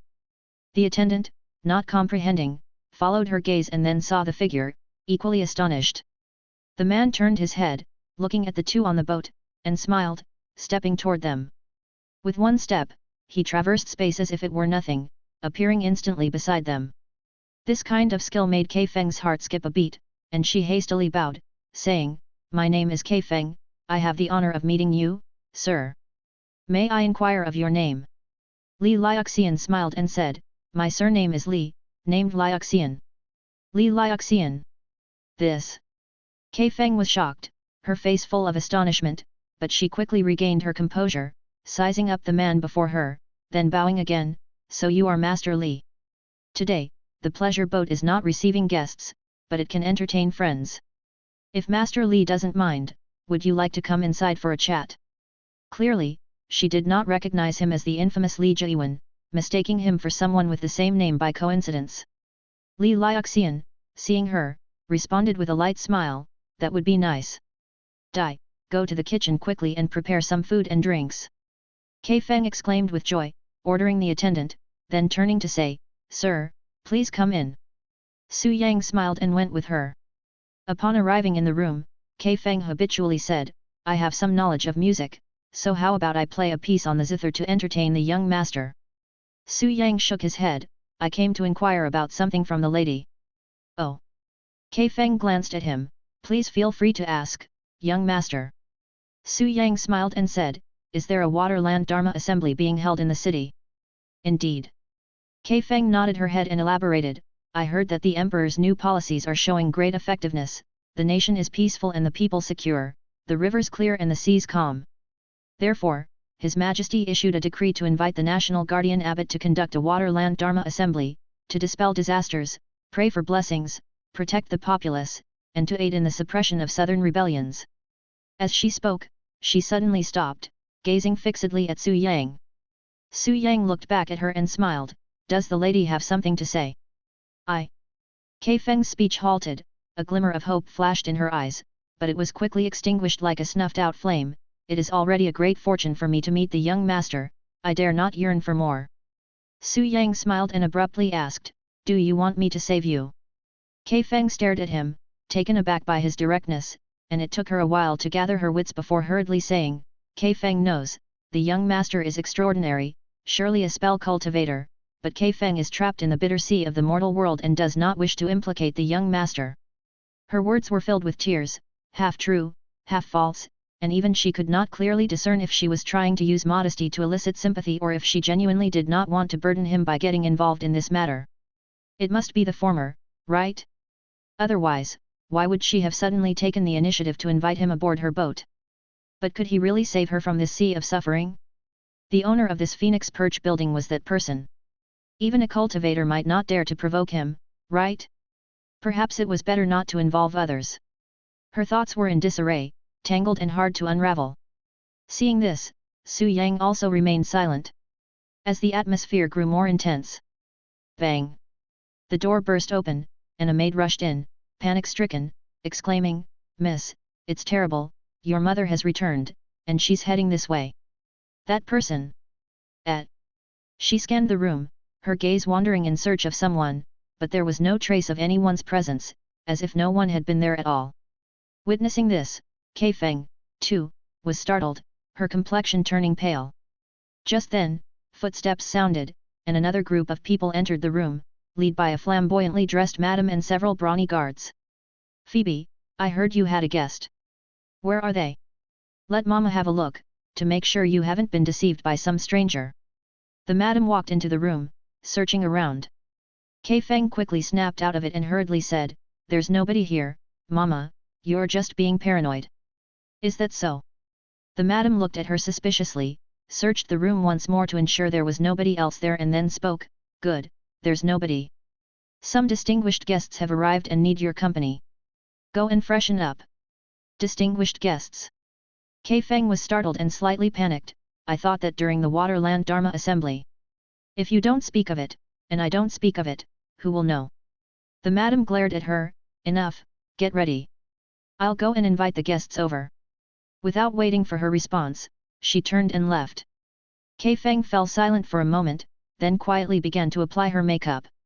Shortly after, a group of young men clad in splendid garments arrived in the room. "Is this Miss Kai Feng?" "Indeed, a peerless beauty among mortals." Third Hall. "Brother Liang, tonight is your lucky night." Ha ha ha. Laughter filled the air as several men took their seats. Kai Feng also played the lute to accompany them. They toasted and drank, their spirits rising high, and it wasn't long before they started discussing strategies and tactics. That Li Liuxian really doesn't act like a filial son. Jiangnan, with all its romantic charm, what has he turned it into? Exactly, he won't even allow brothels to operate. All the women have entered his academy, and he enjoys all the beautiful women in the world by himself, without giving others the chance to even take a glance. Humph, I don't think he will be able to leap about for much longer. Everyone knows that the southern rebels gain their strength from the North City three demons. The abbot's all-seeing eye reaches heaven, and he's already seen through the demons' true forms.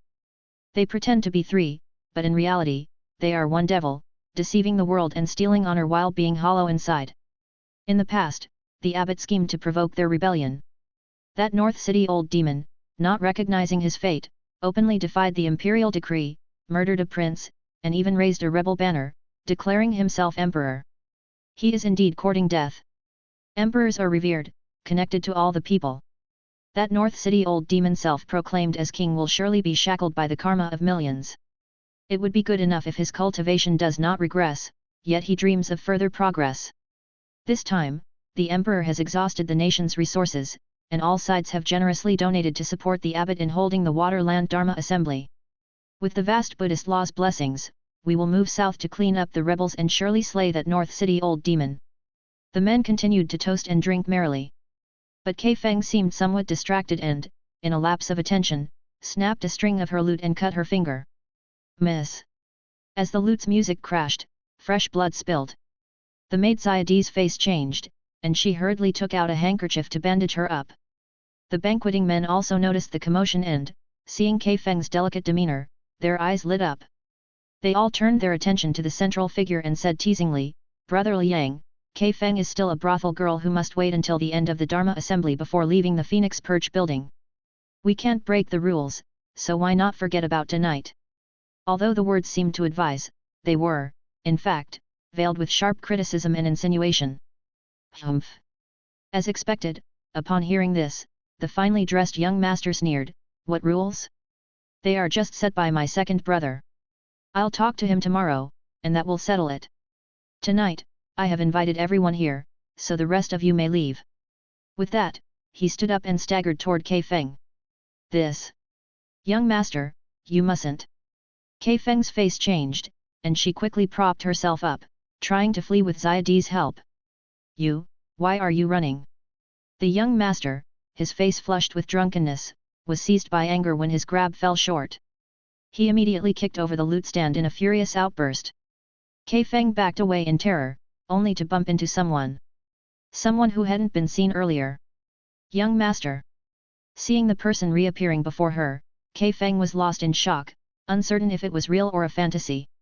Su Yang smiled, as a person, sometimes you don't have to think too much. Young master, n/o/vel/b//jn.c//om. Kai Feng looked at him, unsure of what to say. Meanwhile, the other men snapped back to attention. Who are you, daring to come here to cause trouble, seeking death? Pu. A sword silenced their angry words. The men stood frozen, faces filled with disbelief. Then blood splattered, and heads flew off. In an instant, the room was filled with a horror that reeked of blood. Su Yang paid them no mind, pointing a finger at Kai Feng's forehead, then casually tossed a cloud of mist toward her. Go. Only then did Kai Feng snap out of her daze. She looked at him, then at the cloud in front of her, a mix of surprise and joy, and said repeatedly, Thank you, young master, thank you. Su Yang shook his head, turned away, and looked out toward the capital. How many can escape such a great calamity? After speaking, he didn't wait for their reaction, his sword's light shooting up, straight into the heart of the capital. Although his hopes were slim, some things still had to be attempted, regardless of the outcome, efforts must be exhausted to be free of regrets. Chapter 147, Tathagata. The Waterland Dharma Assembly, an unprecedentedly grand occasion. At every street corner and within the deep palace courtyards, altars and incense tables were everywhere to be seen. But the grandest spectacle was within the imperial palace, at the site of the heaven and earth altar. On the high altar, under the heavens, steps of white jade led up where the current son of heaven, leading the royal family and officials both civil and military, came forth to offer sacrifices. Furthermore, high monks from the major Buddhist temples, leading 3,600 monks, were divided into upper, middle, and lower sections, chanting sutras and presiding over the sacrificial rites. At this moment, looking up at the heavenly altar, dozens of high monks from Buddhism stood to the left and right, donned in kazayas, radiating a dignified treasure-like aura. The Buddhist high monks, on par with the true monarchs of Taoism and the great scholars of Confucian Gate, are all sixth realm cultivators. Now that there are so many, it is apparent how profound the Buddhist foundation is. Buddhist high monks stood on each side, and in the center there knelt reverently the civil and military officials, along with relatives of the royal house. At the very summit, there stood one person wearing the 12 symbols court robe, the most solemn of regal attires, the emperor of the Chen dynasty, the current son of heaven. Even as the emperor, at this moment he knelt down as well, sincerely offering sacrifices to the deities. Only one person stood by his side, a middle-aged monk. This person appeared androgynous, not like a common human, and within the sanctity and dignity there was also a sense of compassion, dressed in a brocaded Buddhist robe that gleamed with golden light yet without the slightest air of vulgarity, only a sense of utter sacredness. It was none other than the national guardian abbot, the great virtuous holy monk Pudu Sahang. As the Son of Heaven conducted the sacrifices, the abbot presided, and the resounding Brahma chant echoed like the tide, with the golden glow of Buddha's light illuminating the entire sky. Such was the scene of the great assembly of the Dharma realm's sacred and ordinary waterland Pudu. However, a sword light descended from the heavens, disrupting this harmonious ambience, this sacred sacrifice. Above the heavenly altar, the eyes of the several dozen Buddhist high monks standing left and right of the jade steps all became sharp and focused. They knew that there was only one who would dare to wield a sword into the palace at this moment, to stir chaos in this waterland assembly. It could only be one person. Indeed. In front of the heavenly altar, as the sword light fell, it revealed the figure of a person. Who is it? Seize them! The heavenly altar was heavily guarded, and upon seeing this, soldiers of the Imperial Forest Army immediately drew their swords and rushed toward the intruder. However, PFF. Without moving, his sword autonomously came into action, instantly shattering armor. A number of guards stood frozen in place, followed by a spurt of blood splashing, staining the jade steps with their dreadful screams. Yet, he disregarded everything and strode toward the heavenly altar. Despite the painful lesson just witnessed, a mere few deaths clearly weren't enough to intimidate the Imperial Forest Army.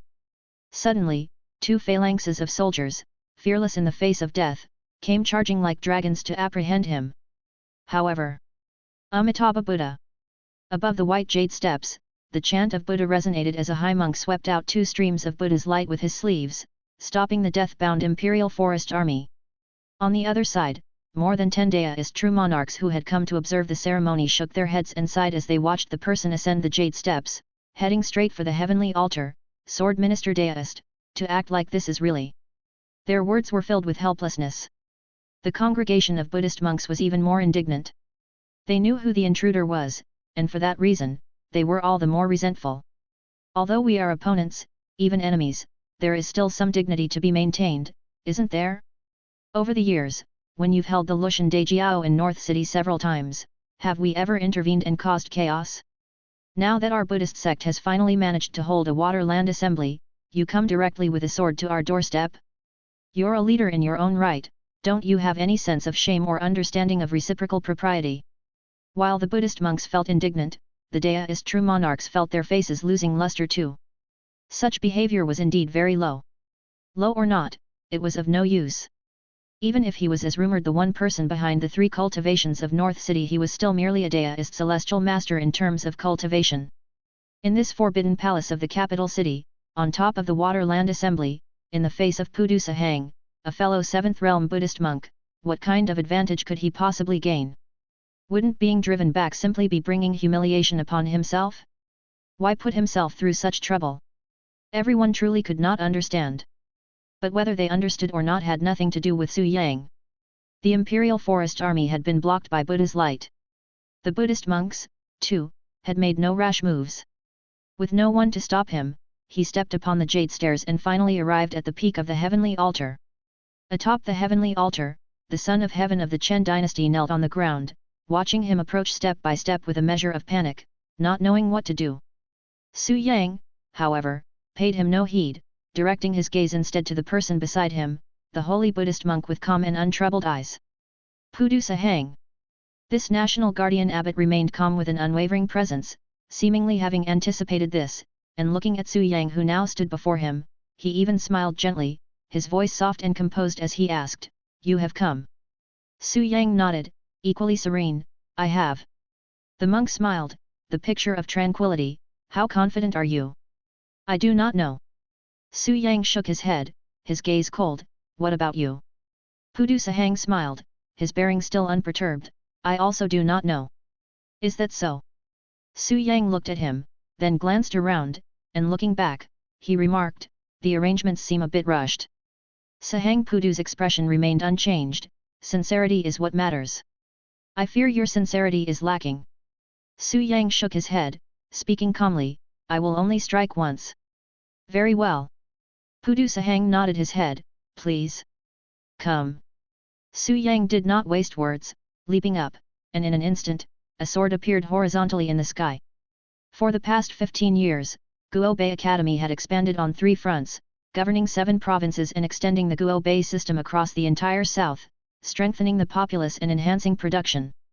Not only had they obtained a vast amount of resources and food, but they also caused the southern population to multiply several times over. With the divine soul cultivation method using the illusory to cultivate the true, the population became a resource, and the growth of the population equaled the growth of strength. Guo Bei Academy, governing 7 provinces, had, in just 15 years, caused the population in the south to multiply several times. Consequently, one can imagine the pressure that the north had to endure. While Sahang Pudu was popular and received generous donations from all major powers, who even spared no expense in conducting the agricultural methods to boost production and increase the population, they lacked the necessary skill traits. Even if they spent a fortune, they couldn't catch up with the mature technology and the external aid of Guo Bei Academy. The gap was irreparable. This was the disparity in governing national power. On the other hand, the establishment of Yin Mountain Mansion in the Netherworld, maintaining the order of the dual realm of Yin and Yang, greatly purged the haunts of evil ghosts everywhere. While eliminating evil ghosts far and wide, They also trained numerous underworld soldiers and ghost generals to serve as the ghost gods of the harbor masters, enjoying the offerings of incense from the people. The increase in strength was equally astonishing. After all, with the netherworld in chaos and teeming with evil ghosts, as long as one had enough strength, it represented a vast resource. Faced with this, the North had no choice but to follow suit, with the major Buddhist temples joining forces to purge the ghost realms. It was equivalent to an alternative form of military competition. But in the netherworld, where ghost gods reigned supreme, the power of the Buddhist temples was obviously not on par with that of Yin Mountain Mansion. Therefore, in the battle between the ghost gods, the North was also falling behind. N/O/vel/b/jn.c//om. The only thing that could turn the tables was the war against the demons from all directions. In these 15 years, the contemporary Daoist celestial master, Thunder Lightning Mana King Shijian, leading the Taoists of Ming Xiao, purged demons from all directions, even a slaying old demon of 10,000 years, causing his fame to spread far and wide, known to all. Not to be outdone, Buddhism, with the national guardian abbot, Sahang Pudu personally leading the monks, also began to purge demons from all directions, slaying several old demons of 10,000 years, even more than Ming Xiao Taoist temple.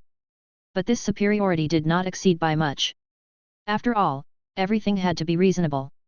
As a Daoist celestial master and a practitioner of thunder, it took Su Yang months of effort to slay a single old demon of 10,000 years. How could a holy monk of Buddhism possibly sweep them all away so easily? Wouldn't that be blatantly telling the world that there was something wrong with their means of exterminating old demons? So in this competition, although Buddhism had an advantage, it didn't widen the gap too much. The number of 10,000-year-old demons eradicated by both sides ranged between 6 and 4. 6 for the north, 4 for the south. While they regained some ground, this was still not something particularly joyful for Pudu Sahang. Because in reality, he had lost 40% of his forces, as those 10,000-year-old demons should have been future aids to him. But now they had been prematurely eradicated by Ming Xiao Taoist temple, causing him not only a loss but also enabling the opposition to significantly increase their power. As one waned and the other waxed, it was all the more unfavorable. Under such mounting pressure, Pudu Sahang finally could not hold back any more. Therefore, there was the Waterland Dharma Assembly today which, in Su Yang's view, seemed somewhat precipitate. Although it was rushed, one only dared to do so with confidence. This could be seen from the reaction of Pudu Sahang as well. He still held an advantage, an absolute home field advantage. Even Su Yang had to admit that he had no assurance this time. But, as always, there are things that, despite slim hopes, one must strive for. Since he had undertaken the legacy of this world's Daoism, some responsibilities had to be shouldered. Otherwise, with his Daoist heart compromised, even if he did not descend into the path of evil demons, further advancement in his cultivation would be difficult. Temperament in Daoism is like the spiritual root in cultivation, it is both an aid and a limitation. But Su Yang did not resist such limitations. What he sought was to live without regrets, to have a clear conscience. So it was in the past, so it remains today, and so it will be in the future. A sword rose horizontally into the sky, a dazzling radiance blooming, tearing through the veil of night. Within the brilliance, one could vaguely make out a golden sword artifact, reflecting the sun, moon, and stars, revealing magnificent mountains and rivers, as if receiving the worship of countless followers, and seeing the majesty of heavenly might rolling through. The resplendent sword light shook both the ancient and modern worlds. It was none other than the holy divine weapon Xian Yuan. This sword. Not good. Abbot, be careful. Upon witnessing the might of this holy artifact, and the aura of the divine weapon, the monks of Buddhism couldn't help but change their expressions, a mix of shock, anger, and horror overwhelming them. The Xian Yuan divine sword. He actually managed to refine it. This sword is alive, it is no ordinary object. No wonder he dares to come alone. It seems this matter will not end well. I wonder if the treasures of Buddhism can withstand this sword. Watching this scene, the true monarchs of Taoism also showed solemn expressions. Amitabha. At the summit of the heavenly altar, a Buddhist chant sounded. Pudu Sahang remained calm, hands pressed together in a bow, immediately surrounded by brilliant Buddhist light. Within the Buddha's light, his figure gradually disappeared, revealing the image of Sakyamuni Tathagata. A 6-foot golden body, sitting on a lotus dais, radiated with Buddha's light like the brilliance of a great sun, difficult for even cultivators to look directly at. This. A 6-foot golden body. The Tathagata's aspect. He actually managed to cultivate such divine skills. Seeing this, the true monarchs of Taoism could not help but change their expressions. A 6-foot golden body, the Tathagata aspect, belongs to the Buddhist aspect Dharma body among the divine skills of Buddhism. The Tathagata is neither from somewhere nor going anywhere, it is the aspect of the Dharma body of Buddha. To have cultivated this divine skill shows that this monk's Buddhist law has reached an extremely high realm, foreseeing the potential to achieve Buddhahood. Though they knew that Pudu Sahang's Buddhist law was profound, they hadn't expected it to be to such an extent that even the Tathagata aspect had been cultivated. No wonder he was so composed. With the Xuanyuan divine sword, can this body be shaken? Chapter 148, The Appearance of Law. 6-foot golden body. Amitabha Buddha. With the Dharma likeness of Sakyamuni Tathagata revealed, even the true monarchs of Taoism paled in comparison, let alone the disciples of Buddhism and others, who immediately knelt on the ground and began to worship devoutly. Even high-ranking monks of Buddhism had tears in their eyes at this moment. A likeness of Sakyamuni Tathagata. Senior Brother Duxing is truly the foremost among us in Buddhism. Great times for Buddhism, truly great times for Buddhism. Well said, well said. The monks sighed, bowing down to the ground.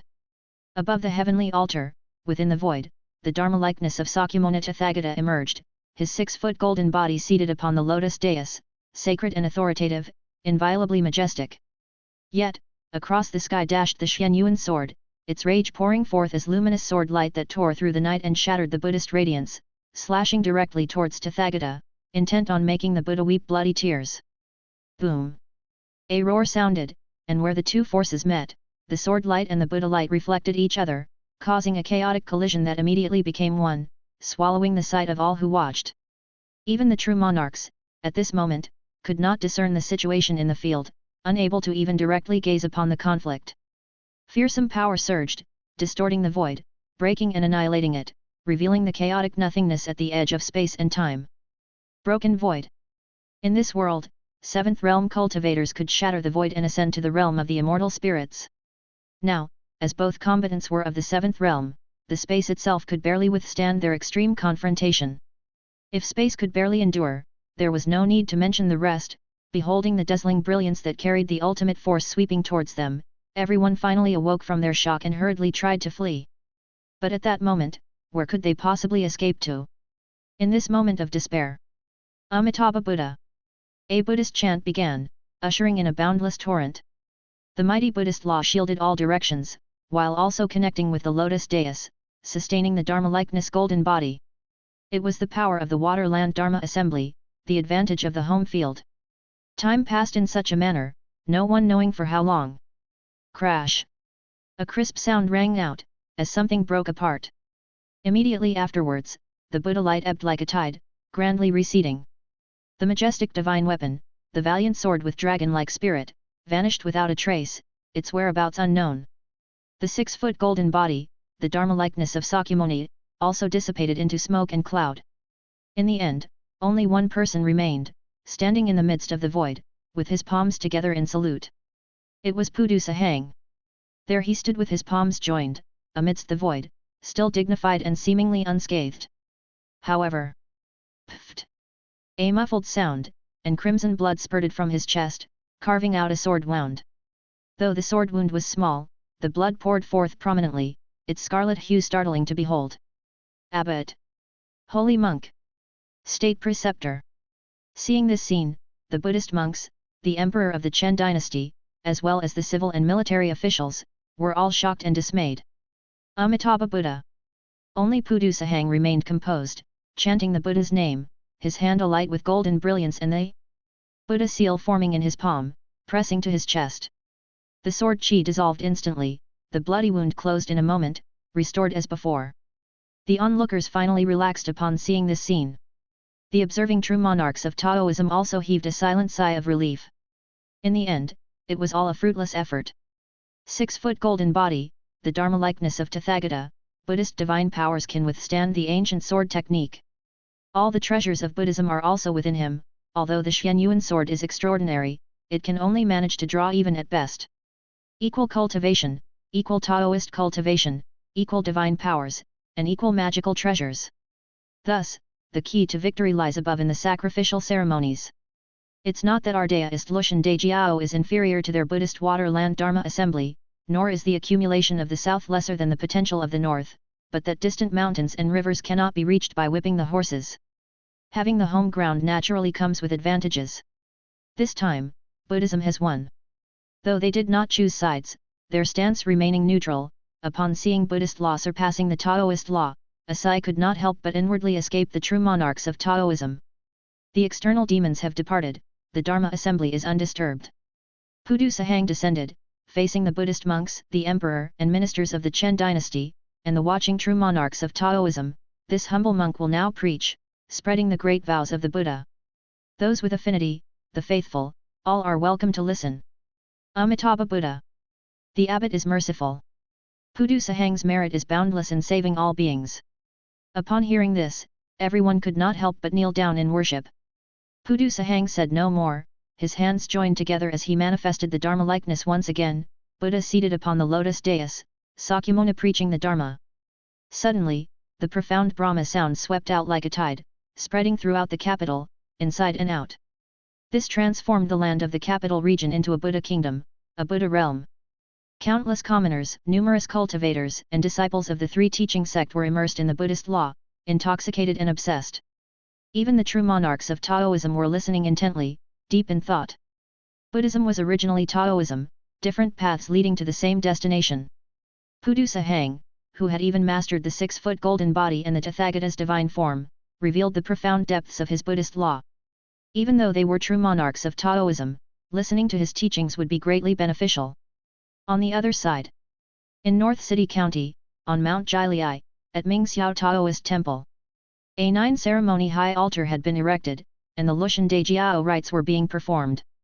Atop the 9-ceremony high altar, one person sat cross-legged, with eyes tightly shut, silent and still. Just then, a sword light descended from the sky. Bang! The sword light fell, entering the heavenly spirit, and the body of the person shook in response. Su Yang slowly opened his eyes, and a trickle of crimson spilled from his lips, which he wiped away with a sweep of his hand. He had been injured, a wound to his Yang god. Guo Bei Academy, with its 3-pronged development, was rapidly gaining strength.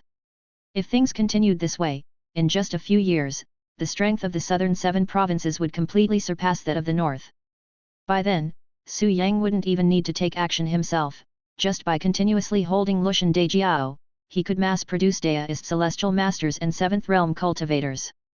In fact, this was exactly what he was already doing. Not counting this time, within 15 years, Guo Bei Academy had held Lushan Dejiao twice more, successfully adding 2 major 7th realm forces to Guo Bei Academy. Although ordinary 7th realm cultivators did not possess his formidable strength, a 7th realm was still a 7th realm. Their cultivation was apparent, and could not be overlooked. Once the number of 7th realm cultivators reached a certain level, the gap in strength between the two sides would be unmistakably wide. Once the gap became pronounced, the balance would break. By then, even if Buddhism was willing to fight to the death for Pudu Sahang, they would struggle to contend against the multitude of 7th realm cultivators and the large numbers of 5 realm true men and 6 realm true monarchs cultivated by Guo Bei Academy. Therefore, if the delay continued, Sahang Pudu was bound to be defeated and would have to resort to a game-changing strategy. However, Su Yang's development was a blatant and honest stratagem, one that could not be replicated nor easily contained. To change the game, he had to start with himself. The best method was, undoubtedly, to break through the 7th realm and even reach realms above the 7th realm. If that was not possible, then his only choice would be to ascend and flee this world. There were no other options, for Su Yang would lead a group of deist celestial masters, ghost gods, demon immortals, and other 7th realm forces across heavens and earth in a relentless pursuit to the death. Either ascend and flee for his life, or sit and wait for death. Therefore, he initiated this Waterland Dharma assembly, making his stance clear to Su Yang. He did not plan to ascend and save himself, he still intended to make a final struggle, devour all living beings in the northern territory, and transform them into blood nourishment. Using the ways of the demon, he would break through the 7th realm, and even beyond, to become a true world-ending giant demon. Of course, Su Yang could not let him have his way, so he sent his Yang god in a trance, plunging his sword into the capital region. In 15 years, the Xianyuan divine sword had already assimilated the essence of Black Mountain, capturing the power of Earth's essence. Added to that, the righteousness nurtured by the million students of Guo Bei Academy, the incense offerings of countless civilians from the southern 7 provinces, and his own day and night efforts to invoke thunderbolt strength for cultivation, all following the tripartite law of heaven, earth, and humanity, the sword had undergone rebirth, gained sentience, and stepped into the ranks of spiritual treasures. Although it was only a lower-grade spiritual treasure, it was already top-notch in this world. Even the treasured possessions of the great Daoist sects, the remnants left by ancient immortal gods, could only share the limelight with it. Unfortunately, even with such a divine sword in hand, Su Yang did not have the assurance of victory. N/O/vel/b/in.c//om. The Yang god entered trance, and the sword plunged into the capital, but it was just a desperate attempt. The final outcome, as expected, was a failure. In terms of cultivation realm, Pudu Sahang, as a holy monk of Buddhism, was not much inferior to him. In terms of cultivating skills and divine magic, Pudu Sahang had mastered the Sakyamuni Tathagata form, and even if it was most likely falsely achieved through demonic methods, it should not be underestimated, and was not weaker than his Xianyuan divine sword Ju. In terms of magical treasures and spiritual artifacts, as the leader of Buddhism, Pudu Sahang had all the treasures of Buddhism at his disposal, plus the possible existence of ancient relics. Compared to his Xianyuan sword, they not only matched in quality but also outnumbered it. The only aspect he was inferior in was skill traits. But the skill traits Su Yang had developed could not bridge the advantage of fighting in his home court. That Waterland Dharma assembly site was fortified with countless formations and supported by the incense burners of many Buddhist temples, equivalent to the mana altars of various Daoist sects, providing maximum assistance to Pudu Sahang. In contrast, Su Yang fought on foreign ground, far from help, without formation backing, and with his ritualistic mana altar weakened. Even with the addition of skill traits, it was very difficult to defeat Pudu Sahang. In the end, he gave his all, only to both sustain injuries. A near-death injury was meaningless, the Waterland Dharma assembly continued, and he had to return without accomplishing his mission. Next, if things went as expected, once the Waterland Dharma assembly was over, Sahang Pudu would begin his feast. He could not stop it. On Buddhism's side, there was no persuading them. Pudu Sahang's status in Buddhism now was akin to his in Guo Bei Academy and the Southern Cultivation World. Would the disciples of Guo Bei Academy and the cultivators of the Southern Cultivation Realm believe he was the North City Old Demon simply because Sahang Pudu said so? Obviously not. Similarly, the Buddhism of the Northern Territory would not believe that Sahang Pudu was the blood-armored sky dragon and change their allegiance just based on his few words. Therefore, persuasion was useless. He could only reveal the true identity of Pudu Sahang unless the latter was foolhardy enough to confront him in battle in the south. If he didn't come, Su Yang could do nothing but let him have his way. At least, that was the case for the capital region. In other places, there might still be some chances for remedy, but bloodshed and catastrophe would inevitably ensue. The situation was now unavoidable. At present, his concern was how to eliminate Pudu Sahang. If there was enough time, it went without saying, he could use the Lushan Dejiao ritual to cultivate a group of 7th realm forces, relentlessly hunting up to the heavens and down to the earth, surely eradicating Pudu Sahang. But Pudu Sahang would obviously not allow him that much development time. After the Waterland Dharma assembly, he would begin to devour the world, growing rapidly like a snowball. Not only the 7th, but even the 8 realms might be breached. At that time, it would be a calamitous world-ending event. He had to eliminate this calamitous demon before Pudu Sahang broke through the 7th realm. But still, the question remained, how? The battle just now, with their utmost clash, allowed him to probe into some of Pudu Sahang's secrets. A victory was already difficult to achieve, let alone a decisive slaughter? Unless... Su Yang raised his eyes to the sky, this is the only way. Chapter 149, Calamity begins. Taipei peaks buried in snow, in June's daylight, clouds surge like escaping white smoke. A month later, Mount Zongnan, Taipei Peak, the Palace of Longevity. This was one of Taoism's ancestral courts, a place of outstanding people and spirit, with beautiful mountains and rivers. On the peak, palaces clustered majestically, surrounded by a sea of clouds as vast as the heavens, resembling a fairyland. At this moment, the sound of gongs and drums echoed, the Brahma chant resonated, and Buddha's light entered the sea of clouds, piercing the tranquil air. A team, resembling a dragon, approached swiftly, unmistakably a group of monks from all directions, arriving at the gates of Mount Zongnan, handing over a visiting card to the gatekeeping boy. A moment later, several streaks of flowing light descended, transforming into the figures of Taoist men, indeed several Taoist true monarchs from the Palace of Longevity. Several true monarchs came to welcome them, and amidst the team, the brilliant Buddha's light was visible as a monk, resembling the Buddha himself, stepped forward and came before the true monarchs. This monk has witnessed the presence of the various true monarchs. The abbot has come from afar, which fills us with honor and surprise. Please. Although the purpose of their visit was unknown, the true monarchs did not dare to neglect the holy monk from Buddhism and immediately welcomed him into the palace. Once inside the guest hall, everyone took their seats. As they looked at Pudu Sahang, questions filled their eyes. The Waterland Dharma Assembly is complete, abbot. Why travel here instead of to the south? Pudu Sahang smiled. The purpose of this monk's visit precisely concerns the matters of the south. This. The several true monarchs glanced at each other, uncertain of his intentions, and could only ask, does the abbot still insist on what was said before? Indeed. Pudu Sahang nodded and said, this monk hereby vows to eradicate the demon. Mount Zongnan is Taoism's ancestral court, and the Palace of Longevity is the model of the Taoist tradition. Thus, I have come to request the aid of the true monarchs. This. The true monarchs, upon hearing this, frowned deeply. They of the Palace of Longevity on Mount Zongnan, as an ancestral court of Taoism with a celebrated lineage, how could they possibly join Pudu Sahang's battle chariot and direct the spearhead towards the south amidst the conflict between Buddha's way and Taoism? Maintaining neutrality and staying clear of this muddy water would be good enough.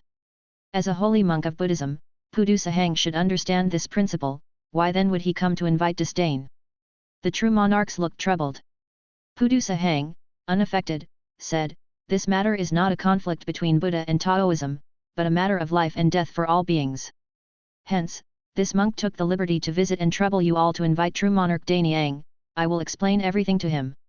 Upon hearing this, the others could only nod. Please wait, abbot. We have already sent word, and our lead teacher brother will arrive shortly. Pudu Sahang glanced and waited quietly. This left the true monarchs somewhat embarrassed, so they tried to find another topic.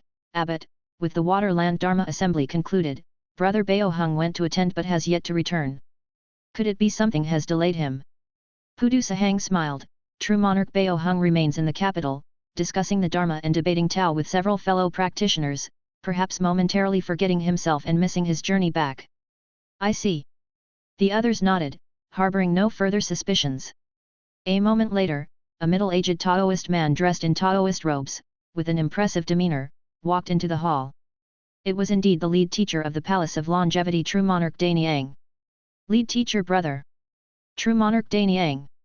The several true monarchs stood up immediately, and Pudu Sahang also came forward to meet him. With the abbot gracing us with your presence, it truly honors us. True monarch Daniang was about to exchange pleasantries when he felt something was amiss. He looked at Pudu Sahang's calm face, and his third eye spirit light flickered, revealing the talisman between his brows. Once the spirit talisman appeared, his vision transformed, and upon seeing the person in front of him again, he beheld mountains of corpses and seas of blood, surrounded by endless curses and resentment, merely concealed by a layer of Buddha's light. You! How bold, demon! This vision terrified true monarch Daniang, who became instantly furious. How dare you come to my Palace of Longevity and behave so recklessly? Amitabha! Seeing this, Pudu Sahang showed no surprise, looking at true monarch Daniang with a calm demeanor. It is no wonder that this is an ancestral court of Taoism. This 5-evident spirit officer seal truly lives up to its reputation. Jade Shu Fire Department, Divine Guard General, come forth with urgency. True monarch Daniang had no intention to engage in conversation. He formed a hand seal and uttered a summoning chant. Immediately, a Divine Guard General appeared in front of him with a fiery red face, bulbous eyes, sharp fangs, and a fierce expression, wielding a golden whip in one hand and a gold brick in the other, wearing golden armor and standing atop wind and fire. He was none other than the Duotian Supervisor Spirit Officer, the foremost divine protector of Taoism. As the ancestral court of Taoism, Mount Zongnan possessed a treasure known as the 5-evident Spirit Officer Seal, capable of invoking the Duotian Supervisor Spirit Officer. Though not the true deity himself, he possessed extraordinary might. The King Spirit Officer appeared, wielding a golden whip, and unleashed a ferocious attack. Amitabha. Pudu Sahang's expression remained unchanged, he proclaimed the Buddha's name, his body radiating splendid Buddha's light. Suddenly. Boom! The earth shook, the halls crumbled, and amidst the boundless Buddha's light, the likeness of Akyamuni manifested. Homage to the pure land of ultimate bliss, behold the Tathagata's presence. Will you not lay down your butcher's knife and take refuge in Buddha, to forever enjoy ultimate bliss? You, Ancestor Master, aid me. In the west, within the Pure Yang Palace, a gathering of true monarchs hastened to assemble in the Hall of the Three Pure Ones. Lead teacher brother, something terrible has happened. News from the Palace of Longevity, Pudu Sahang is a demon. The Palace of Longevity has been attacked by it, demons are rampant on Mount Zongnan, I fear they will not hold out for long. The words of North City have turned out to be true. This.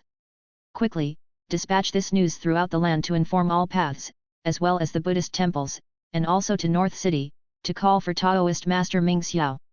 Under the pretext of the Waterland Dharma Assembly, that demon has summoned high monks from various temples to the capital to preside. Now I fear the capital region is in great peril. We must hasten our aid to Mount Zongnan. Rumble. Before they could finish speaking, the mountain gate shook. What? What's going on? Several true monarchs, shocked and angry, hurriedly cast spells to check the anomaly. But what they saw? The old demon of Bashan. How is that possible? Outside the mountain gate, a black tiger, a massive demon black tiger as immense as a mountain, raised its paw and struck down heavily upon the gate of the Pure Yang Palace, with countless more demons appearing across the mountainside. You snotty-nosed brats of the Pure Yang Palace, this king has come to collect the interest owed from years past, ha ha ha. The black tiger roared with laughter, delivering another blow so powerful that even the mountain gate's array, which shimmered with spiritual light, could hardly withstand the combined force of its terrifying physical strength and the sinister demonic chi, causing the mountains themselves to shake. This old demon of Bashan. Wasn't he killed before? That Pudu Sahang deceived us. No, even a demon as ancient as 10,000 years couldn't possibly shake the mountain gate of our Pure Yang Palace. Has it broken through? Quickly summon the Ancestor Master and deploy the Pure Yang sword diagram, we absolutely cannot let it breach the mountain gate. The true monarchs were panic-stricken and in disarray as they hurried to call upon the Ancestor Master's altar, throwing a scroll into the air. The scroll unfurled, revealing a diagram in which a figure appeared, a man of lofty deist virtue exuding an otherworldly aura, with a sword on his back, sheathed yet fiercely sharp. It was none other than the founder of Pure Yang, the mysterious Dao Heavenly Venerated One, Luzia Dongban. Luzia cast a cold glance and drew his immortal sword from its sheath, slashing it towards the demon. The Pure Yang sword diagram. Humph! Seeing this, the Bashan tiger sneered coldly and with a swipe of its paw, shattered the incoming sword light. Did you really think this king remained the same Bashan tiger of yesteryear? Ha ha ha! Amidst the peals of wild laughter, demonic chi surged, overpowering the might of the sword diagram, and the mountain gate trembled on the verge of collapse. Just then. How arrogant these demon cultivators are! A figure descended from the sky, his flying whisk lashing out like a whip, instantly repelling the black tiger. It's true monarch Chang Rong. This. Has he become a heavenly master? As true monarch Chang Rong descended from the sky to battle the old demon of Bashan, the cultivators of Pure Yang Palace were stunned for a moment before realizing, quick, welcome him into the mountain to take control of the Pure Yang sword diagram. Brother Dao Chang Rong, come inside the mountain. The cultivators shouted, and true monarch Chang Rong, without further entanglement, drove back the black tiger and retreated into the palace. Thank you for your assistance, Brother Dao. This matter, n/o/vel/b/jn.c//om. As the Pure Yang cultivators came forward to speak, they were cut off by true monarch Chang Rong. That Pudu Sahang has tamed a host of ancient demons using the deceive the heavens and cross the sea technique and passed down the seventh realm methods. Now, these ancient demons have all stepped into the seventh realm, and coupled with the numerous demons it has hidden, this place is no longer defensible, we can only retreat to the south. True monarch Chang Rong looked at the others, later, I will open a path. Everyone must break through, otherwise, I fear you will fall prey to the demons. This. At these words, all the Pure Yang cultivators turned pale. Brother Dao, has it really come to this? With your cultivation as a heavenly master, plus the pure yang sword diagram and formations, perhaps we could still hold the line. Brother Dao Chongrong, has Taoist master Ming Xiao gone to Mount Zongnan, or is he unwilling? Humph. Just as a few were about to speak, true monarch Chongrong interrupted them coldly. If the Taoist master hadn't sacrificed himself to enter the capital and fought the demon to a standstill at the Waterland Dharma Assembly, causing it to suffer injuries and reveal weaknesses, how could Palace of Longevity even have caught sight of its tracks? We probably would have died without knowing why, let alone send out any messages. Hearing this, the cultivators were chastened, but still they struggled to say, we were blind and did not heed the Taoist master's words, instead believing the deceitful words of that demon, but this. No more words are needed. True monarch Chongrong waved his sleeve, the Taoist master has already decided to retreat to the south. If you don't leave, then stay here. I can save the effort and rescue those who should be saved. 1 month later, in North City County. At Mount Jiliai, within Mingxiao Taoist Temple. In the guest hall, the atmosphere was somber. The cultivators remained silent, overwhelmed by grief and anger. Suddenly, footsteps were heard as a group of people entered the hall. Looking up, the crowd was struck by a mixture of shock and joy, and they hurried forward to greet them. Taoist Master! Heavenly Master! Some cried out in excitement, others wept, while a few outright fell to their knees. We were blind and did not heed the words of the Heavenly Master, instead believing the deceitful words of that demon. Now, it is too late for regrets, far too late. In the battle at Mount Zongnan, our Taoist sect leader and 5 true monarchs all perished at the hands of the demons, and out of the thousands of Taoists in Palace of Longevity, barely 1 in 10 survived, all others becoming blood food for the demons. We beg you, Heavenly Master, to take action, to cleanse the demons, and save the people of this world. We, as cultivators, are ashamed and willing to sacrifice our lives to assist the Heavenly Master in pacifying the Northern Territory and exterminating the calamity-spreading demons, to atone for our sins. Their voices filled with sobs and regret as they spoke. Seeing the people kneeling before him, Su Yang shook his head, it's the will of the heavens, not the fault of individuals. My fellow Taoists, there is no need for self-blame.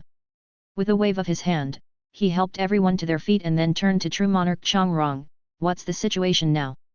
True Monarch Chongrong shook his head, the area around the capital is now like the ghost realm, shrouded in demonic Buddha light for thousands of miles, impossible to discern, but it's likely that no living beings remain inside.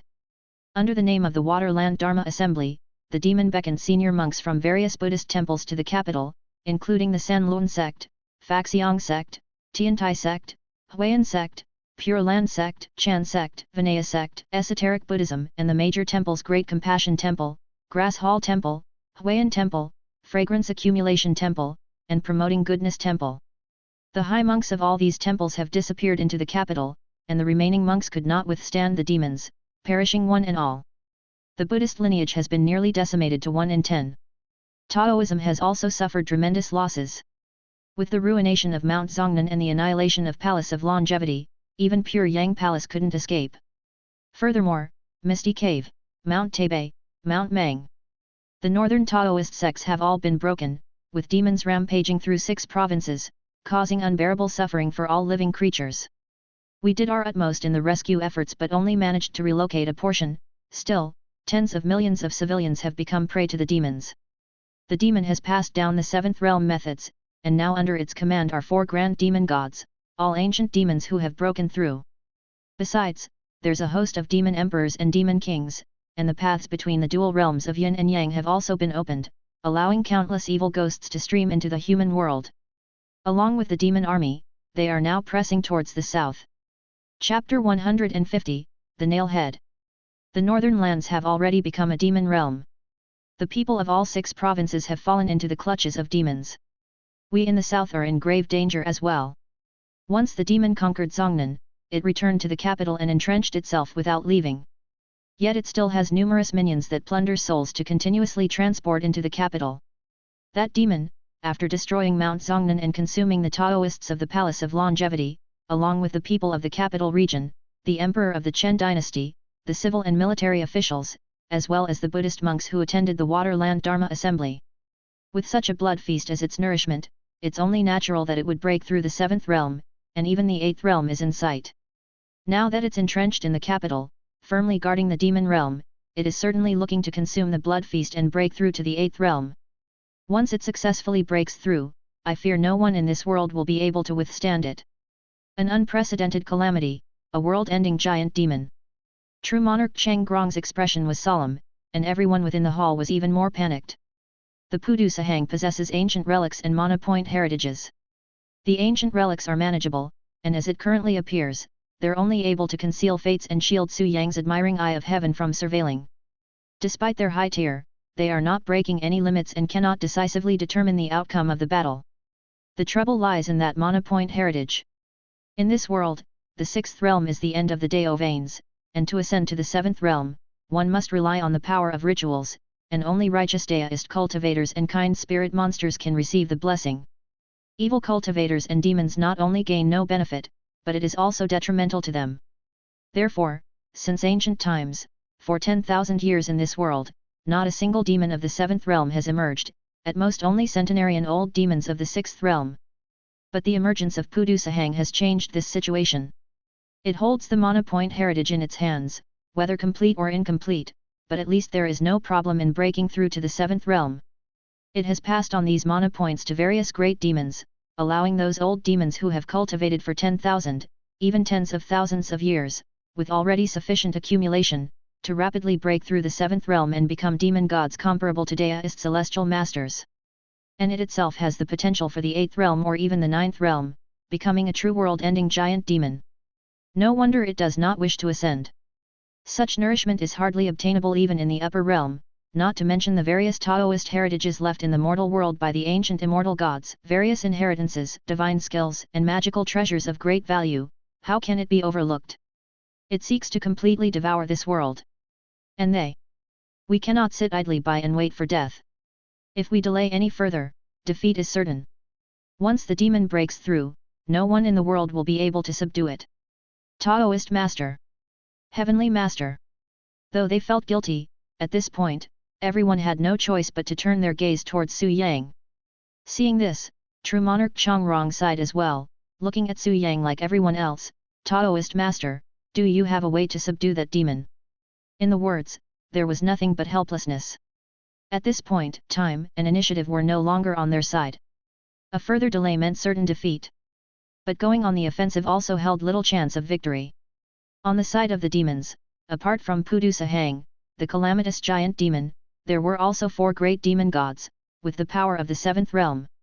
In contrast, the Guobei Academy has only held 3 Lushan Dejiao ceremonies in recent years, one of which was to support Su Yang's entry into the capital to slay demons, so there have only actually been 2 powers of the 7th realm nurtured.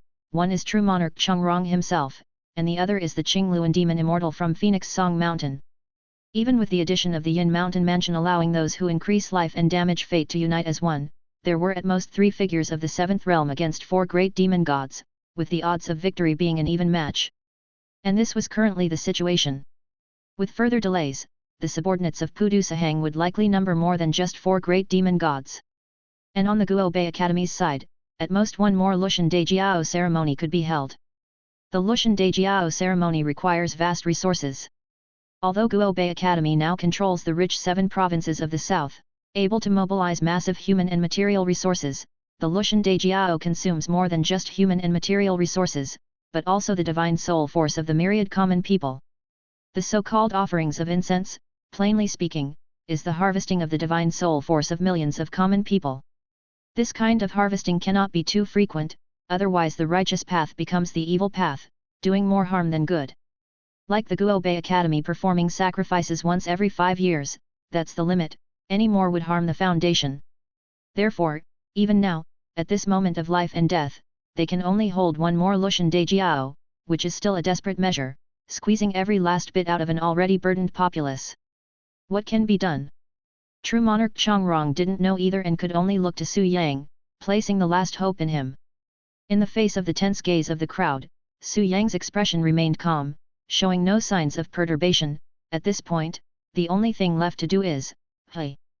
Before he could finish his sentence, his brow suddenly furrowed, and on his forehead, a spirit light suddenly appeared, consolidating into a talisman, which then transformed into an angry open eye. The spirit light concentrated, and the talisman flickered, forming an eye that pulsated vigorously, trying to open, but it was obstructed by some force. Amidst the ensuing conflict, fresh blood the color of crimson unexpectedly seeped out, running down from Su Yang's forehead, creating a startling streak of blood. This Taoist master! Heavenly master! What's going on? Seeing this, everyone was shocked and rushed forward to check his condition. Su Yang offered no response, with his eyes tightly shut, standing in place in silence. Just as everyone was at a loss. Rumble rumble! A roar came from outside the palace. Turning their heads toward the sound, they saw an ominous cloud of calamity rushing in from the north, quickly darkening the skies. The calamity cloud descended rapidly, obscuring the sun and darkening the day. Amidst the dense darkness, though there was the sound of rolling thunder, no lightning was seen. Only an expansive calamity cloud, a relentless cloud of calamity, spread over like a curtain drawn down on them. n/o/vel/b//n.c//om. Oppressing, unbearably oppressing. Even cultivators of the sixth realm, Daoist true monarchs, were alarmed and agitated under this celestial phenomenon, filled with trepidation.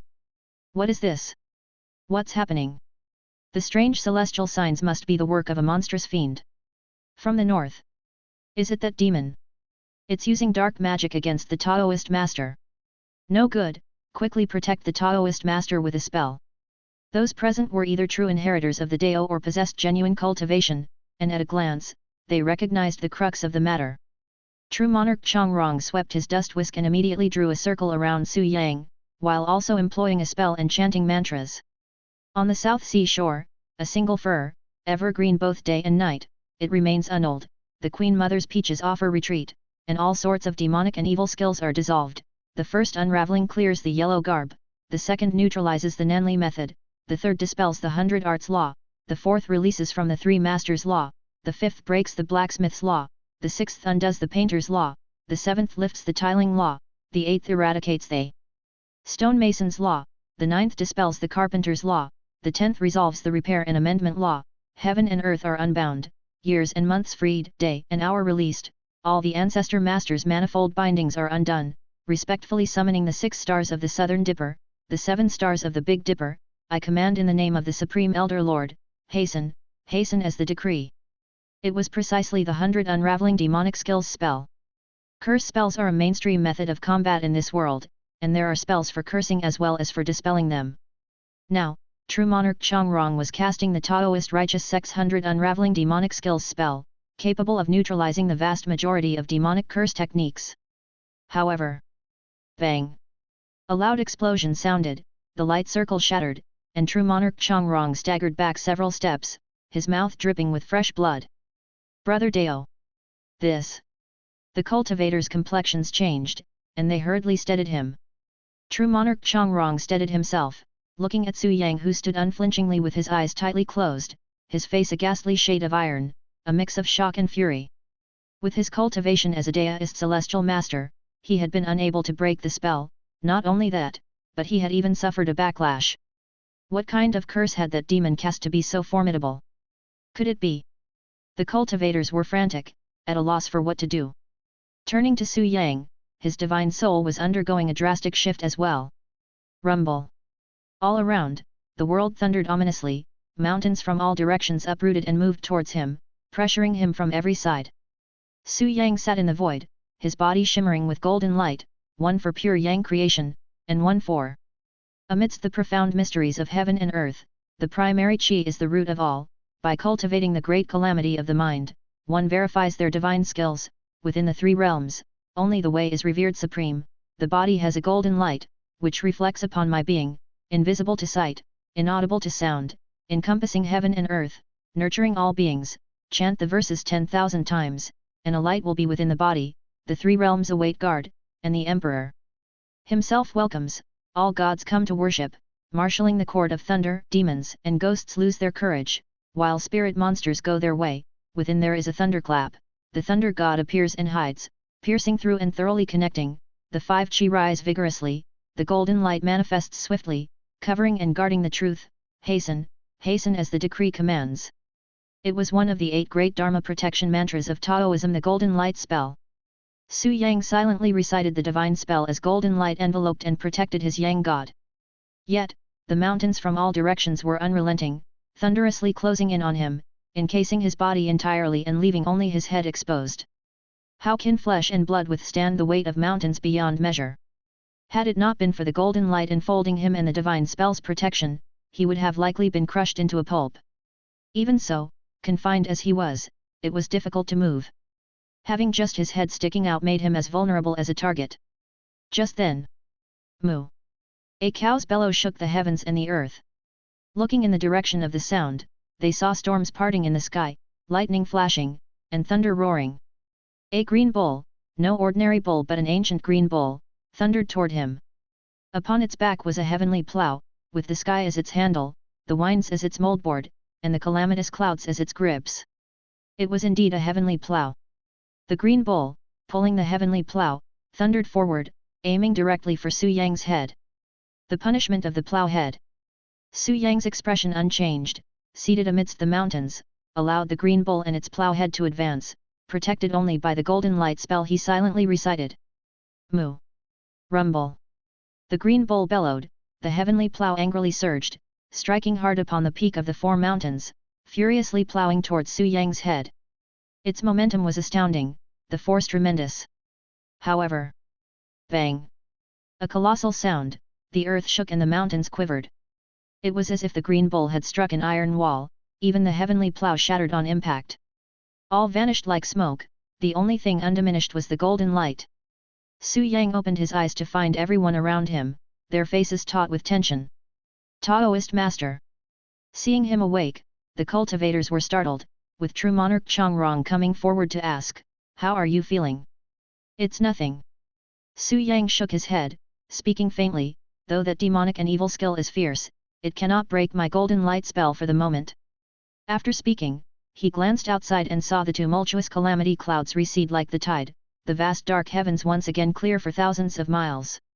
For the moment, the others still detected the critical nuance in his words. True monarch Changrong asked gravely, "What kind of curse technique did that demon cast?" "It's more than just a curse technique." Su Yang shook his head. The talisman between his brows coalesced as the admiring eye of heaven opened once more. The talisman flickered, and the heavenly eye pulsed, its furious opening an especially terrifying sight. Su Yang paid it no heed, as mana surged and he forcibly opened the heavenly eye. Finally, pfft! A soft sound, and blood sprayed forth, the light of blood mingling with the spirit light to reveal a mysterious mirror. In the Xianguang mirror was seen a great altar between heaven and earth, the site of the Waterland Dharma assembly. Atop the altar, splattered with blood and in complete disarray, one could see it had witnessed great upheaval. But there was no sight of bodies, neither dead nor survivors. Only at the very summit stood a figure, neither monk nor Taoist, half demon, half monster. Pudu Sahang. The figure stood in front of the altar, reciting an incantation, appearing to offer a sacrifice. In front of the mana altar on the offering table, there placed a notable item, a straw effigy. On the effigy was affixed a talisman, blood red in color, with dark ink marking the strokes, spelling out Guo Bei accumulated thunder Ming Xiao path in 7 characters. Atop the effigy's head was a nail, not driven into a board, but into a piece of redwood, uniting the two into one entity, exuding a particularly strange aura. This is Nailhead Plowhead 7-arrow scripture. The cultivators were astonished as Su Yang sighed, revealing the origin of the item. Chapter 151, The Final Battle. Nailhead Plowhead 7-arrow scripture. Upon hearing this, the cultivators were all taken aback, as if they had never heard the name of this item before. Fortunately, with the Xianguang mirror showing, there was information available. The Nailhead Plowhead 7-arrow scripture was created by an ancient demon clan great sage, who mimicked the treasure of the carefree stray immortal, Taoist man Luye, and made the Nailhead 7-arrow book. As it is a replica, its power is not as great as the authentic Nailhead 7-arrow book. For this reason, that demon clan great sage took a different approach, adding an ancient curse spell, the Plowhead Curse, thus creating the Nailhead Plowhead 7-arrow scripture. As it's a demonic and evil skill to cultivate this treasure, its activation requires a sacrifice of lifespan, using hair as straw, bones as nails, blood as ink, and skin as paper, to serve as materials for the curse spell. Then, they tie the hair into a straw effigy, soak talisman scripts in blood ink made of flesh, inscribe the victim's name on them, and worship them for 7 times 7, 49 days, after which the cultivating skill automatically takes effect, attaching it to someone's body. After the skill is complete, there are 3 major threats: the nailhead skill, the plowhead curse, and the 7-arrow book. The nailhead skill, once complete, would see the evil skills of nailhead lodged in, unable to be removed nor purified. As long as it remains in one realm, no matter where one goes, to the heavens or the earth, one cannot avoid the skill nor diminish its power. The plowhead curse, an ancient curse skill, capable of moving 3 mountains and 5 peaks, traps the victim's body, leaving only their head and neck exposed. Then, the green bull pulls the heavenly plow, shattering the enemy's head and neck, aiming specifically at the divine soul, incredibly fierce in its effect. The 7-arrow book is the fundamental treasure, a 7-day curse killing by 7 arrows. After worshipping for 7 times 7, 49 days, it then employs the curse skill, with nailhead increasing in severity each day for 7 days, and the plowhead curse worsening with each incantation, 7 nails for 7 days, 7 arrows with 7 curses, destined to extinguish the life of the adversary completely. This. How extremely poisonous! Looking at the information revealed in the Xuanguang mirror, not only the cultivators, but even true monarch Changrong couldn't help but cry out in shock. Poisonous? It's more than just poisonous. Su Yang shook his head and sighed. The nailhead 7-arrow book is an ancient magical treasure. Even immortals would scatter their souls if cursed by it. This nailhead plowhead 7-arrow book, although only a replica, still possesses some power. I fear the Daoist celestial master may find it difficult to withstand. This. Hearing this, all the cultivators looked concerned. Even the Taoist master cannot resist it. Su Yang shook his head. This curse is formidable, 7 killings in 7 days. It is only the first arrow now, and it's easily defensible, but by the 7th arrow, its power will have increased many times over. Not only they, the demons, possess treasures. True monarch Changrong said solemnly, in our Taoism, there are also treasures to avert calamity and help in crossing tribulations, to undo curses and protect the body. With the Taoist master using such protection, and us conducting skills to share the burden, coupled with the empowerment of the Lushan Dejiao and the support of the prayers from the masses, we might not be unable to withstand this curse. Indeed. At White Cloud Mountain, we have the White Cloud Spirit Grass Song Scroll, which can avert disaster and protect the divine soul. We offer it to Taoist master to counteract this evil skill. In Pure Yang Palace, we have a copy of the Ancestor Lu Pure Yang Sword Diagram, which can slay nameless external demons and protect the Yang God's soul. We are also willing to offer it to the Taoist master. And we from the Misty Cave. Mount Taipei as well. Everyone was talking over each other, and all Taoist sects, except for those that had been completely annihilated, produced their treasures that guarded their mountains. Su Yang, however, shook his head. This nailhead book ranks first among spiritual treasures, and I'm afraid the treasures of my fellow Taoists might not be able to compete. Then what should we do? Upon hearing this, everyone started to panic. To break the curse-killing skill, there are but 3 methods, said Su Yang. One is to overcome the skill with another skill, dispel the curse with another curse. But given that the nailhead plowhead 7-arrow book's curse skill and magical treasure both surpass our own, this method won't work. The second is to kill the caster, destroying the cursed treasure. Doing so means we must marshal our armies to head north, and launch an onslaught against the capital region. As for the third option. At the end of his words, Su Yang sighed, our only option is ascension. Ascension. The cultivators looked at each other, not sure what to do. Su Yang's expression remained unchanged as he calmly said, he wants to force my ascension. This. The cultivators' gazes intensified, as if they somewhat understood. True monarch Changrong also frowned deeply. What does the Taoist master mean? That nailhead book is just a replica, it can only conduct curse killing within this realm. Su Yang shook his head. Should I ascend to the upper realm, it would have no effect on me, and this disaster would naturally resolve. Upon hearing this, everyone fell silent. They could only be silent. If not silent, what else could they say? In such a situation, if it was not beyond salvaging, it was still with little hope. As the one at the heart of it all, the only one capable of contending against Pudu Sahang, and now afflicted with such a vile curse. What should they do, what should they do? The people didn't know what to do, and it was even harder to ask Su Yang to stay and make a futile sacrifice for this irredeemable situation. This demon, how utterly malicious! True monarch Cheng Grong's face was full of bitterness, but still he mustered the strength to say to Su Yang, Taoist master, ascend as quickly as possible, and inform the ancestors in the upper realm to send down celestial soldiers to vanquish the demons, maybe there is still hope. Indeed. What true monarch Cheng Rong says is true. At this point, we have no choice but to request the ancestral master to descend to subdue demons from the lower realm. Upon hearing this, everyone agreed, albeit it was an approval born of helplessness. A seventh realm cultivator possesses the power to ascend, reaching the upper realm of immortal gods. But since ancient times, a barrier has separated the realms of immortals and mortals, only those who ascend have been seen, never a banished immortal. The great sects of Taoism have also lost the means to contact the ancestral masters of the upper realm. Therefore, they couldn't be certain of the situation in the upper realm, nor could they guarantee that after ascending, they would definitely be able to meet the ancestral master and request celestial soldiers to descend and subdue the demons.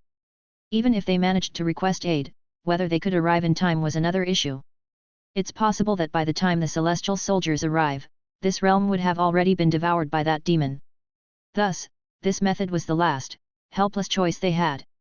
But at this juncture, did they have any other path to take? The atmosphere became heavy with an implied sorrow, filled with despair.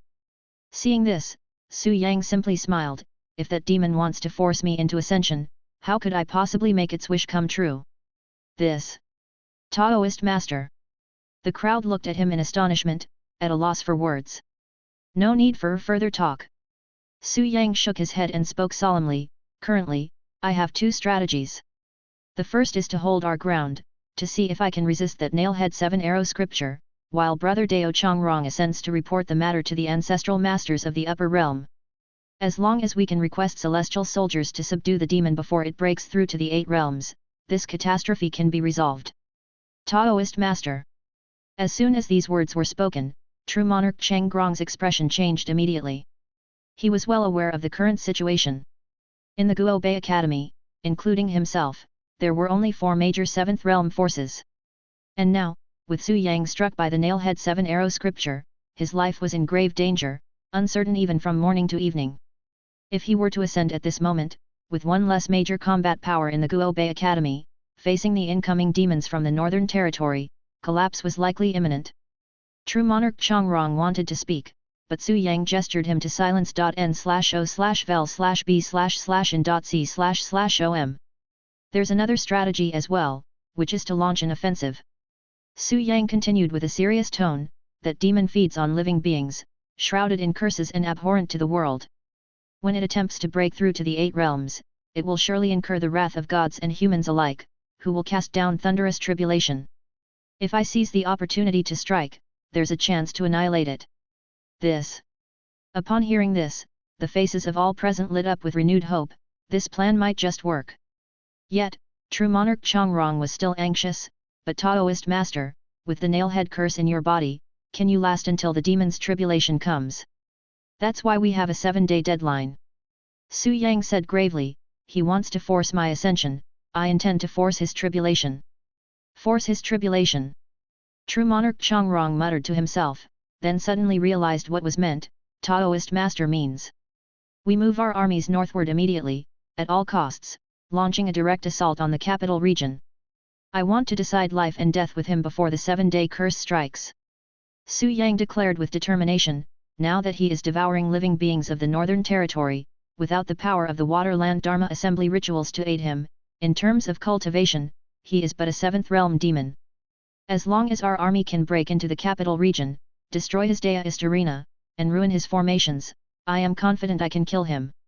At that time, facing the life and death tribulation of the 8 realms, whether he wishes to cross it or not, he will have to face it. Su Yang laid out the plan and then looked at the cultivators. This assault comes with extreme risks, deaths, and injuries are inevitable, and we may well lose everything. Do my fellow Daoists wish to take this chance with me? Taoist master. The cultivators' faces tensed, and then they knelt down. We are willing to lay down our lives for the Taoist master.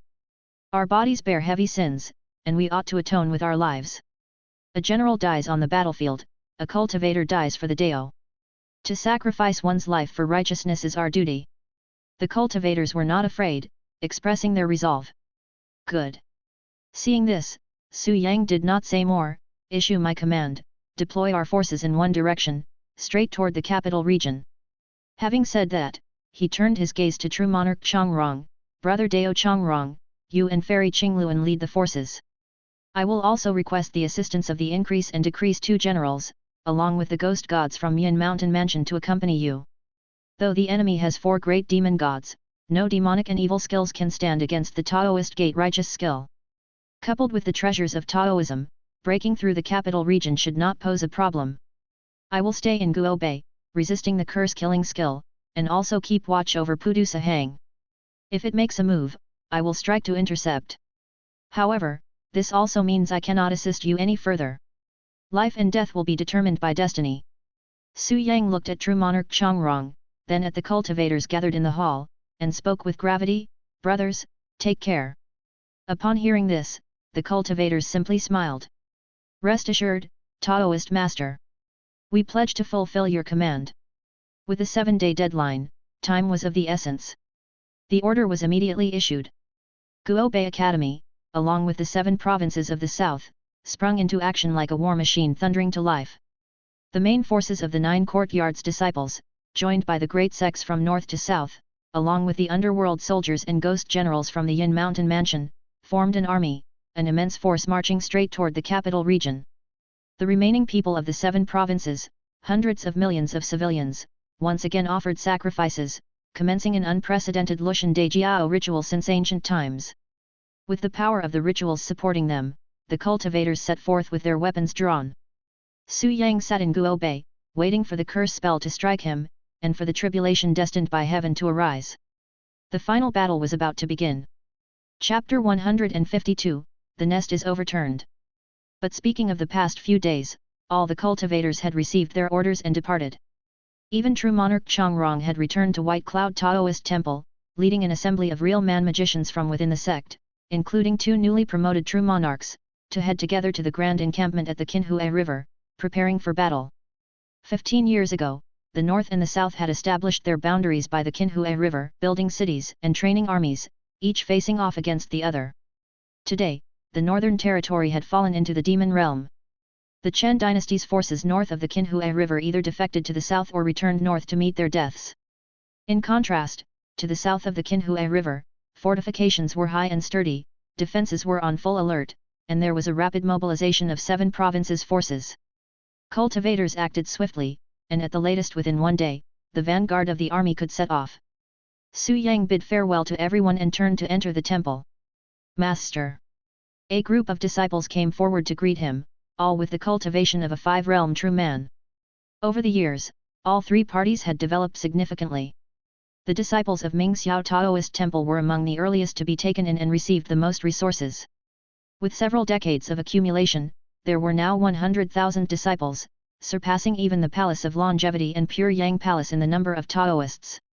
Among the 100,000 disciples, there were not many in the 6th realm of True Monarch, only a mere 3, for after all, he couldn't cultivate the 5 elements gold binding pill in this world, nor could he use the Lushan Dejiao regularly, making it fundamentally impossible to mass-produce 6 realm cultivators. These 3 had broken through because, 1, they possessed exceptional talents, 2, they had rich cultivation resources, and 3, the various skill traits of their teachers had added final touches, causing quantitative changes to lead to qualitative changes, hence they stepped into the realm of True Monarch. Although there were not many 6-realm True Monarchs, there was no shortage of 5-realm True Men, an entire host of 3,000. 3,000 real men, if placed in the current world, would be equivalent to 3,000 foundation establishments. Scouring the entire Liang country and the 3 sects of Golden Core, they probably couldn't muster that many. But Su Yang, using various skill traits, had grown them over decades. If one were to also include Guo Bei Academy and all the kind spirit monsters that had come to seek refuge, it would be enough to assemble a large army of cultivators composed of 5-realm true men. To raise troops for 1,000 days is to use them for 1 moment. Now was the time to use them. Su Yang looked at the 3 disciples. You will lead 3,000 real men, 60,000 mages, hurry to the grand encampment at the Qinhui River, arrange the Duotian altar, Shenxiao Great Array, summon the various gods from the Thunder Department to possess. This time, we will risk our fortunes and lives, to fight the demons once and for all. To be victorious is to live, to be defeated is to die, there will be no turning back. Yes.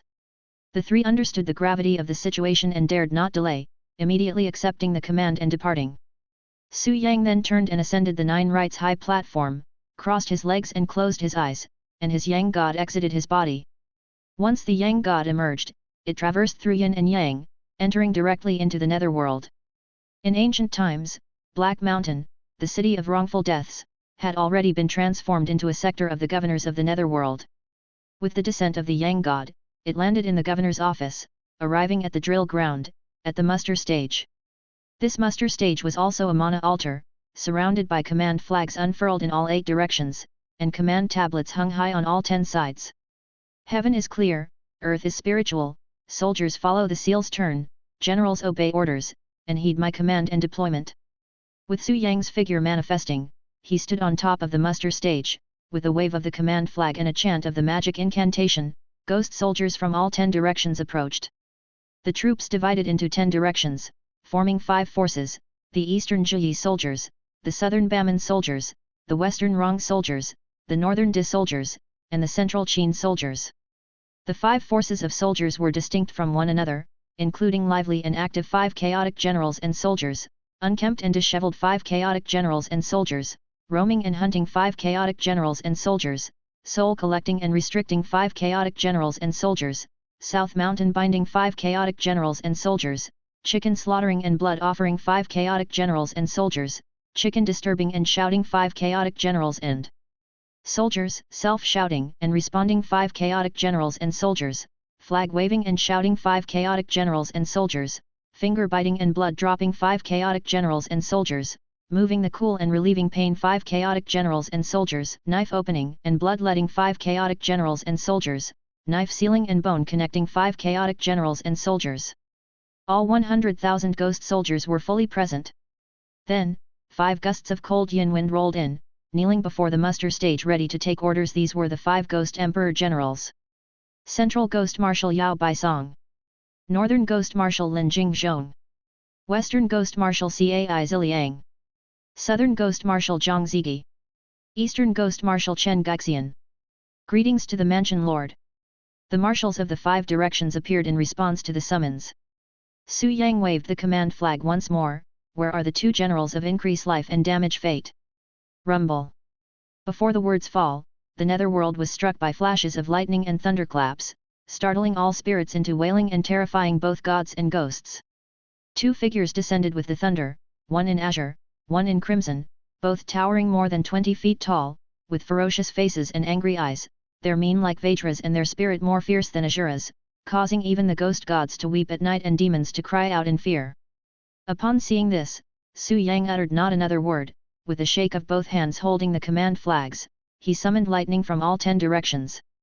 No limits between heaven and earth, creation of yin and yang, the gods follow my command, orders unite as one. Swift. As the words were spoken, lightning streaked forth swiftly, striking the bodies of the 2 generals, aiding them to combine loss and gain into one, uniting yin and yang.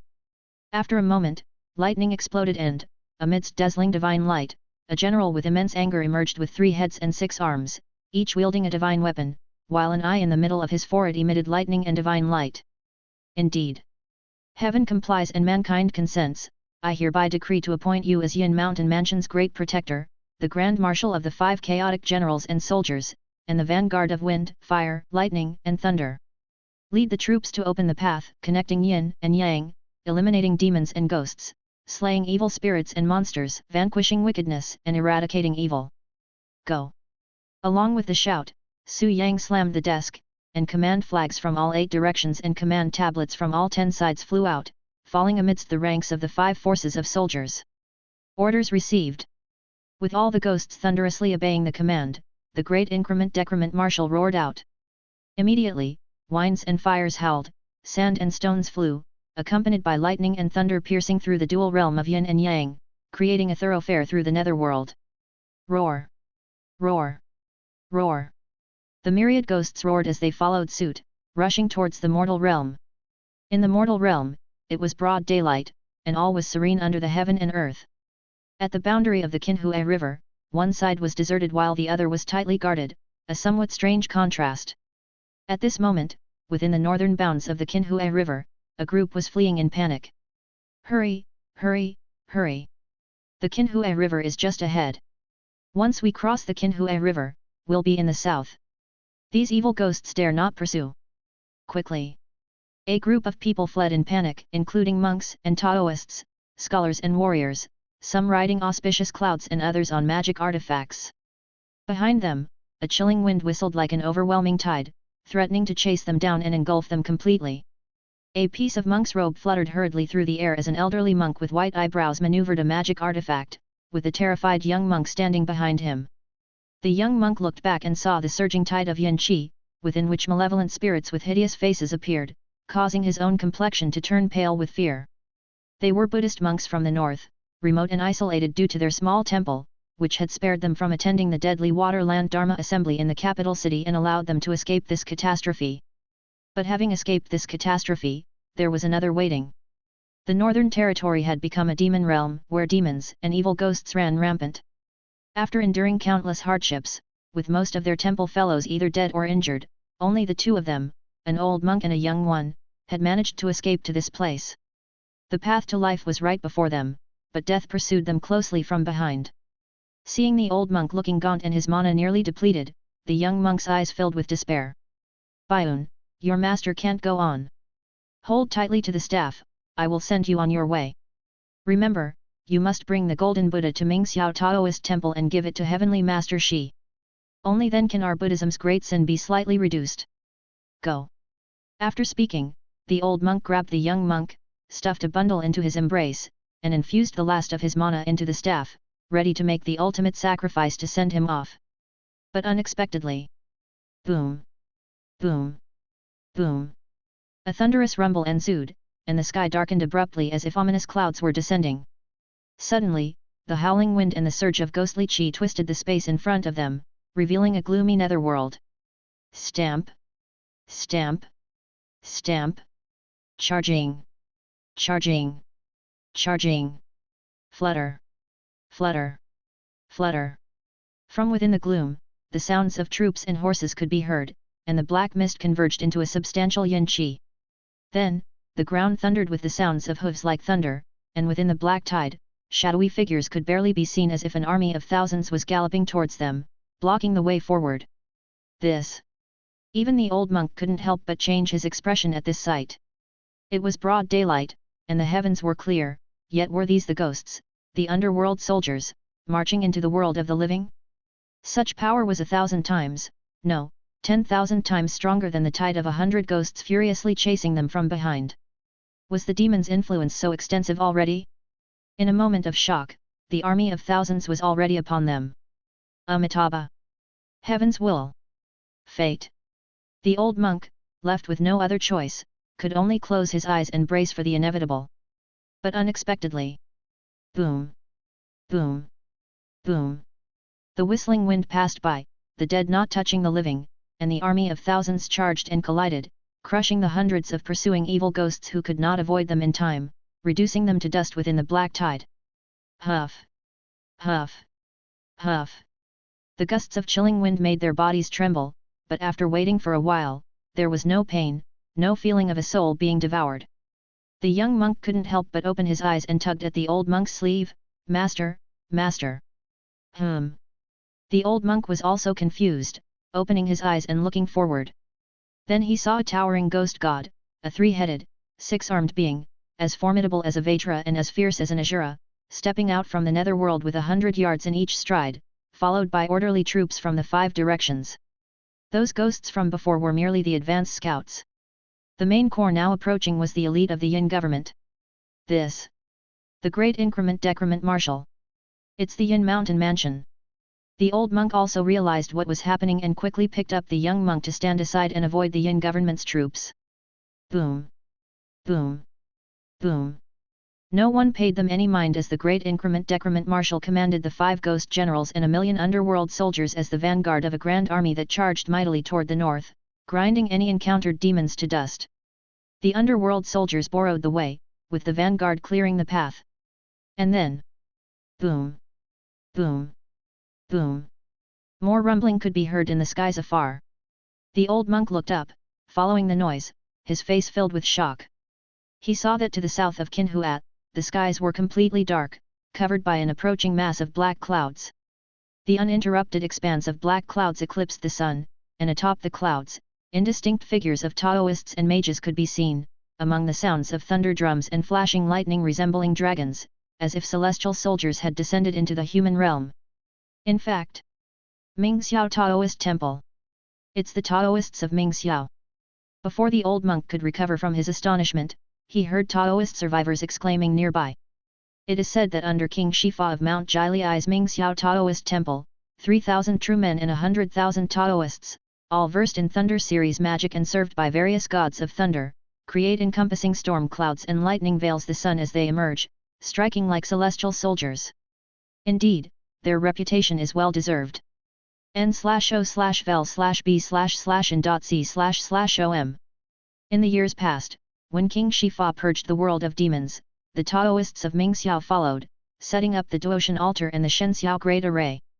By invoking the jade pure divine thunder, countless demons and even millennia-old demons were obliterated under the might of these thunderbolts. Are the demons about to taste the same bitter defeat this time? Watching the Taoists of Mingxiao disappear into the distance, those who had survived the disaster speculated in wonder. In the meantime, in the distant skies, a resplendent glow radiated, and thousands upon thousands of swords formed a mighty current, roaring their way across the sky, covering the sun and scattering the clouds with their ferocity. Boom! Boom! Boom! The stream of swords soared high, darkening the sky, and the earth trembled with resonance. Armored legions emerged in the thousands, thunders roaring with their advance. Massive steel beasts spewed spirit light and rolled forward, an endless, majestic procession heading northward. Chapter 153, Day 6. The southern army surged forth, and the northern demons gathered. They too received the news and shifted from attack to defense, laying down defenses one after another. The first layer was the 10,000 evil ghost array.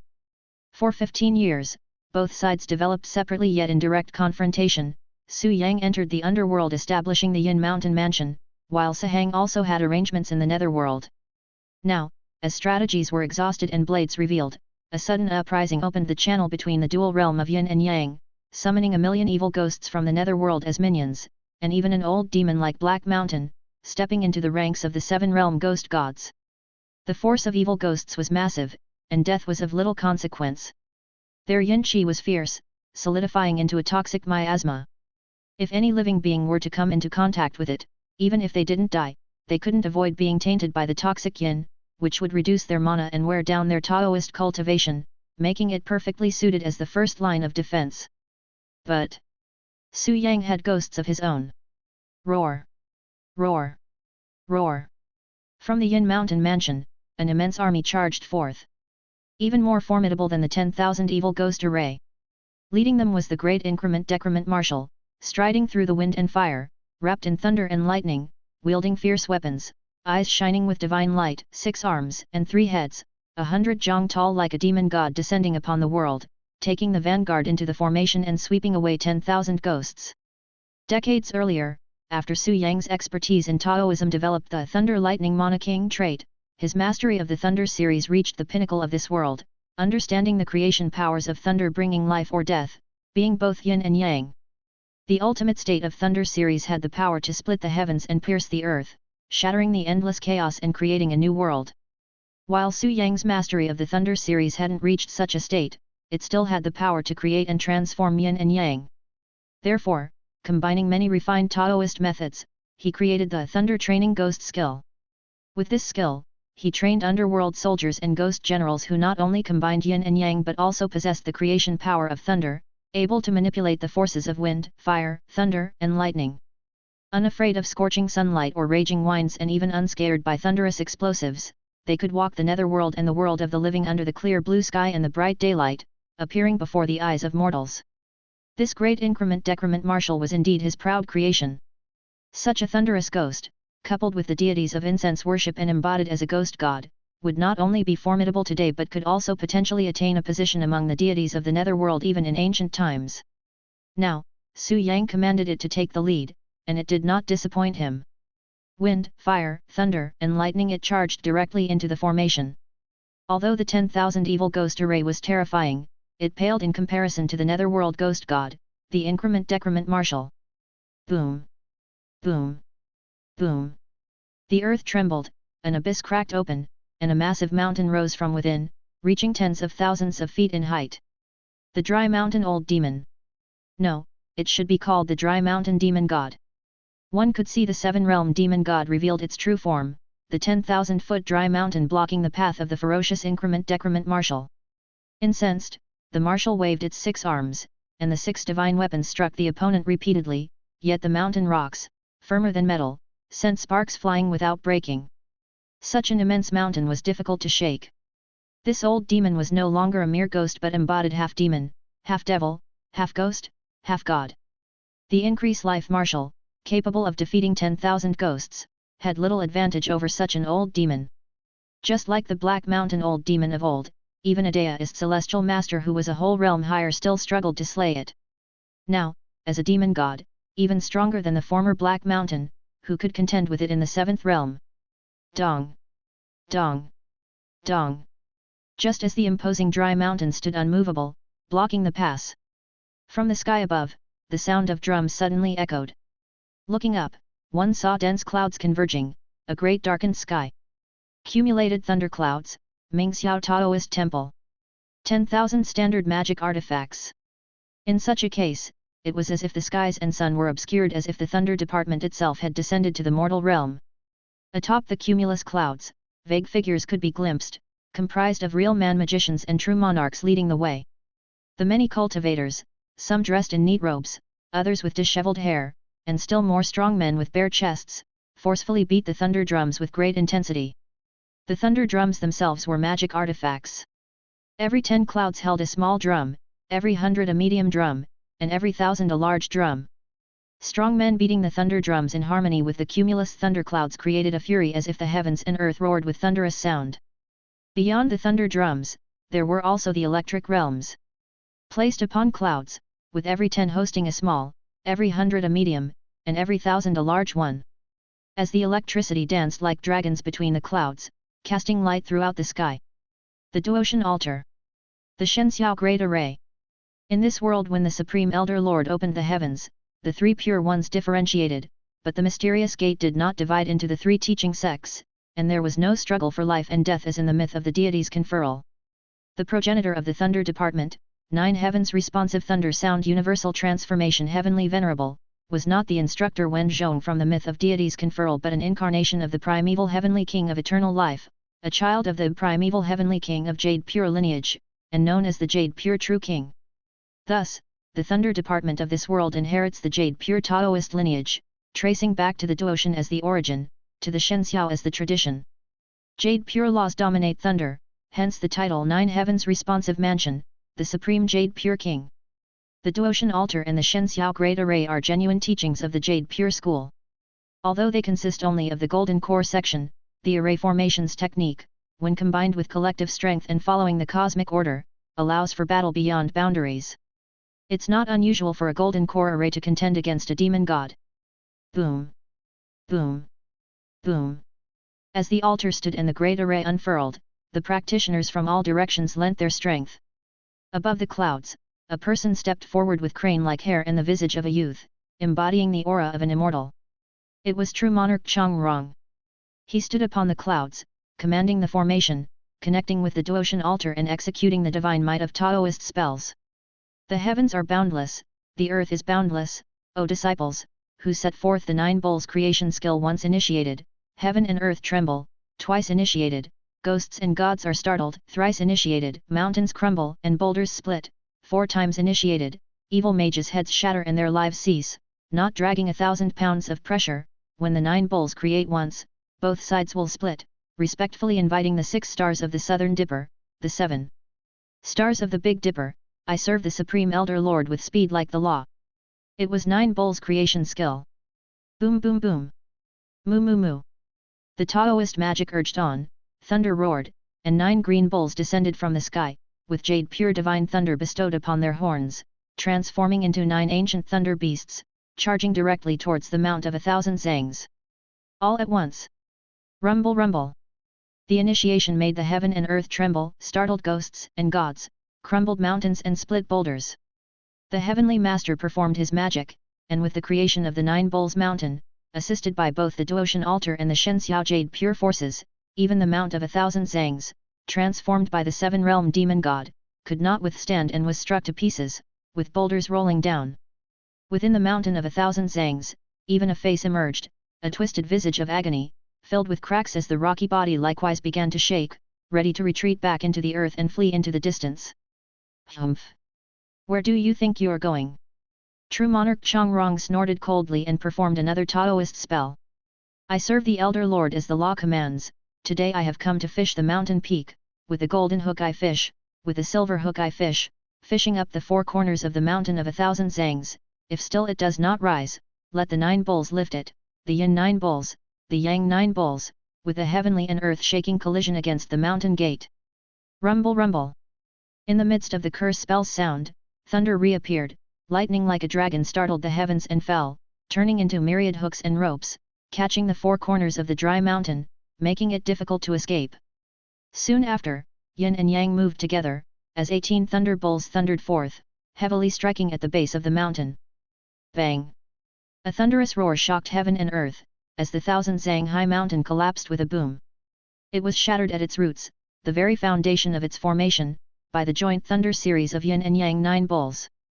Once the formation's footings were destroyed, the high mountain fell. Even as a 7-realm demon god, it was as if without root or duckweed. Roar roar roar! Increment decrement Marshal roared. With 6 arms wielding weapons, he charged into the collapsing mountain, digging out a jade-like mountain core and swallowed it whole into his belly. Dry mountain demon god dead. The 7-realm demon god fell from this world. With that, the 10,000 evil ghost array also dissipated. The grand army surged forward, marching in parallel from the heavens to the earth, heading straight for the second formation. 5 days later, in the capital city, at the location of the Mana altar, 3 haggard demon wolves arrived, each bearing numerous scars. It's no use. Those Taoists are too formidable. That Mingxiao Taoist temple's Duotian altar, Shenxiao Great Array, it's like they have boundless mana to squander. That jade pure divine thunder, stroke after stroke, in combination with those Taoists' Taoist magic and curse spells, we hadn't even made our move when half of us had already perished. Lucky for me, I ran quickly. Had I been any slower, I am afraid I would have met the same fate as Dry Mountain by now. The enemy is numerous and mighty. That old Chongrong with his Mingxiao Taoists aiding him, each major Taoist sect also produced their treasured artifacts, in addition to Guobei Academy's sword cultivators and martial artists, not to mention all sorts of peculiar and terrifyingly powerful magic artifacts, as well as the ghostly armies of the Yin Mountain Mansion. We couldn't hold them off, truly couldn't withstand them. Also, that Phoenix Song Mountain's Qingluan, she, along with a bunch of old Taoists, set up some kind of formation that summoned the Nanli vermilion bird. A burst of flames dissipated my formation. How could I defend against that? The 3 demon wolves looked battered, covered in wounds, and as they peered down at the Pudu Sahang below the Mana altar, their eyes showed dissatisfaction. In this era, the Taoist arts were flourishing, and demonic and evil skills were always a step below the righteous Mana points, even for those who had broken through to the 7th realm. So, facing the desperate southern cultivators who had gathered in full force, fighting a life-or-death battle, they simply could not hold their ground and within 5 days were beaten back to the capital region. Their demon followers suffered heavy casualties. Even they, as demon gods, nearly perished on the battlefield. No, not nearly, one was already dead. This caused the remaining 3 demons to contemplate retreat. They had already entered the 7th realm and could shatter the broken void, ascending to the upper realm at any moment. The reason they lingered in the human world was because of the temptation of the Duotian altar by Pudu Sahang, who promised a share of the sustenance of the souls of the living beings of the south. But now, the tempting sustenance had turned into a tough bone, difficult to gnaw on, let alone potentially risking their lives. No matter how important the mana point was or how delightful the sustenance, it couldn't compare to one's life. Unless Pudu Sahang could turn the tides, these 3 demons were unwilling to keep up their futile resistance. Facing the 3 demons who bore an almost threatening posture, Pudu Sahang merely smiled, lifting his eyes northward and muttered to himself, "The 6th day has passed." With that, he lowered his gaze back to the demons, brought his hands together in a pious gesture, and said with compassion, "Amitabha, lay down the butcher's knife, turn around for the shore of salvation." You! The 3 demons' faces changed, ready to react. But unexpectedly, a vast Brahma sound surged like a tide, instantly engulfing everything. At the same time, n/o/vel/b//jn.c//om. In the south, Guobei, Mount Jiliai, Mingxiao Taoist Temple. Above the 9 ceremony high altar, Su Yang remained calm, with the Taoist scripture in hand, still finding leisure to read. Nailhead Plowhead, 7 arrows curse spell.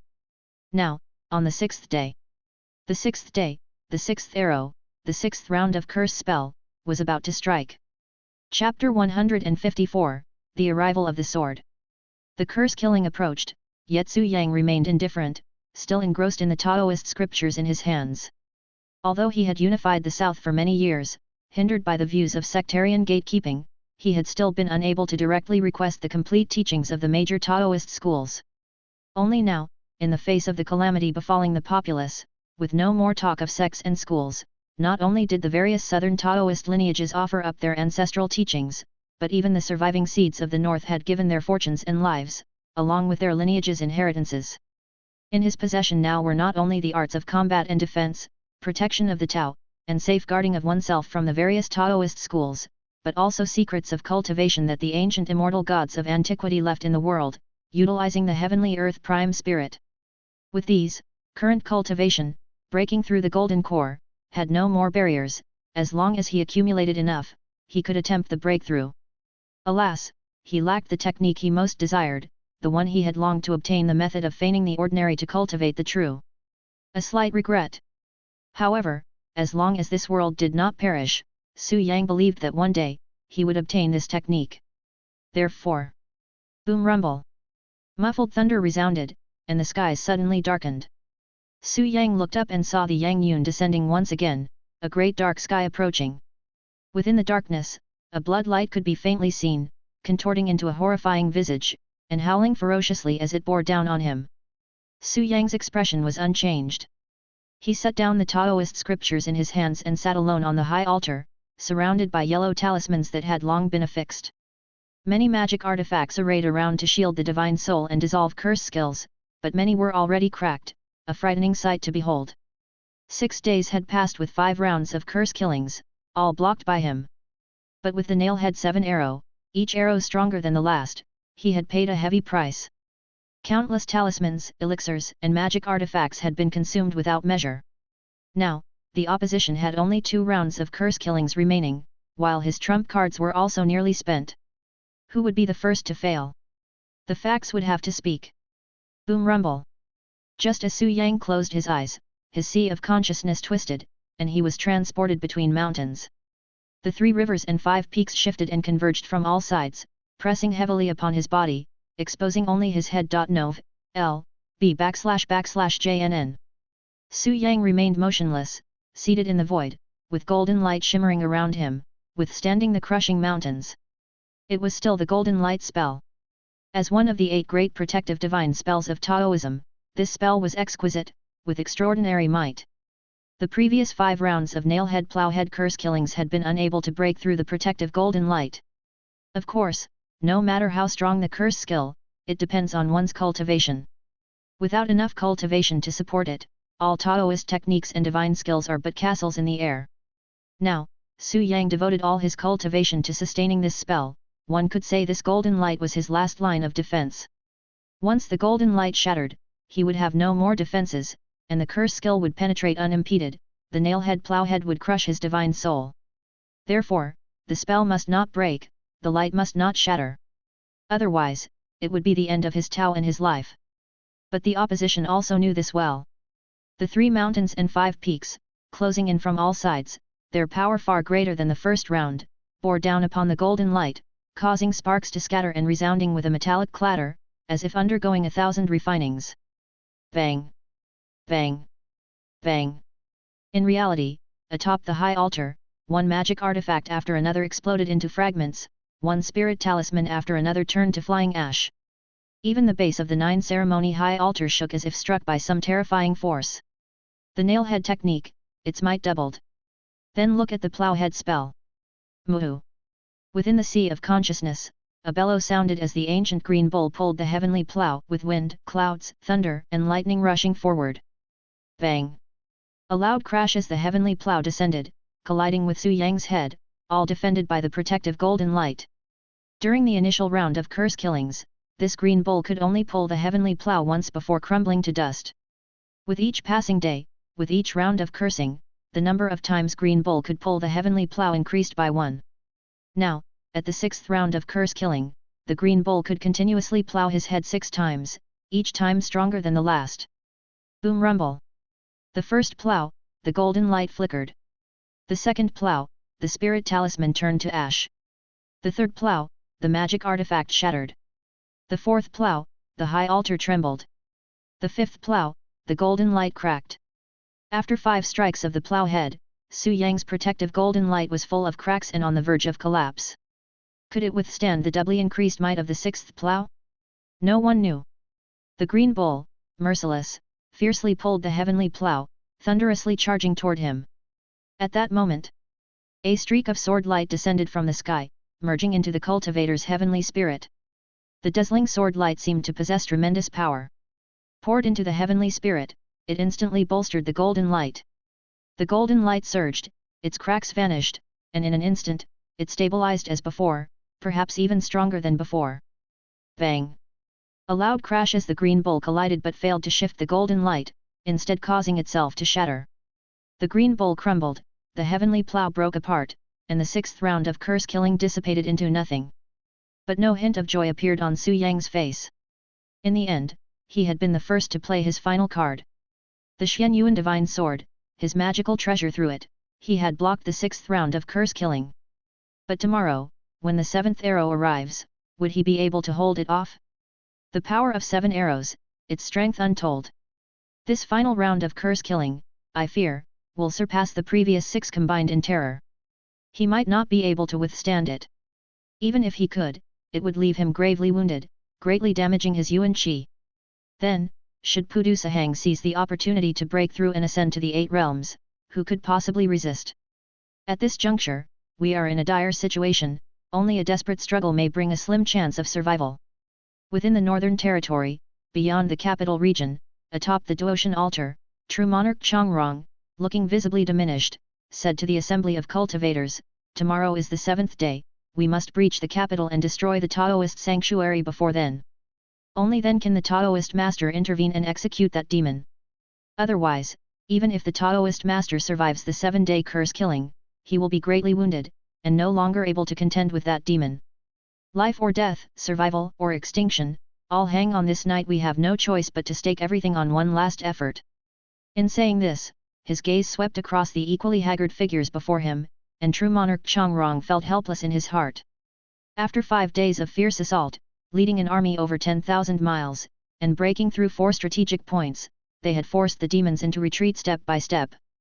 But they also paid a heavy price, with countless cultivators wounded or dead, and the rest were utterly exhausted. Their mana was severely depleted, and their divine souls were even more worn down. Even with ceremonial blessings and the recovery offered by elixirs, it was difficult to maintain their strength for battle. Even he, a Daoist celestial master, was weary from casting great divine skills continuously, yet he still forced himself to stand, even resorting to secret techniques that traded lifespan for temporary power. The troops were worn out. But now, at this point, they had no choice but to fight desperately to the end. "Brother Dao, rest assured, we will risk our lives tonight to breach the city." The cultivators spoke in solemn tones, already resolved to die. True monarch Chongrong wore a grave expression. "Then let us begin. Remember, that demon has the ability to bewitch the minds of men. Initially, Buddhism trusted him deeply, which likely was a result of his deception. And those 3 monstrous gods, I fear, have become his puppets without even realizing it. We must be extremely cautious as we attack the city." "Yes." The crowd responded and dispersed each to their stations. Up ahead, the Yin Mountains' vanguard forces had already lost more than half their numbers.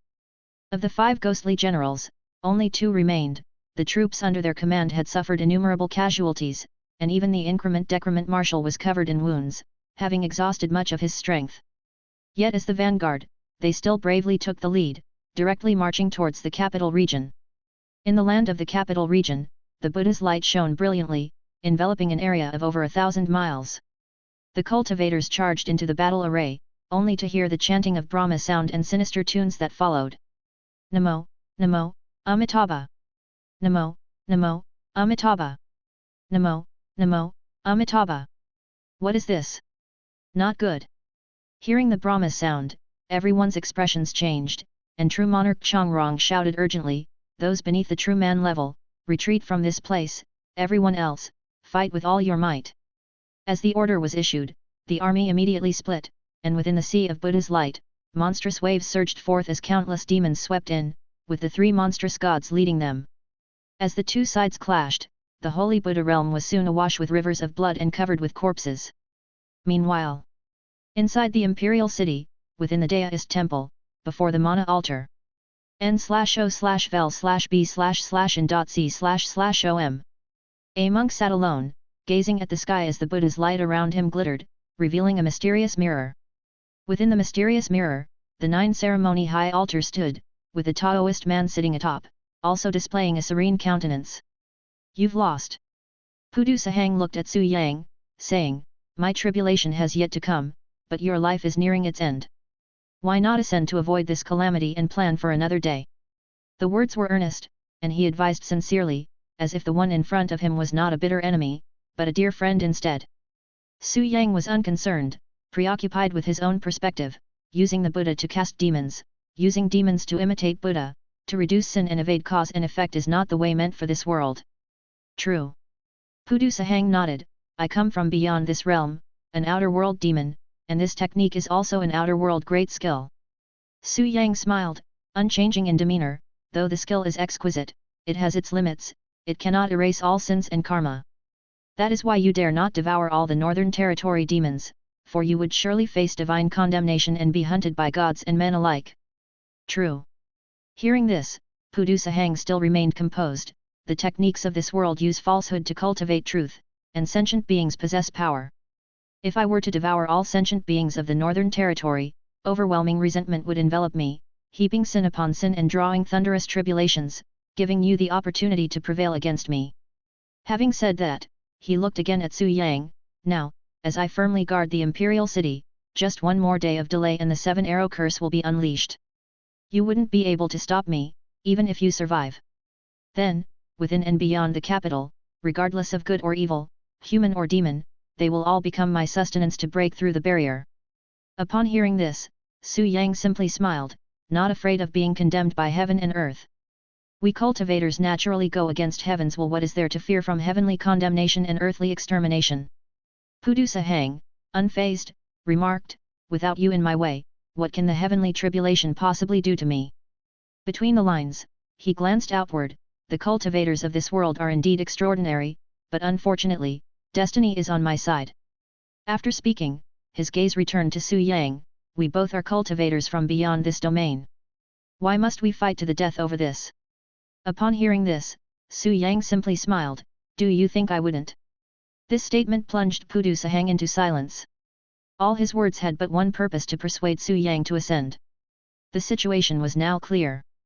His cultivation was still within the 7th realm, and because he feared the resentment becoming karma would bring about divine punishment, he dared not devour all the souls of the Northern Territory, not even the 3 monstrous gods whom he had turned into puppets with his Brahma sound. Thus, his advantage over Su Yang was not great. If Su Yang took advantage of the thunder of tribulation, and both gods and men united to exterminate the demon, Pudu Sahang would be hard-pressed to resist. To prevent this, he decisively utilized his strongest method, the nail-head plow-head 7-arrow scripture. He intended to use this treasure to force Su Yang to ascend, and then leisurely endure the 8 realms of heavenly tribulation. But would Su Yang ascend?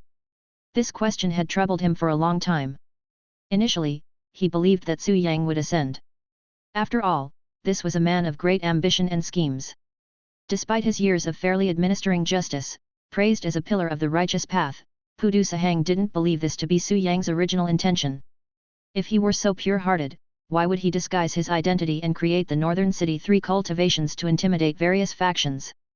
Such a person had to be a conqueror. And how could a conqueror give up life for righteousness? At most, he would seek revenge later. But now, looking at Su Yang, Pudu Sahang remained silent without a word. Seeing this, Su Yang smiled and said, "You sent me the nailhead 7 arrow, so in the way of courtesy, I'm sending you 5 thunder boomatop." Pudu Sahang's eyes narrowed, 5 thunder destroying god spell. Not at all. Su Yang smiled, stood up and declared, "Wrath of gods and humans, 5 thunder boom, n/o/vel/b//in.c//om." Pudu Sahang's pupils shrank again, a nameless unease surged in his heart, but he still forced himself to say, "I possess the skill of the Bakan demon Buddha, I am unentangled by sin, untouched by karma and disaster, how could there be wrath from gods and humans?" Bakan. Ha! Su Yang laughed out loud, "I have a sword that can shake heaven and earth, it is the tribulation destined for you. You. This is the will of heaven." Before the words of anger and shock could be spoken, they saw the Taoist man sweep his whisk and bow to the heavens, and his body gradually began to glow. The Xianguang mirror became hazy in an instant, and then shattered, with light and shadow scattering. The Xianguang mirror broke, and all was dissolved. But the heart of the demon remained deeply unsettled for a long time. Pudu Sahang stood frozen in place, his heart continuing to churn with waves. His cultivated skill came from beyond this realm, transmitted from the master of the desire realm 6 heavens, the great free heavenly demon king Mara Bakan. Bakan, that is, Mara. It's said that Buddha once confronted Mara, who declared that when the final tribulation comes, Buddha will enter nirvana, and demons will replace Buddha, donning the monk's robe, entering temples, receiving offerings, turning Buddha lands into demon realms, Buddha states into demon kingdoms. For this reason, Bakan created a method, named Transformative Freedom Bakan Heart Sutra, the supreme great method that uses demons to achieve Buddha and Buddha to transform into demons, able to purify sins, dissolve karma, avoid retribution and even accumulate merit. Though he did not acquire the complete method, he was still able to dominate this world, achieving the renowned holy monk, Pudu Sahang. But now, anxiety relentless as surging waves, incessantly troubling him. Why the disquiet? Why the tribulation? Pudu Sahang was well aware. At this juncture, there was only one method that could take his life. Wrath of gods and humans, thunderous slaying by heavenly retribution. Yet he had the demon Buddha skill, could erase sins, and avoid retribution. How could the other party invoke his heavenly tribulation? How could they? Pudu Sahang did not know, but he had no other choice but to activate the Bakan magical techniques, striving to dispel the resentment and sins from his body, thus reducing the power of the heavenly tribulation. However, atop the 9 ritual altars in the Mingxiao Taoist temple, Su Yang made obeisance to heaven, and around his body, a light began to rise, as if grains scattering.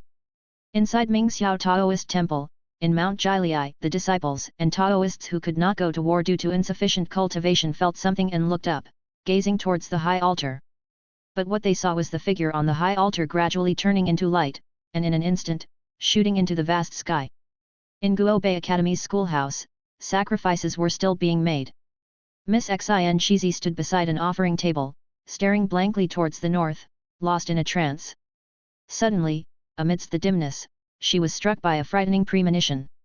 She turned her gaze, seeing only that the incense on the offering table, on the censer, burned rapidly, turning to ashes in the blink of an eye, a plume of incense smoke rising straight to the heavens. "This! My lord!" Miss Xin Shizi, shocked and wanting to chase, but unsure where to go, could only look blankly at the sky, her vision blurring without her noticing. Not just the academy, but all 7 provinces in the south, witnessed this sight. Incense turned to ash, offerings like wax melted away, an inexplicable loss felt, as if their heads were splitting and hearts wrenchingly pained. The grand sacrificial rites, the sole power of thousands, turned to incense and rose towards the heavens. This was the reciprocity Su Yang presented to Pudu Sahang. The final sword strike, Wrath of Gods and Humans, 5 Thunder Boomatop. The Xianyuan Divine Sword, with 3 methods offered, among them, the advancement of the land method was fastest. After all, Su Yang had swept away many demons, including the essence of mountains and minerals like Black Mountain, and with these fed the Divine Sword, thus its progress was astonishingly fast. Only the technique of the gods and humans was not easily accomplished, thus Xuanyuan had remained a lower-grade spiritual treasure till now. But now, Su Yang intended to, with his human form, borrow the power of heaven to achieve Xuanyuan. Capital region, Buddha realm, in the midst of the battlefield. Rivers of blood flowed, with corpses strewn across the field. Demons and humans fought to the death, the carnage extreme. 3 demon gods, now puppets, fought fearlessly and fiercely. True monarch Chongrong, fairy Qingluan, and the increment-decrement marshal also fought desperately with their lives at stake. Kill, kill, kill, until the sky darkened and the sun and moon lost their light. Yet the number of demons was endless, well rested and ready, with the Buddha realm's blessings, their formation held firm.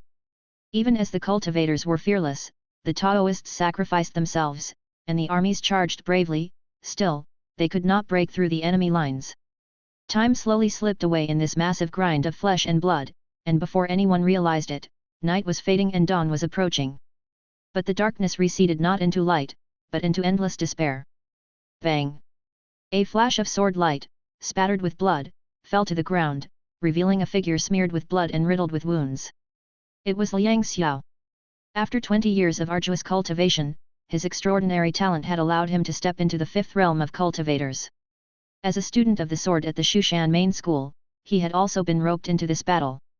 However, the cultivation of the 5th realm meant very little in this battle. That he had made it this far was nothing short of a miracle.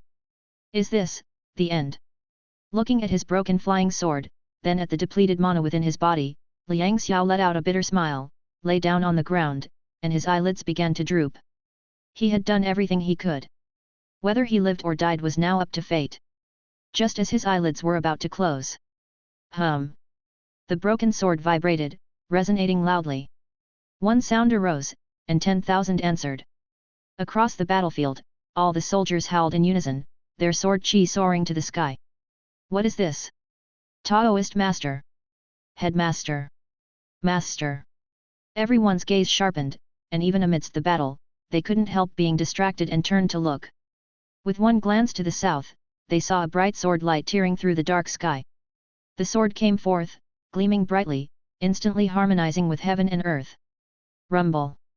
Above the 9th heaven, clouds transformed, forming a storm vortex as though it were the eye of divine retribution, gazing down upon the capital region. Roar. Within the capital, a dragon's roar shattered the Buddha's light, turning it into a boundless sea of blood. Within the sea of blood emerged the shadow of a dragon, the blood-armored sky dragon. The centipede raised its head in shock and fury, its 1,000-foot body coiled like a dragon, protecting the mana altar beneath it. It had arrived, still arrived, after all. The sword led the thunder, the gods and humans shared their wrath. Not even the skill of the demon Buddha could diminish it. Could this be its fated catastrophe? No, even if it was destined to die, it would defy the heavens, change its fate, and break free from calamity. The centipede raised its head, the heavenly dragon roared mightily, its 1,000-foot body coiled into a ball, intending to use its blood armor to withstand the lightning tribulation and the edge of the divine sword. However, the sword light shone brilliantly, the sword intent was chilling, connecting heaven and earth. In an instant, between heaven and earth, sword chi was born. In the sky, clouds turned into swords, lightning into swords, and rays of light into swords. On the ground, mountains became swords, rivers became swords, nature itself became a sword. Among the people, souls turned into swords, incense turned into swords, thoughts into swords. Even on the battlefield, the flow of blood reversed, the remnants of the army trembled, coalescing into swords, and roaring forth with ferocity. This was the heavenly sword, the land sword, the sword of gods and men, the Xuanyuan divine sword. Swords from all over the world converged, the myriad flows gathered into a sea, forming a divine sword that struck mightily into the capital. At that moment, roar! A dragon's roar, a wail of grief, the 1,000-foot blood armor shattered, the dragon's transforming body destroyed, and the brilliant sword light swallowed everything. Chapter 155, Making Plans. 3 days later, the flames of war gradually died out, and the world was draped in mourning. After the battle in the capital region, rivers of blood flowed, with countless dead and wounded. With the Xuanyuan sword slash, the elimination of Pudu demons was achieved. Although the greatest threat was removed, there were still many loose ends that needed to be tied up. For instance, the 3 monstrous gods controlled by Sahang's evil skills. After Sahang perished, these gods and the demons within the capital region did not regain their senses but instead went into a complete frenzy, threatening to drag everyone down with them in mutual destruction. Fortunately, after slaying Pudu Sahang, the Xuanyuan divine sword still had some lingering power left to autonomously sweep through the hordes of demons. Coupled with the aid of numerous cultivators, the situation was ultimately brought under control. Thus concluded the war that decided the fate of dynasties, and the flames of war gradually faded. It also led to a world draped in mourning, tears of sorrow from all directions. The major sects suffered grievous losses, especially the Northern Territories' Taoists. Many true men and true monarchs who survived the Northern Territories' demon catastrophe were heavily wounded or killed, with their sect's potential completely drained. Some even lost their cherished guardians of the mountain. Taoism fared thus, but Buddhism was even worse off. Having barely a tenth surviving initially, they then exerted their full strength, and the remaining high monks, seeking atonement for their sins, spared no effort in their struggle, eventually sacrificing their lives for righteousness and entering nirvana. However, the heaviest losses were at Guo Bei Academy. 1,000,000 soldiers from Yan Mountain Mansion went to battle, and 80% of them perished, with innumerable ghost gods falling. The scholars from the 9 courtyards and the Mingxiao Taoists also suffered countless casualties, with generations of accumulated talent wiped out in a single battle. Guo Bei Academy did not discriminate in its teachings, its students came from all over the world, representing all sects and schools of thought. With such casualties, the world is naturally draped in mourning, shedding tears of sorrow, and now the 7 provinces of the south hang white silks in grief. This is the calamity brought by demons, the profound impact of disaster, the weight of immense suffering. In the mourning hall of Guo Bei Academy, Miss Xin Shizi, dressed in plain white mourning clothes, held a broken sword box and knelt in silence for a long time. Above the hall, the memorial was not for a member of the Li family but for Xin family's fox. In this decisive battle for life and death, Guo Bei Academy mobilized its full strength. As a member of the academy, the Xin family's fox naturally joined the battle. Except for Miss Xin Shizi, who stayed alone at the academy, the other foxes with sufficient cultivation led by Old Man Xin joined the fight. In the end, several foxes unfortunately sacrificed their lives. This mourning hall was set up for them. But everyone knew that this hall was also meant for someone else, even if no one dared to openly say it, no one wished to admit it. Shizi. Old Man Xin approached, observing his daughter's pale face and worn expression, wanting to comfort her but unsure where to begin. Ultimately, he could only sigh in helplessness. Then another figure approached, an elegantly dressed woman of regal bearing. N/O/vel/b/n.c//om. Fairy Qingluan. Upon seeing her, even Old Man Xin had to bow respectfully. Only Miss Xin Shizi, kneeling on the ground, seemed still lost and vacant of soul. Fairy Qingluan shook her head, helping Old Man Xin to his feet and then approached Miss Xin Shizi. Yun before he left, the Taoist master had something to tell me. At this, Miss Xin Shizi's eyes finally showed a hint of life, and she quickly looked up at her. Seeing her like this, Fairy Qingluan sighed softly. The Taoist master said, "If he does not return, you shall take charge of the academy. I will support you, and together we will hold the Lushan Daijiao and give rise to the rightful demon immortals." With such words, Miss Xin Shizi's eyes dimmed momentarily, but still holding the broken sword box close, she murmured, "The young master said he would come back. He will definitely come back. He never lies to Yun, never deceives." Seeing her insistence, Fairy Qingluan was at a loss for words, and in the end, could only agree, the Taoist master is no ordinary man. Perhaps, truly, there are ways to bring the dead back to life, to reincarnate once more. Therefore, Yun, you must take good care of this legacy and shoulder the responsibility of the academy. Though she said this, her heart was heavy with a silent sigh. Pudu Sahang was extraordinary in strength, devouring the literati and warriors of the Chen dynasty and the people of the capital, as well as high monks from the Waterland Dharma Assembly, raising his cultivation to the peak of the 7th realm. He then proceeded to Zhongnan, breaking into the Palace of Longevity, consuming the Taoist followers there, and the beings of the Northern Territory. His cultivation continued to climb, nearly breaking through the limits of the 7th realm to become an 8th-realm monstrous god unseen in a millennium.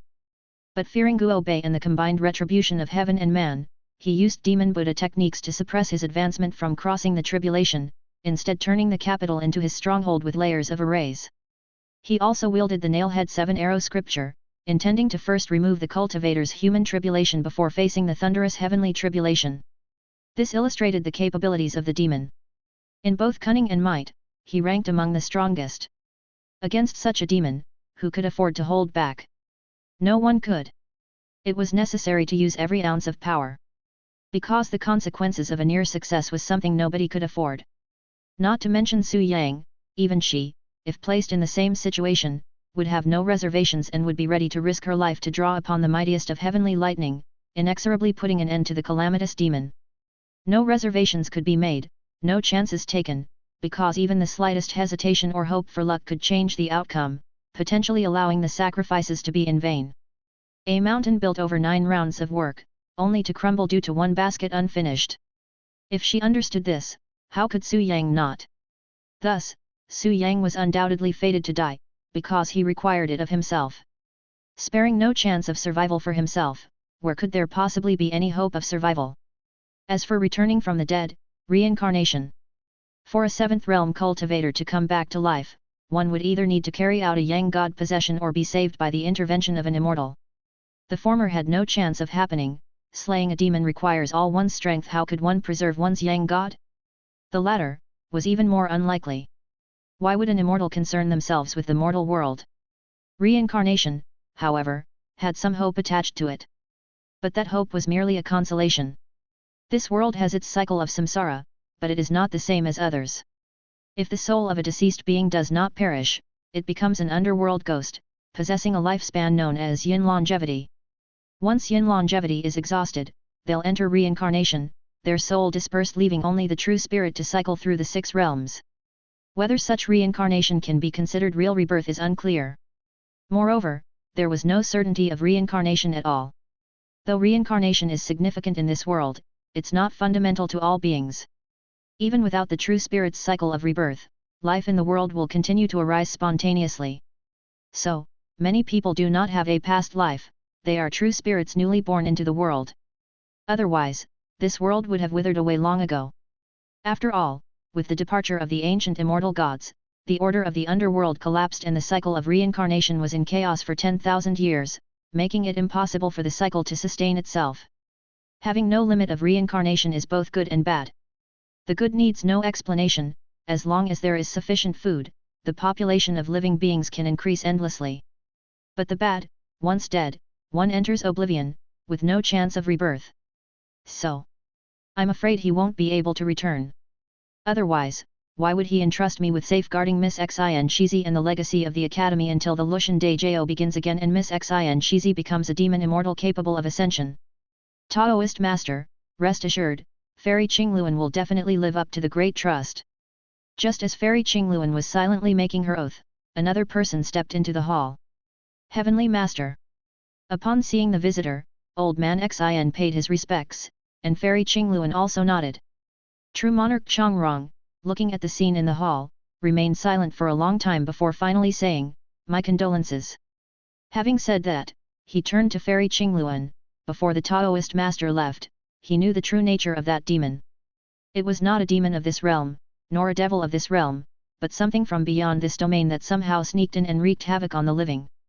Fairy Qingluan nodded. What does the Heavenly Master suggest? Where there is one, there can be two, and where there is two, there can be three. True Monarch Chongrong shook his head. No one can guarantee that in the future, there won't be a second Pudu Sahang or even demons from another realm invading en masse. We must be on guard against all these possibilities. Fairy Qingluan's expression grew focused. You mean? True Monarch Chongrong spoke gravely. Before he left, the Taoist master had already made arrangements. I have spoken with allies from all quarters, and they are willing to set aside their sectarian views, integrate their traditions with the Academy. Henceforth, there will only be one Taoist lineage in the world, with cultivators from all directions united in purpose, ensuring that an incident like Pudu Sahangs will never happen again. The Taoist master has indeed left no contingency unplanned. Upon hearing this, Fairy Qingluan also sighed, but without the Taoist master, the stabilizing pillar is missing, and so sustaining the affairs of the Academy will be challenging. The Taoist master had a grand wish before to unify the Daozang of the world and create a peerless true scripture. True monarch Chongrong also sighed, we must carry on the unfinished wishes of the Taoist master, no matter how arduous the task, we must push forward. Having said that, he turned his head and looked towards Miss Xin Shizi and the broken sword box she held in her arms. This sword of the Taoist master, gathered the essence of the earth and aligned with the power of the heavens, slaying the cataclysmic demon, thereby accruing merit and becoming a truly sacred weapon. Madam, with this, you can stabilize people's hearts. By expanding the cultivation and agricultural systems throughout the world, we can increase the population and bolster the people's strength. In this way, after 1,000 years, the Taoist master's grand wish will certainly be realized. What do you think, Fairy? Let's follow the words of the heavenly master. The two grand cultivators of the seventh realm determined the future development strategy with their words. Miss Xin Shizi knelt on the ground, holding the sword box, silent as if all this had nothing to do with her. Suddenly, buzz! The sword box trembled, as if there was a resonance. Miss Xin Shizi's gaze sharpened, and she looked down. True monarch Chongrong and Fairy Qingluan were also shocked, looking at the tremoring sword box with some disbelief. Xian Yuan. This sword had already advanced to be a spiritual treasure. This time, by slaying the demon with the combined forces of heaven and earth, it had undergone a complete transformation and become a sacred weapon of this era. Such a treasure, now endowed with spiritual nature, would not act without cause nor move rashly. So, what could be the reason for its vibration at this moment? Could it be? Buzz! A light sound, divine light suddenly appeared, spewing from the broken wood box and shooting straight out of the hall. This! Quick! Everyone was stunned for a moment, then snapped to awareness and hurriedly got up to chase out the door. Yet, upon exiting the hall, they stopped in their tracks, uncertainly gazing at the figure before them. A person stood in the courtyard, holding a golden miniature sword about 3 inches long, smiling at them. Taoist master! Young master! 2 of them stood in shock, while another flew forth and threw herself into his arms, hugging him tightly, already weeping uncontrollably. Didn't I say that I would come back? Looking at Miss Xin Shizi, who was in tears, Su Yang smiled, gently patting her hand. When have I ever lied to you, Yun Er? Yun Er knows, Yun Er knows. The young master would never deceive me, never. Hearing this, Miss Xin Shizi finally confirmed that the man before her was real. She broke into a relieved smile, though she was still reluctant to let go. Only when the other 2 approached did she come back to her senses in surprise and retreat shyly to the side. However, Su Yang was the picture of composure, facing the surprised duo who had rushed over. Brother Dao, Fairy, thank you for all the trouble. Taoist master, this. True monarch Chongrong and Fairy Qingluan looked at him, also at a loss for words. Su Yang laughed without explaining much, simply saying lightly, I intend to usher in a golden age of Daoism. Will you 2 lend me a helping hand? The 2 exchanged a glance and then answered with hands clasped, how could we dare disobey an invitation from the Taoist master? Ha ha ha. And with that, the 3 of them looked at each other and smiled. Chapter 156, 1000 Years. Time flitted by, and the years flew, just like that, 2000 years had passed. In 500 years, everything can change beyond recognition. In 2000 years, even more so, it's a completely different world.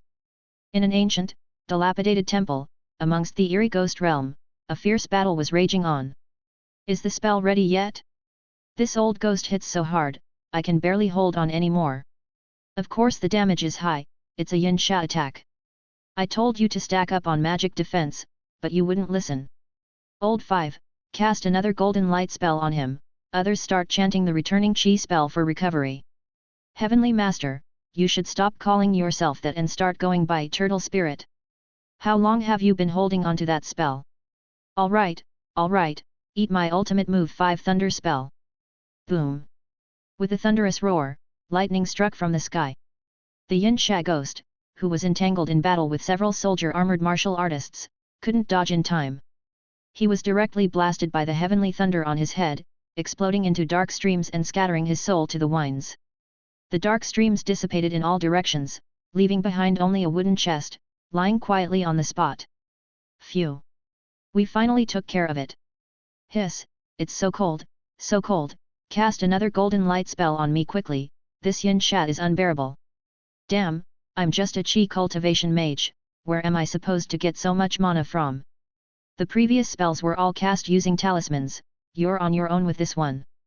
Tisk, stingy ghost.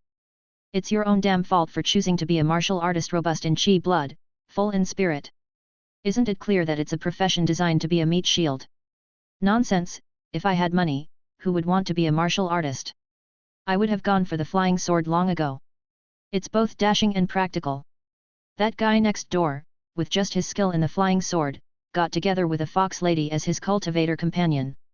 Damn, I also want a fox lady, arg. Okay, incel, keep it down. Chu Nan shook his head at the armored martial artists venting their frustrations and stepped forward to open the wooden chest. Afterward. Holy moly! Even Chu Nan couldn't help but widen his eyes at the sight of the golden little sword inside the chest. It dropped the Xian Yuan. What? Upon hearing this, everyone around him quickly gathered to look at the golden little sword inside the chest, all of them dumbstruck. Damn! It actually dropped the Xian Yuan. Don't curse like that, we are all cultivators, can't we be a little more cultured? Cut it out, I follow the spiritual root flow. What do I need culture for? Not like you, the big moralizing heavenly master. Even if you follow the spiritual root flow, cultivating your character is still beneficial. As the saying goes. Alright, I get it. Big brother, I just want to relax in the game. This is called the pure heart of a child, acting freely and naturally. What are you folks babbling about? We got a Xian Yuan, how do we split it? Right, I always thought we'd have to beat some ultra tough boss to get a drop of Xian Yuan. Never expected this old ghost could drop it. I heard that the chance for the old ghost to drop Xian Yuan is only 1 in 10,000. We're gonna be rich now. Everyone huddled together, eyeing the golden little sword in the chest with excitement. Ahem. Chu Nan cleared his throat and claimed his authority as both the group leader and team captain. I guess everyone is clear on the value of Xian Yuan. I won't waste words. Let's have an internal auction. Does anyone want to bid? This. I bid 5,000. Damn, as expected of the young master of a golden core family, tossing out 5,000 just like that. Big bro, you're a martial artist, what do you need a flying sword for with that much money? You don't know, he has a crush on the class beauty next door. She's a fox lady from the Xin family. As everyone knows, to become a Dao companion with the Xin family's fox, you must meet at least one of the following criteria. First, your surname is Li. Second, you are exceptionally talented in literature. Third, your swordsmanship is unparalleled. Fourth. Big brother, which one do you satisfy? The reason I don't satisfy any is exactly why I need to use other things to charm her. I've heard the lady is currently practicing the Xian Yuan Divine Sword Ju in the game and is preparing to refine a magical Xian Yuan Divine Sword to challenge the tree demon. Naturally, our great god of war wants to make a grand gesture to win her favor. Bro, take my advice. Being a simp has no future. As everyone was talking over each other again, Chu Nan was helpless. The god of war bids 5,000, anyone else wants to bid? This. I bid 6,000. Wow, heavenly master, you're also interested in the fox lady. Humph, I am devoted to Taoism, what fox lady or Dao companion, they are all but beautiful skeletons. Then why bid for this Xian Yuan? Nonsense, I am a heavenly master who practices the Thunder series, it's only natural to use the Xian Yuan, isn't it? Right, how could I have forgotten about this? 7,000, heavenly master, just let me have it, my life's happiness is at stake here. After a speechless tussle, the golden little sword was finally pocketed by the martial god. Chu Nan, according to the proportion of contribution, distributed the Taoist money to everyone and then said, all right, the mission is complete. I'm logging off now. Tomorrow is the college entrance exam, you all shouldn't stay in the game for too long either. Got it. By the way, team leader, which school are you planning to test for? No brainer, with the team leader's grades, he's definitely aiming for Wandao School. Wandao School, I really want to get into, but I heard it's incredibly tough. Actually, it's not that hard. Just be born with a better lot, with a heavenly spiritual root, and you'll be fine. Heavenly spiritual root, easy for you to say. Why don't you go and be born with one? It's best to be like our team leader and the Heavenly Master, who work hard after birth to become top scholars. Team leader. As everyone spoke at once, they looked back to find that Chu Nan had already disappeared in a flash of light. Phew, n/o/vel/b//in.c//om. In his room, Chu Nan removed his gaming helmet, felt the meager amount of mana within his body, and reminisced about the powerful cultivation he had in the game. Confronted with the stark gap, he sighed a sentiment many had before him. Wouldn't it be great if real-life cultivation was the same as it is in the game? Sigh. He shook his head, stood up, and walked into the living room. In that living room, a middle-aged man was lying on the sofa, idly watching television. Divine Soul Technique, Fake Cultivation Skill, the Divine Domain technology has made a major breakthrough. Wandeo School has launched a brand new Divine Domain product, the Yellow Beam Game Warehouse. Compared to the ordinary Divine Domain gaming helmets, the Yellow Beam Game Warehouse has the following advantages. First, the realism is significantly increased, reaching up to 90%, and it is already being used in Wandeo School and various other colleges for all kinds of simulation experiments. Many technical difficulties have been overcome as a result. Wandeo School has clearly stated that using the Yellow Beam Game Warehouse, breakthroughs, battles, cultivation, talisman making, formation setting, alchemy and artifact refining, and various other matters in the game can all be counted as experience that can be applied in real-life cultivation. Second, the Yellow Beam Game Warehouse is equipped with the Spirit Gathering Array and the Essence Nurturing Array. It can also be used in conjunction with various spirit pills and spirit liquids to prolong gaming time, while simultaneously taking care of cultivation and earning more academic credits. Third, the Yellow Beam Game Warehouse complements the fake cultivation skill. Wandeo School has specified that using the Yellow Beam Game Warehouse to study Taoist scriptures can effectively enhance the cultivation effect of the fake cultivation skill.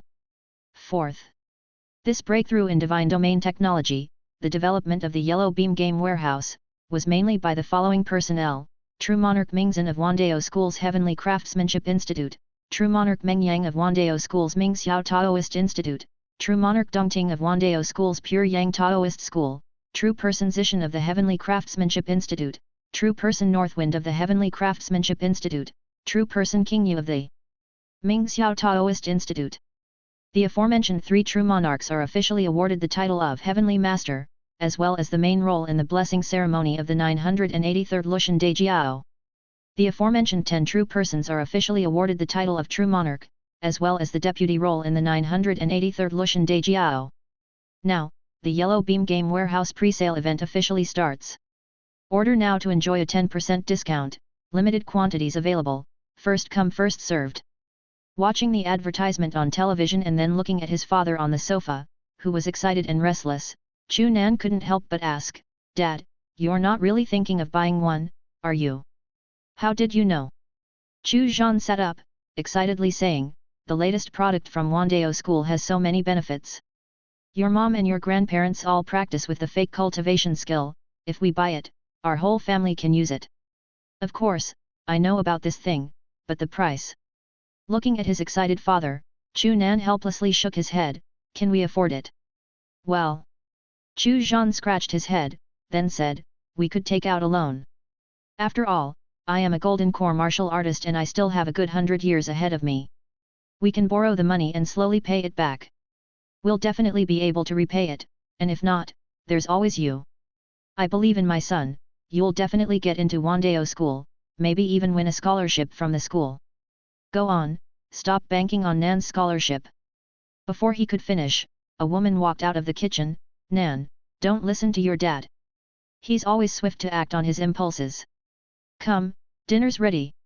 I've made quite a few delicacies today to ensure you go into the exam room tomorrow smoothly, perform beyond your usual abilities, and surely get into Wandeo School." "Right, right, right." Chu Zhan also sat up and said, "Your mom has gone through a lot of trouble for you. She bought top-quality spirit rice, precious beast spiritual meat, and even got a cup of that precious spiritual wine your grandfather keeps, just for us. Our father-son duo is in luck today." "Spiritual wine?" Chu Nan, upon hearing this, was also taken aback. "It's not the one that Grandpa always talks about, is it?" "It is exactly that one. Back when Wandeo School was still Guo Bei Academy, Your grandfather used academic credits to exchange for it, and then it became a treasured family heirloom of your mother's side, revered as if divine, only brought out once when your mother and I got married, and not even allowed an extra glance since. Chu Zhan patted Chu Nan's shoulder. Today, your dad is lucky thanks to you. Chu Nan. Oh, come on, you old man, always trying to compete with your son for food, the woman chided him with a glance. Chu Zhan didn't mind, chuckling as he sat down at the table, then asked again, Nan, are you really not going to reconsider, maybe change your intended major? The Heavenly Craftsmanship Institute, I heard it's one of the most fiercely competitive institutes in Wandao School, you know. No, thanks. Chu Nan shook his head and said firmly, I am definitely getting into the Heavenly Craftsmanship Institute. Seeing this, Chu Zhan was helpless and could only pat his shoulder and say, getting into the Heavenly Craftsmanship Institute, you'll need at least a few decades before you could possibly operate the Spirit Treasure mech armor. It's different with other institutes, just a few years and... No. Chu Nan shook his head, his expression resolute, I must pilot the Spirit Treasure mech armor.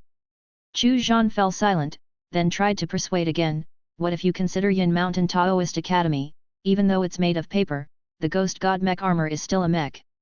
Spirit treasures aren't exactly affordable for ordinary folks, but ghost gods are different. If all else fails, once you graduate, your dad can go ahead to Yin Mountain Mansion to start working. No. I am going to operate the Spirit Treasure mech armor. Chapter 157, History.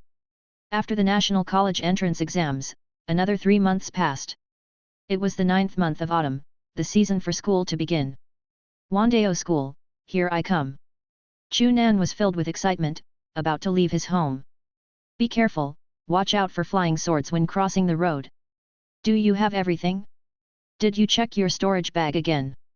Find a cultivator partner and start a family early. Your mother and I are waiting to hold our grandchildren. Chu Zhan watched his son leave, then wrapped his arms around his wife and sighed, this kid actually got into Wandao School. He truly is my son, Chu Zhan. Back in my day, I also almost made it. His wife gave him a glare, then why aren't you going to work? Our son will be piloting Spirit Treasure mech armor in the future. If you don't work hard, where will he get spiritual treasures from, and what mech armor will he pilot when he graduates? At this, Chu Zhan could only smile wryly, all right, I'm going now. A wife's command cannot be ignored. Chu Nan left his home and arrived at the stairwell, where the cityscape immediately unfolded before him. Skyscrapers rose like dragons of steel, and towering buildings shot up, piercing the skies. Between these buildings flowed streams of light, countless flying swords and flying boats and clouds and glows reminiscent of horse carriages shuttled back and forth, dazzling the eyes and too numerous to take in at once. N/O/vel/b/in.c//om. On the surfaces of the buildings, holographic images broadcasted various news and advertisements. Galloping flying sword, 4 generations meticulously crafted your best choice for travel. Divine Domain World, Red Flame Guild, your dream home, inviting masters from all walks to join. Thunder method of roaring sky, far ahead of others. Encourage multiple births, benefit the nation and the people. Yuan spirit skill, bright future ahead, small investment, huge returns.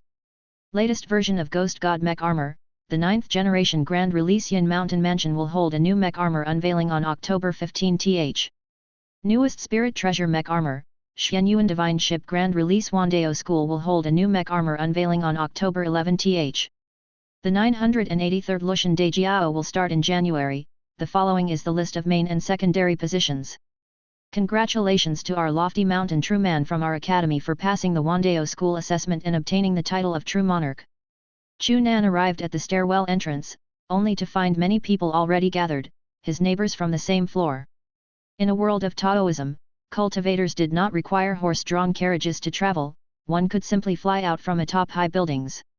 Thus, each stairwell entrance served as a transportation hub, where those with magic artifacts could travel independently, and those without could wait for public magic artifacts to ride. As a newcomer who had just been admitted to Wandao School, Chu Nan's cultivation was not high. If he were to control a magic artifact alone, it would take a long while to arrive at Wandao School. Even his parents, both 5th realm cultivators, would spend a considerable amount of time on the journey. Luckily, every year as new students enroll, Wandeo School and all major academies dispatch large magic artifacts to various regions to pick up new students. He did not need to trouble his parents to send him, he only needed to gather at the high school and wait. 3 days later, within a sea of clouds, a rainbow light rapidly darted through. Within the rainbow light, impressively, was a flying boat, a large flying boat marked with the words Wandeo School. Inside the flying boat, resembling a classroom, Chu Nan sat upright, feeling a mix of excitement and nervousness. On the podium, a young man addressed the crowd, "Hello everyone, let me introduce myself. My name is Ye Chen, your senior, and also your first teacher as you enter Wandeo School. I presume you all know what the first lesson at Wandeo School is, right?" "That's right, history. To read history is to be wise, to know the old to understand the new. Regardless of whether you've entered Wandeo School or any other college branched from it, your first lesson is always history." Ye Chen smiled and asked the crowd, "So where should this history start from?" "This." The majority of the crowd exchanged looks, clueless, with only a few maintaining composed smiles. Ye Chen was unbothered, "We need to start from the creation of heaven and earth. Before the endless eons, the heavens and earth were unformed, the world was in chaos, everything was void, and there was only Tao. The Tao refers to the ancient sage, who by opening the heavens created the world. This world has passed through epochs such as Hong Yuan, Chaos Yuan, Taishu, Taishi, Taisu, Chaos, Zhugong, Yuan Sovereign and so on, collectively known as ancient times, also called the era of immortal gods. In ancient times, immortals and Buddhas filled the heavens, ghost gods roamed the world, and ordinary people lived alongside them, a true golden age of cultivation. However, for reasons unknown, a calamity befell, the Yuan spirits perished, ancient immortal gods took their domains and vanished, leaving behind a languishing world, a fractured mundane realm, the decline of Tao, and an arduous path for cultivators. This marked the end of the epic era. In the end of the epic era, with the Yuan spirits vanished, although there were methods of divine soul, imitating the false for the real, it still couldn't fill the ravine in people's hearts, not to mention demons' insatiable greed, hence evil cultivators and demons continued to emerge. During this troubled time, a massive demon emerged, calling itself Pudu Sahang, deceiving people with the techniques of demon Buddha, plotting to take over the world, and initiating a calamity that brought untold suffering to all living beings. The demon was powerful, possessing mana points, bringing the world to the brink of danger. Kyunkan hung upside down, on the verge of life and death.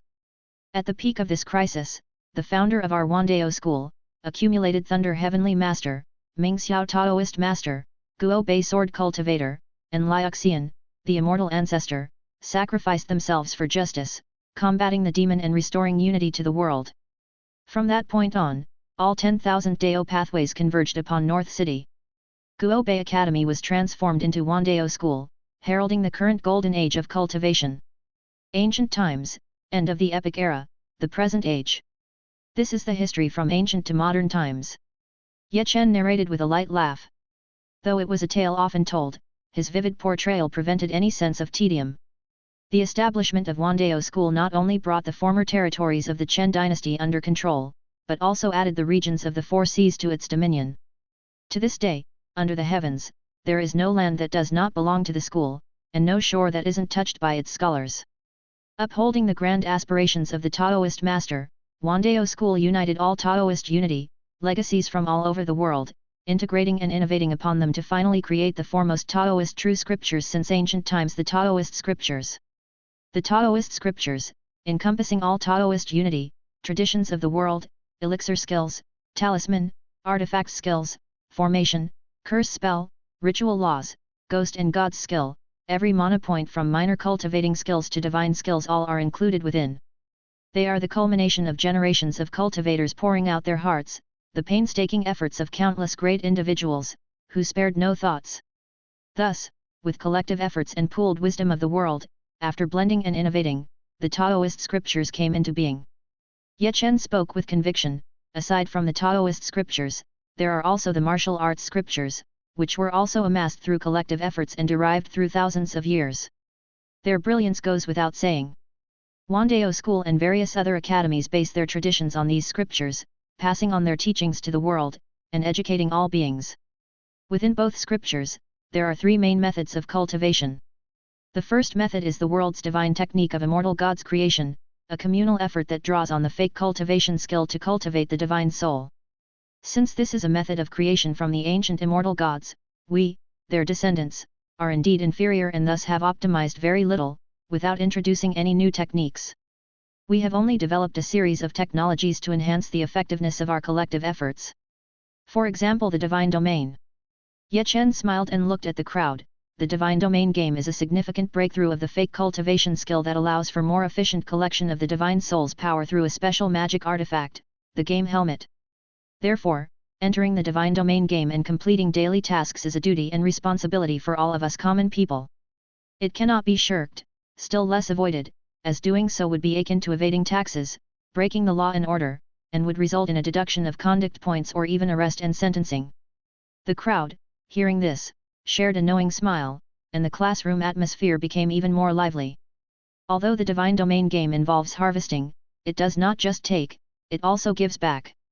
Over time, it can strengthen the divine soul and offers various tasks and study point rewards, without costing everyone too much. Furthermore, the actions taken within the game can also accumulate experience, particularly in talisman making and formation, artifact refining, and alchemy. Practicing these skills in the game can save countless materials. The few true monarchs who developed this method were directly granted the privilege of the lead position in the Lushan Dejiao. Their descendants reaped many benefits. Just like the recent news reported, those few true monarchs who developed the Yellow Beam Game Warehouse, will soon achieve the rank of Heavenly Master, with prospects of obtaining the Longevity Deo fruit. Ye Chen sighed and continued, that is the first method, the fake cultivation skill. Now, the second method, martial path cultivation. The martial path cultivation bases itself on Qi blood. Where does Qi blood come from? It comes from the conversion of Yuan spirit. Therefore, martial path cultivation requires a great deal of nourishment to foster robust Qi blood, necessary for its practice. But in this world where Yuan spirit is dormant, where can one find such nourishment? This is where the marvel of fake cultivation skill comes into play again. The mana achieved through fake cultivation skill can be used in various productions, including planting and rearing. Wandao School developed numerous consumable spirit plants and spirit beasts, serving as nourishment for martial path cultivation. With such development over 1,000 years, martial path too has prospered.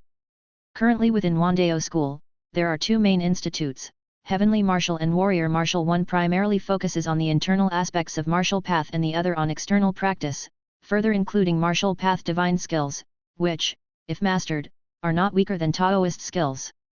Ye Chen paused, giving the crowd time to digest the information. This is the second, martial path cultivation. Lastly, the third method, the skills of spirit root. After research, we have discovered that within the human body, there is a miraculous thing called the spiritual root. The spiritual root is like the Qi Si in the Denshin, undetectable without a special method. Those who possess a spiritual root can cultivate an ancient method from ancient times, the Yuan Spirit's method, absorbing the power of the heavenly earth prime spirit directly through the spiritual root. Originally, with the dormancy of the world's Yuan Spirit, this method was practically useless. However, the nourishments produced by Wandao School can substitute for Yuan Spirit. Thus, cultivators with a spiritual root can consume various spirit rice, spirit meat, and spirit pills like martial artists, and the absorption efficiency is far higher than that of martial artists without a spiritual root. Overall, as long as one has a spiritual root, the cultivation method of the spiritual root is the fastest and most efficient among the three major methods. Ye Chen smiled and scanned the audience. Unfortunately, those with spiritual roots are 1 in 10,000. Everyone present who was able to be admitted into Wandao School can be considered the pride of heaven, but not all have a spiritual root. Moreover, there are levels among spiritual roots, categorized into heaven, earth, mysterious, yellow, each divided into 3 grades, high, medium, and low. If you have a heavenly spirit root, then you, my friend, are in luck. As long as you earn enough conduct points, you can be directly admitted to the main institutes of Wandao School, free to choose any, and you may even receive various offers vying to take you under their wing. The crowd listened and chuckled, with some more unrestrained individuals replying. You make it sound simple, senior. Heavenly spirit roots are not that easy to come by. You might not even hope for one, even after being reincarnated for 10 lifetimes. If only spiritual roots could be artificially created or transplanted. Don't even mention it. Listening to the crowd's comments, Ye Chen once again laughed and said, research on spiritual roots, especially in terms of artificial creation and transplantation, has always been underway at Wandao School. If anyone among you can one day develop an artificial spiritual root or a method for transplanting one, I can assure you that you will certainly pass the Heavenly Master's professional title examination and qualify for the leading position in the Lushan Dejiao. Heavenly Master. Lushan Dejiao. Upon hearing this, the crowd's faces lit up with yearning. Seizing the moment, Ye Chen went on to explain, Wandao School unites all under heaven, creating new laws to present to the world, hence the cultivation system has been reborn. The original titles of Taoist children, Taoist man, Taoist, mage, true man, true monarch, heavenly master, are no longer names for stages of cultivation but are honorary titles n/o/vel/b/in.c//om.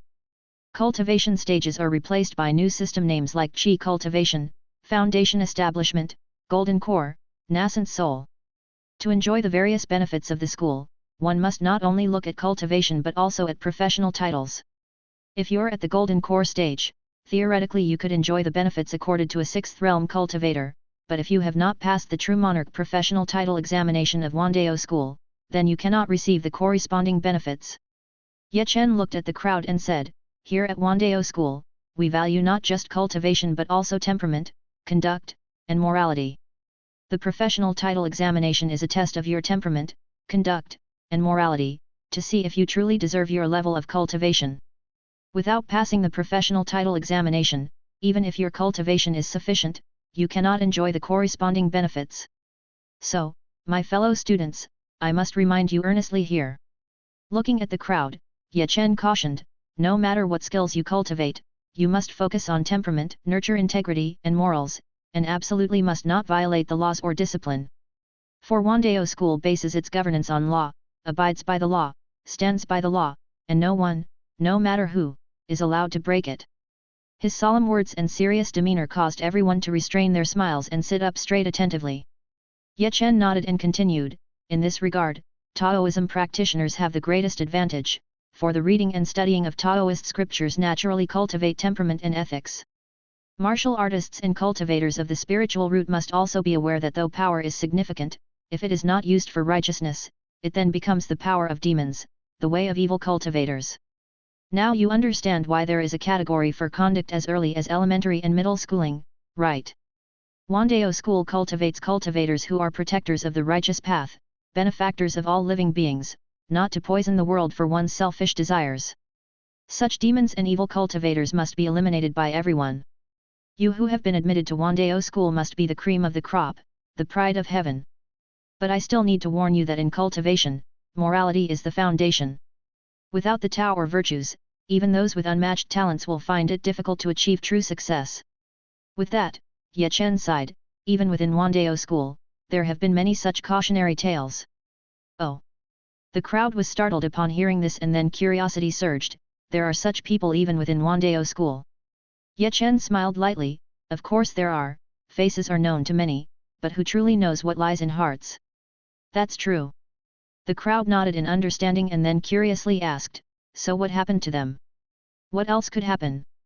Ye Chen calmly stated, with strict laws, no one, whoever they might be, is allowed to break them.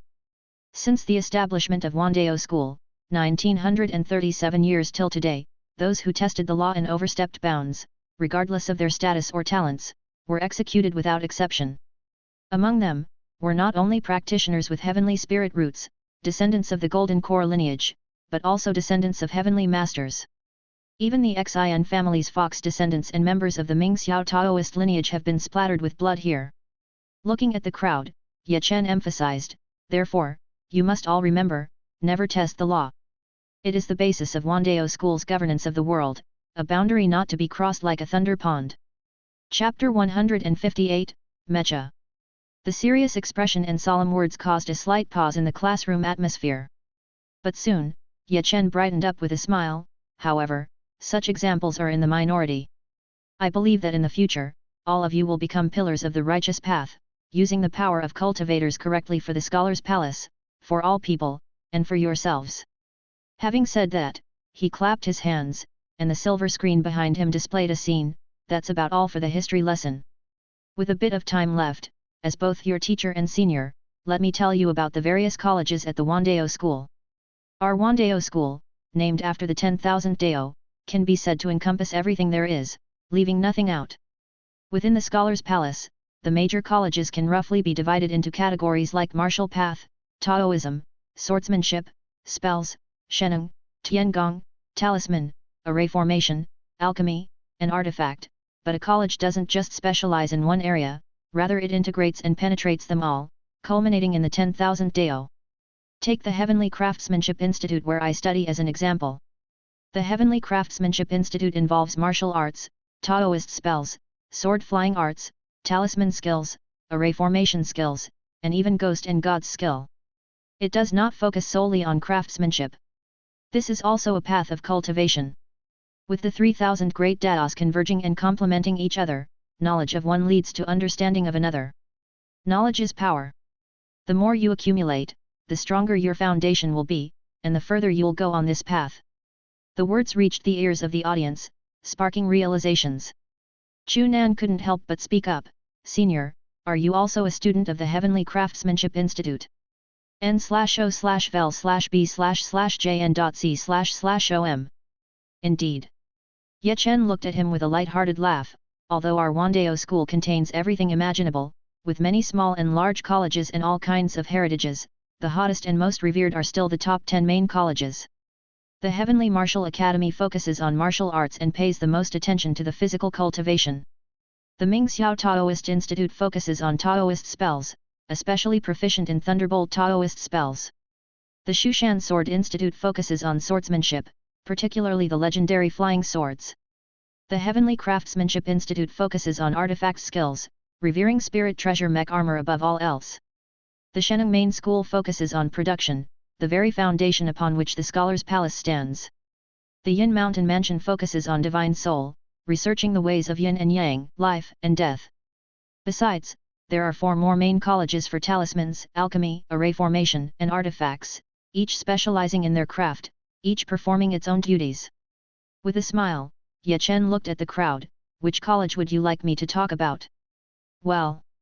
The crowd looked at each other, unsure of how to respond. Only Chu Nan openly expressed, I want to hear about the Heavenly Craftsmanship Institute, especially the laws of spirit treasure mech armor. Ha ha ha, good boy. Ye Chen said with a smile of approval, then let's talk about the Heavenly Craftsmanship Institute. Although within the Scholar's Palace, all the main colleges stand on equal footing, with none higher than the other, there are some things that have to be acknowledged. The students have an unofficial ranking of the colleges that the Wandeo School does not recognize. As the foremost, naturally is the Mingxiao Taoist Institute, with its heritage from the Taoist masters and its reverence for Thunder series skills, rightfully in the first place. The second one is undoubtedly the Shushan Sword Institute. In the past, a Taoist master gave his life to righteousness, his Xianyuan sword slaying the world's demons. Coupled with the advantages of sword cultivators, it claims the second place, as it should. As for the third, Ye Chen said proudly, it is our Heavenly Craftsmanship Institute.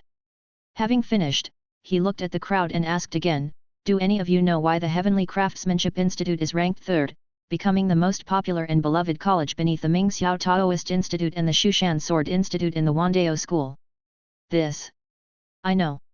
While others hesitated, Chu Nan didn't wait to speak, because of the spirit treasure mech armor. Exactly. Ye Chen confirmed with a definitive hammer, saying firmly, because of the spirit treasure mech armor. What is spirit treasure mech armor? Ye Chen pulled out a teaching rod, wielding it as if it were an extension of his arm. As everyone knows, when cultivators engage in battle, there are generally only 2 types of tactics. That is, spells and artifacts. There's no need to elaborate on spells. Any kind of spell, curse skill, martial path, or divine skills, all fall under spells. Artifacts are easy to understand as well, they are external objects. Weapons, magical treasures, talismans, pills, all are classified as artifacts. The spirit treasure mech armor of our Heavenly Craftsmanship Institute revolves around both aspects, pushing the limits of Zhihui to create. Having said that, he tapped with his teaching rod, and the image on the silver screen behind him changed to present a simple diagram. Zhengjin Sword. This is a magic artifact. A very ordinary, unremarkable, low-tier magic artifact.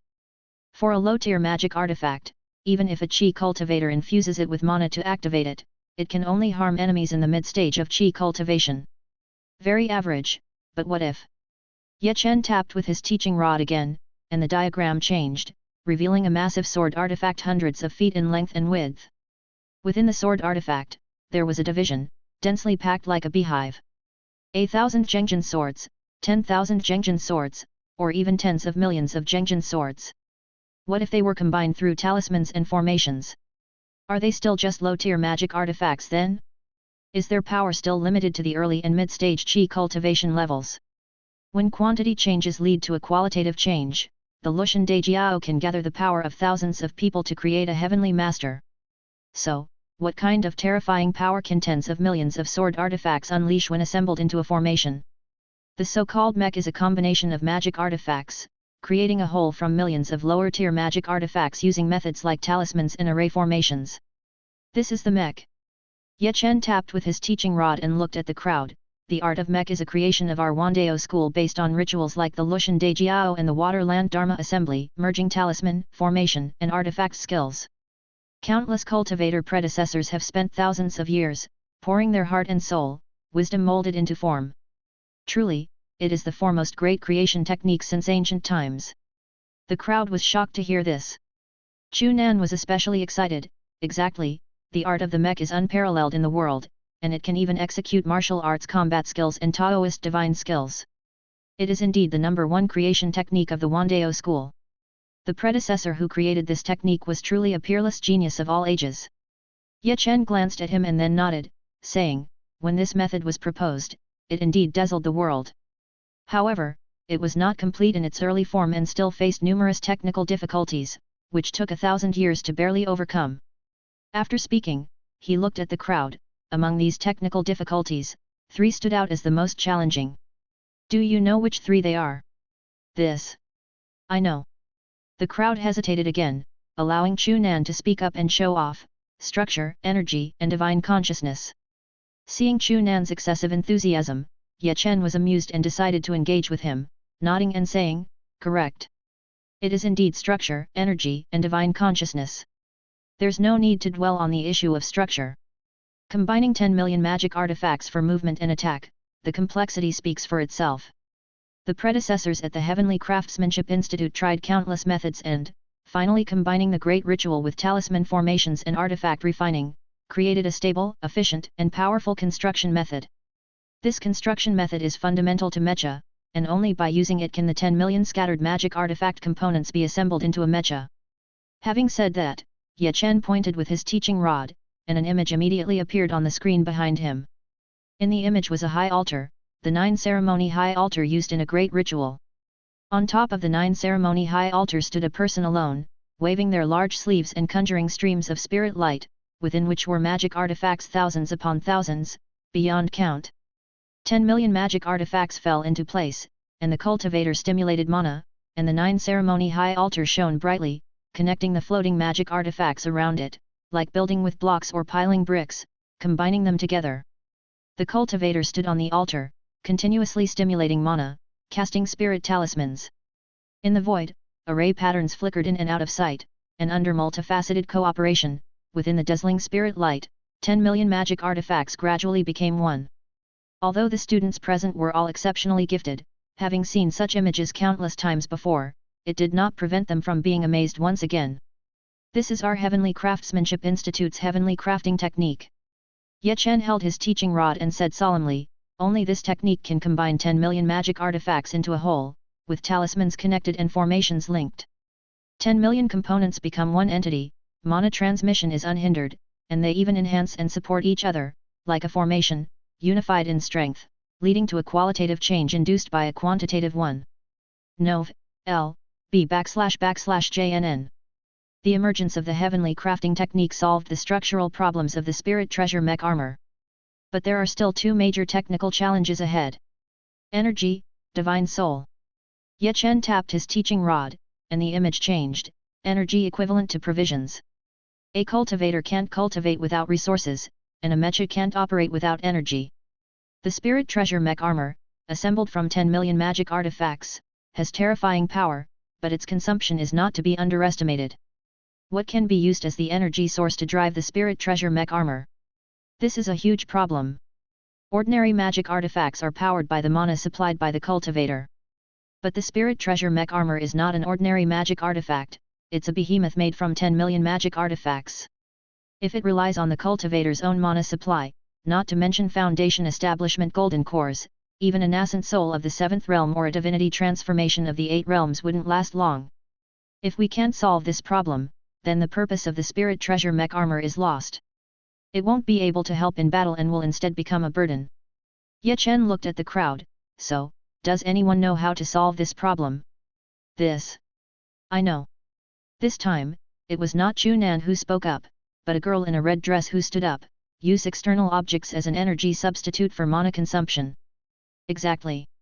Seeing another person joining in, Ye Chen nodded in satisfaction. External objects as an energy source, replacing mana. What external objects can serve as an energy source? Saying this, Ye Chen took out a coin, a silver coin with flickering spirit light. This is it. 10,000 Dao spirit coins. This is currently the main energy source for the spirit treasure mech armor. Ye Chen, holding the coin, said, do you know where these 10,000 Dao spirit coins come from? I know. Chu Nan wanted to show off again but was preempted by the girl in red. Mana money is created using the fake cultivation skill. Its principle is similar to the mana farming skill, which concentrates mana into coins or directly transforms mana into coins, thereby creating mana money. Correct. Ye Chen nodded. Mana money is essentially a mana container storing a fixed amount of mana, which can be used as an energy source. So, the spirit treasure mech armor is a gold-devouring beast. Activating a 10 million artifacts level spirit treasure mech armor consumes an enormous amount of mana money, which an ordinary cultivator simply cannot afford. At this point, fear flickered in Ye Chen's eye, as if he had once drained his wallet because of this. Chu Nan frowned and said, you just said it's the current main energy source, so aside from mana money, are there other things that can be used as mech armor energy sources? Of course, there are. Ye Chen smiled. Energy, in essence, is heavenly earth prime spirit. Besides mana money, spirit rice, spiritual wine, spirit pills, and spiritual medicine can theoretically be used as mech armor energy sources, though they're not cost-effective. Our Heavenly Craftsmanship Institute has always been researching heavenly earth prime spirit and related technologies, striving to develop a more efficient premium energy source that can replace mana money. After speaking, Ye Chen looked at the crowd again. Speaking of which, I can't help but bring up investment. My fellow students, Yuan spirit technology will inevitably be mainstream in the future. If you have the means, you should invest more in related industries, especially those under the name of our Heavenly Craftsmanship Institute, where the future returns will surely be astonishing. This. Senior, are you advertising? To be honest, how many stocks of Yuan Spirit Industries did you buy? Upon hearing this, everyone started to chuckle. Ye Chen, however, was unfazed. Heavenly Earth Prime Spirit, like the tides, has its rises and falls, its prosperities and declines. This is the mainstream theory and also a major viewpoint of the Tiangong Craftsmanship Institute. In fact, the world's prime spirit is gradually recovering. If this trend continues, in 1,000 or 10,000 years, it might not return to the era of the ancient immortal gods, but the emergence of spirit lands, spirit veins, and even cave heaven blessed lands should pose no problem. At that time, we can definitely find a more efficient energy source than mana money and take the technology of spirit treasure mech armor up a notch. Of course, mana money has its advantages too, at least it can produce a stable output, and the mana money refined by high-tier cultivators also works very well as an energy source. Thus, the Wandao school won't give up on developing mana money technology. Ye Chen tapped his teaching stick and said with a light chuckle, energy problem, hereby solved. Next, we only have the divine soul hurdle left. As everyone knows, when a cultivator operates an artifact, it consumes the power of the divine soul. The more artifacts there are and the higher their tier, the greater the consumption of the divine soul. Thus, you can imagine the consumption of a cultivator's divine soul by a spirit treasure mech armor composed of 10 million artifacts. Therefore, the problem of the divine soul is even more tricky than that of energy since control is related to it, and external objects can hardly replace it. How do we solve the problem of insufficient divine soul and the difficulty in control? Ye Chen lowered his gaze and pointed at Chu Nan, this classmate, what do you think? Chu Nan smiled and immediately said, rely on spiritual treasures, or ghost gods. Correct. Ye Chen nodded, no wonder, after years of research, we finally came up with two solutions. The first is to rely on spiritual treasures. Spiritual treasures have spirits and can control countless artifacts. In coordination with a cultivator's divine consciousness, they can operate mech armor. After numerous experiments, as long as one spiritual treasure is used as the main core, combined with the yang god of a cultivator at the golden core stage, it can drive a spirit treasure mecha of 10 million artifacts level to fight for a long time at high intensity. This is the spirit treasure mech armor. Ye Chen tapped his teaching stick and said in a deep voice, besides the spirit treasure mech armor, there is also the ghost god armor, which works pretty much on the same principle, except that the core of the mech armor is changed from a spiritual treasure to a ghost god. A ghost god is an underworld soul, created by the incense fire method. The power of a ghost god's divine soul is far stronger than that of cultivators. As long as there is a sufficient quantity of sufficiently powerful ghost gods as the core, they can also drive a mech armor. However, due to the unique nature of ghost gods, the artifacts also have requirements, so overall performance is slightly inferior to that of spirit treasure mech armor. Having said that, Ye Chen pointed with his teaching stick, and the image behind him changed again. In the image, Yin Qi surged like a tide, and divine light burst forth. Artifact after artifact, some made of white paper, some unearthed from graves, some nurtured in the underworld, some offered in incense worship. These are the artifacts of the ghost god armor, which must lean towards the ghostly nature of a ghost god. Therefore, they generally use nether artifacts. For cheaper alternatives, they use paper used for the netherworld. Although not disposable, they wear out quickly. As for the choice, it depends on the students themselves. Nov. L. B//JNN. By the way, this is internal video material from the Scholar's Palace, about to be released the 9th generation increment-decrement ghost god armor. The technology has advanced quite a bit, and everyone should take a good look. Ye Chen stood to one side, explaining with a light smile. Upon hearing this, everyone was immediately drawn in. In the image, myriad nether artifacts combined to form a towering, mountainous ghost god general, 100 feet tall. The ghost god had a green face and fierce fangs. It looked lifelike, indistinguishable from being made of artifacts. Under the crown, its eyes were wide with anger, and above its forehead, vertical pupils stood erect. Its shoulders were clad in armor as if devouring like dragons, and on both arms, you could see Tai Chi Bagua. Behind its back fluttered 8 ghost god command flags. Around its entire body, talismans and array patterns, 10,000 scripted blessings added to its majestic ghost god authority, showing the mystery of Taoism. Anyone who saw it would exclaim in admiration, what a mighty increment-decrement general! Ghost god armor, the 9th generation. Is this the latest ghost god armor? Truly a treasure from the depths of the Yin Mountain Mansion's vaults. This is nothing. It hasn't even started moving yet. When the increment-decrement general starts up, it is said to have the body of 3 heads and 6 arms. That must be the increase life marshal, right? It's not strange for a ghost god to change, but can the mech armor also transform into 3 heads and 6 arms? Why not? Mech armor is mysterious and obeys the wishes of the heart, never conforming to a single pattern. You'll see. As they watched the increment-decrement general in the image, everyone discussed animatedly, with Chu Nan looking particularly forward to it. Boom!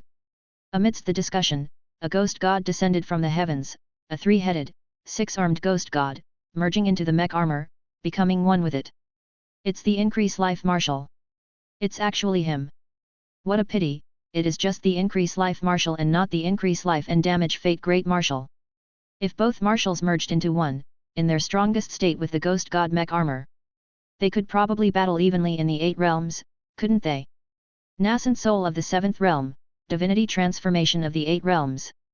Nowadays, the method for nascent soul is already available, but for divinity transformation, afraid we must to go to the upper realm to find it. Seeing this, everyone was startled and then sighed to themselves. Ghost god mech armor, without the ghost gods, how can it be armor? To drive a ghost god mech armor, you must have a ghost god of the 7th realm, to command the myriad nether artifacts with its incredibly powerful divine thought spiritual sense. Ever since the Wandao school was established, it has devoted itself to deducing cultivation methods. After 1,000 years and enduring breakthroughs, a feasible method for the seventh realm was finally put forth. However, for cultivators to practice, the method alone is not enough, there must also be enough resources. This world, lacking in provisions, to ascend to the seventh realm, one still has to rely on the Lushan Dejiao. Therefore, within the Wandao school, the number of seventh realm cultivators is not many, and batches need to ascend every so often. Although there are not many cultivators, there are plenty of ghost gods. Because for the ghost gods of Yin Mountain Mansion, their yin lifespan is exceptionally long, as long as incense offerings are maintained, they could remain in the world for a long time, not needing to ascend to the upper realm like cultivators. Thus, within Yin Mountain Mansion, there are a total of 36 seventh realm ghost gods. Among them, the Increase Life Marshal and the Life Shortening Marshal hold the oldest qualifications and are in charge of Yin Mountain Mansion. It is said these two ghost gods could also integrate into one entity, transforming into the Increase Life and Damage Fate Great Marshal, Yin Mountain Mansion's Great Protector, their combat power closely following that of the 8 realms. If coupled with Ghost God Mecha, it is even harder to imagine. Regrettably, since the Ghost God Mecha was launched, there have been 8 generations of models, but during the unveiling of the 8th generation, no one has seen these two ghost gods integrate to adopt their strongest state and merge with the Ghost God Mecha. This has left many deeply regretful. Could it be that the current Ghost God Mecha still cannot bear the power of the Increase Life and Damage Fate Great Marshal? How is that possible? The way of Mecha is 10,000 artifacts combined, controlled by a core. As the core of the Ghost God Mecha, the stronger the Ghost God, the lower the difficulty of control. How could there be any issue of it not being able to bear the load? Exactly, the Mecha parts and the Ghost God core do not become a burden to each other. They only enhance each other's power. If we speak of bearing, then how could a magic artifact bear a spiritual treasure? I think Yin Mountain Mansion deliberately kept away one hand, hiding it and not showing it to us. In reality, there must certainly be a super mecha specially made for the Increase Life and Damage Fate Great Marshal. Artifacts level is a basic mecha, 10,000 artifacts level is an intermediate mecha, 1,000,000 artifacts level is an advanced mecha, 10 million artifacts level is the main battle mecha, 100 million artifacts level, still in the realm of imagination, right? What level of spiritual treasure, what level of ghost god, would be required to operate 100 million artifacts level mecha? Such a thing, even Wandao school doesn't have it now, does it? It's hard to say. Everyone discussed enthusiastically and excitedly. Chu Nan remained silent, his eyes intently fixed on the image. Within the image, a ghost god descended, merging into the ghost god mecha. Nov. L. B / JNN. In an instant. Buzz. Crack. Crack. Crack. The mecha vibrated, divine light spewed forth, countless talismans and array patterns circulated, and the form of the ghost god changed accordingly. In the blink of an eye, a ghost god with 3 heads and 3 faces, 6 arms brandishing 6 types of weapons, appeared before everyone. Then, the ghost god surged, with one set of arms clasped together in front, another pair wielding a sword and saber, and the last pair waving command flags. It was Heavenly Spirit, Earth Spirit, Disciple respectfully invites the Ancestor 9 Heavens Responsive Thunder Sound Universal Transformation Heavenly Venerable to set up the Thunderbolt Hell Iron Fortress today, turning this place into a thunderous prison, with no shape in all directions, walls as deep as 10,000 feet, dazzling golden light transmitting thunder and lightning, calamitous clouds covering the sky and unleashing thunder, demons and ghosts unable to stand firm, evil spirits and wandering spirits trembling in fear, I command with the supreme jade pure divine soldier, as urgent as a decree. Rumble. As the ghost god chanted, the mecha cast spells, and in an instant, thunder and lightning descended from the sky, copper walls and iron barriers rose from all directions, and boundless calamitous clouds covered from above, turning the battlefield into an abyss. It was the Thunder Series Divine Skills Thunderbolt Hell Iron Fortress. The divine ghosts chanted, the mecha cast spells. The mecha represents the pursuit of talisman, formation, artifact skills, mana altar, ritual laws, the culmination of all these methods combined. Ye Chen pointed with his teaching rod and said solemnly, therefore, the mecha can also cast spells, can also invoke incantations, can use Taoism divine skills, as well as various combat techniques and battle skills. In short, anything a cultivator can do, the mecha can do too, and it comes with its own array power, operating more efficiently and with greater might. Take the Thunderbolt Hell Iron Fortress, this powerful Thunder series divine skill. The outcome from the Ghost God Mecha is already far beyond that of the 6th Realm Cultivator casting spells on the 9 Ceremony High Altar during the Lushan Dejiao. It's clear that the spell casting power of the Mecha is formidable, akin to having its own Lushan Dejiao, 9 Ceremony High Altar. Aside from high energy consumption, it has no downsides. Gazing at the Ghost God Mecha in the image, Ye Chen also felt some envy and desire. With just such a Ghost God Mecha, if operated by a Golden Core Cultivator, it could match a 7th Realm Nascent Soul, and may even win in battle. If operated by a Nascent Soul Cultivator, disregarding energy consumption and pouring in mana money, it could even battle the legendary Divinity Transformation Venerable, the 8th Realm Grand Cultivator. This is the Mecha, this is the Mecha. Chapter 159, Scholar's Palace. Mecha are good, but one must still act according to their abilities, especially when it comes to spirit treasure mech armors, as they are not something just anyone can sustain. Observing the eager crowd below, especially the fiery zeal in Chu Nan, Ye Chen felt like he was seeing his past self. Although he was reluctant, he still had to dampen their spirits. Even within Wandeo School, there are only about 100 spirit treasure mech armors of 10 million artifacts level, and only true monarchs are eligible to apply. However, there are so many true monarchs within Wandeo School, and a large number of new aspirants. Relying solely on the resources allocated by the Academy, it would take at least a few hundred years for a chance to come to the newly advanced true monarchs. Therefore, if any of you students are interested in spirit treasure mech armors, you'd better set your sights on the basic and intermediate mech armors at the 1 million artifacts level and 10 million artifacts level. Intermediate mech armors only require a single magical treasure as the central core, and if controlled by the Yang God of a Golden Core Cultivator, it can be driven with ease. In addition, the Heavenly Craftsmanship Institute is currently developing mech armor integration technology. Based on the principles of formation, multiple mecha are combined and controlled together by several cultivators. If this research is successful, the combat power of spirit treasure mech armors will definitely rise to another level. This concludes the general introduction of the Heavenly Craftsmanship Institute and the spirit treasure mech armors. Ye Chen glanced at the crowd, especially at Chu Nan and the girl in red. We will soon arrive at the Scholar's Palace. There's a little bit of time left, so I can answer one more question. Does anyone have something to ask? I do. Without hesitation, Chu Nan immediately raised his hand.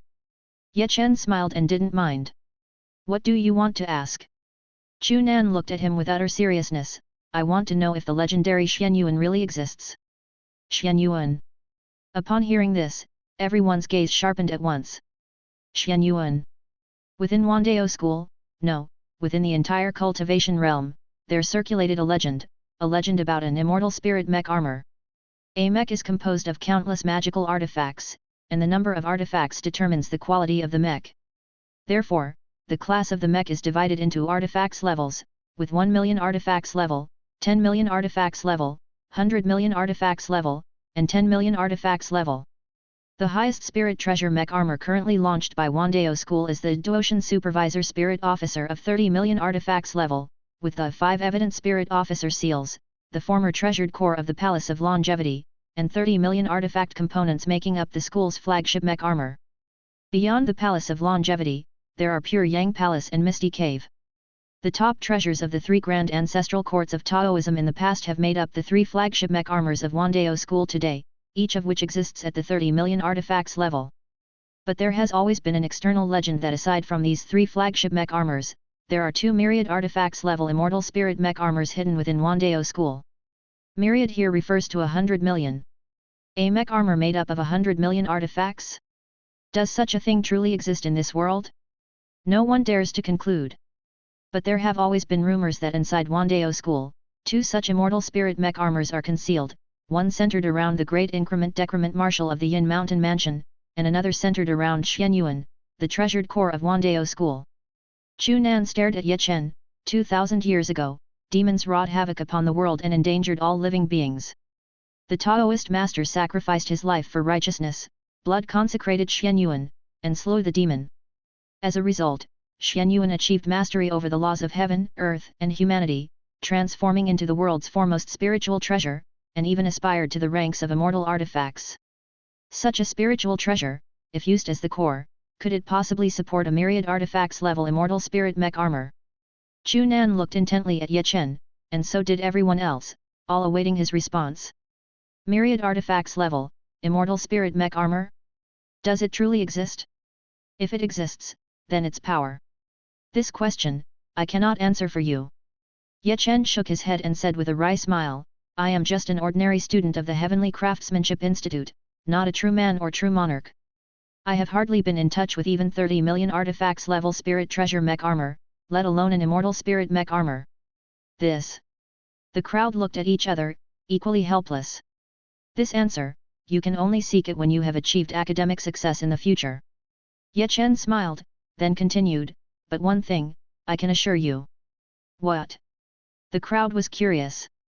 Ye Chen said confidently with a smile, as long as the steps of the school do not stop, and we keep advancing steadfastly like this, one day there will surely appear myriad artifacts level immortal spirit mech armors, and even surpassing myriad, creating 10 billion and 100 billion, trillion and quadrillion artifacts level mech armor, comparable to the ancient immortals or even the great demons of the primordial age. With these words, everyone's blood boiled, their passion surged.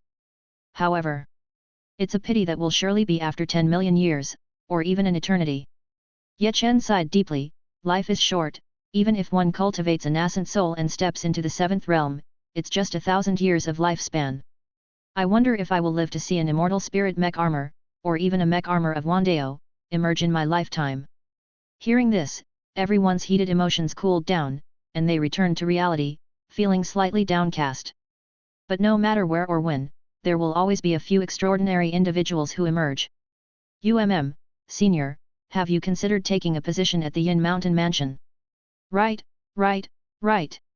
I've heard that the ghost gods of the Yin Mountain Mansion live incredibly long as the incense smoke doesn't fade and offerings continue, living a few tens of thousands of years is no problem. You guys really are little smart Alex. Hearing their words, Ye Chen couldn't help but feel helpless. In fact, there were indeed a few predecessors who pursued the way of Tiangong who chose this path, but Wandeo school does not encourage such behavior. Although the lifespan of ghost gods is long, it's difficult for 10,000 tribulations yin spirits to become sacred. Embracing the path of ghost gods equates to cutting off one's own future. Right now, in our prosperous times, the Lushan Daijiao is held every 2 years, and the gate to the seventh realm is not hard to cross. Moreover, the upper realm also needs to be managed, so it's better to still practice the correct methods and ascend to the upper realm. Nov. L. B //JNN. The upper realm. The crowd became interested again. Can the Scholar's Palace now communicate with the upper realm? This. Just as Ye Chen was about to speak, the flying boat began to slow down. Sorry, time's up. You can log into the Scholar's Palace Divine Domain to check this information after you enroll. Ye Chen shook his head and then introduced, now, let me formally introduce everyone to Wandeo School. Having said that, the sealed cabin doors around them opened, revealing the surrounding scenery outside. Below the flying boat, which was in the midst of the sky, was a vast ocean. In the midst of the ocean was an island, like a golden turtle in hibernation. The size of this island was such that it could not be called an island, it should be referred to as a continent. From high above in the sky, looking down far into the distance, one could only make out the contours of the head and partial limbs of the golden turtle. Even so, the sight was astonishing, with clouds and mist surrounding it like jade belts, and one could also see towering peaks and cascades of waterfalls, truly a torrent falling 3,000 feet, as if the Milky Way had descended from the ninth heaven. One part was a mountain range, another a snowy plain, with the scenery of the Northern Territory, thousands of miles of ice, and tens of thousands of miles of snow floating. There were also the lonely sands of the desert and the setting sun above the long river, with every kind of terrain and landscape readily found on this island. The landscapes varied, and the architectures within were also different. There were Taoist temples crowned atop the mountain ranges, serene dwellings nestled amongst the woods and bamboo forests, ice crystal palaces within the snowy plains of the Northern Territory. These are the major colleges of Wandeo School. You don't need to worry about appearances. Inside the Scholar's Palace, and within the colleges, there are layers of formations that change unpredictably. You might see just a small bamboo dwelling, but in reality, it contains its own world, with its own kyunkan, able to accommodate tens of millions of students, even 1 billion people would not be a problem. Additionally, this place is spiritually alive, filled with yuan qi, which is one of the manifestations of the revival of heavenly earth prime spirit. Especially in the central areas of the major colleges, there are yuan gathering formations, spiritual arrays, and we students also have the duty to inject mana every day to strengthen the spiritual arrays, thereby nurturing the spirit land and enhancing the heavenly earth prime spirit. After nurturing it for 1,000 years, the land of the Scholar's Palace has even stronger spiritual energy. Whether it's ordinary people or cultivators living here, they all greatly benefit. Ordinary people can extend their life and remain free from disease and disaster. Cultivators can improve their cultivation rapidly and make great strides. Additionally, it can optimize fertility, and increase the chance for future generations to possess a spiritual root, which can be regarded as essential for the inheritance. The benefits are countless and innumerable. But there's one thing. Ye Chen turned back, looked at the crowd, and exclaimed, Wandao School is vast, but finding residence is not easy. In his words, there was a sense of lament. Ever since Wandao School unified the world, this era entered a stage of rapid development, with the population that practiced the fake cultivation skill being heavily promoted and focused on development. Even slogans like "More births benefit the country and the people" were put forth. Consequently, the population surged rapidly. According to the statistics from Wandao School, the world's population was already approaching the 100 billion mark. With a population of 100 billion, if not for the cultivators being extraordinary and with the governance of the Scholar's Palace, as well as the various agricultural methods ensuring production and supply, the world would have already been unable to bear the burden and fallen into great chaos. Even so, some problems were still inevitable. For example, housing prices. Wandao School, being the heart of the world and the focal point of spiritual energy, is a place all cultivators yearn for. But how many cultivators there are in this world, and how could Wandao School accommodate them all?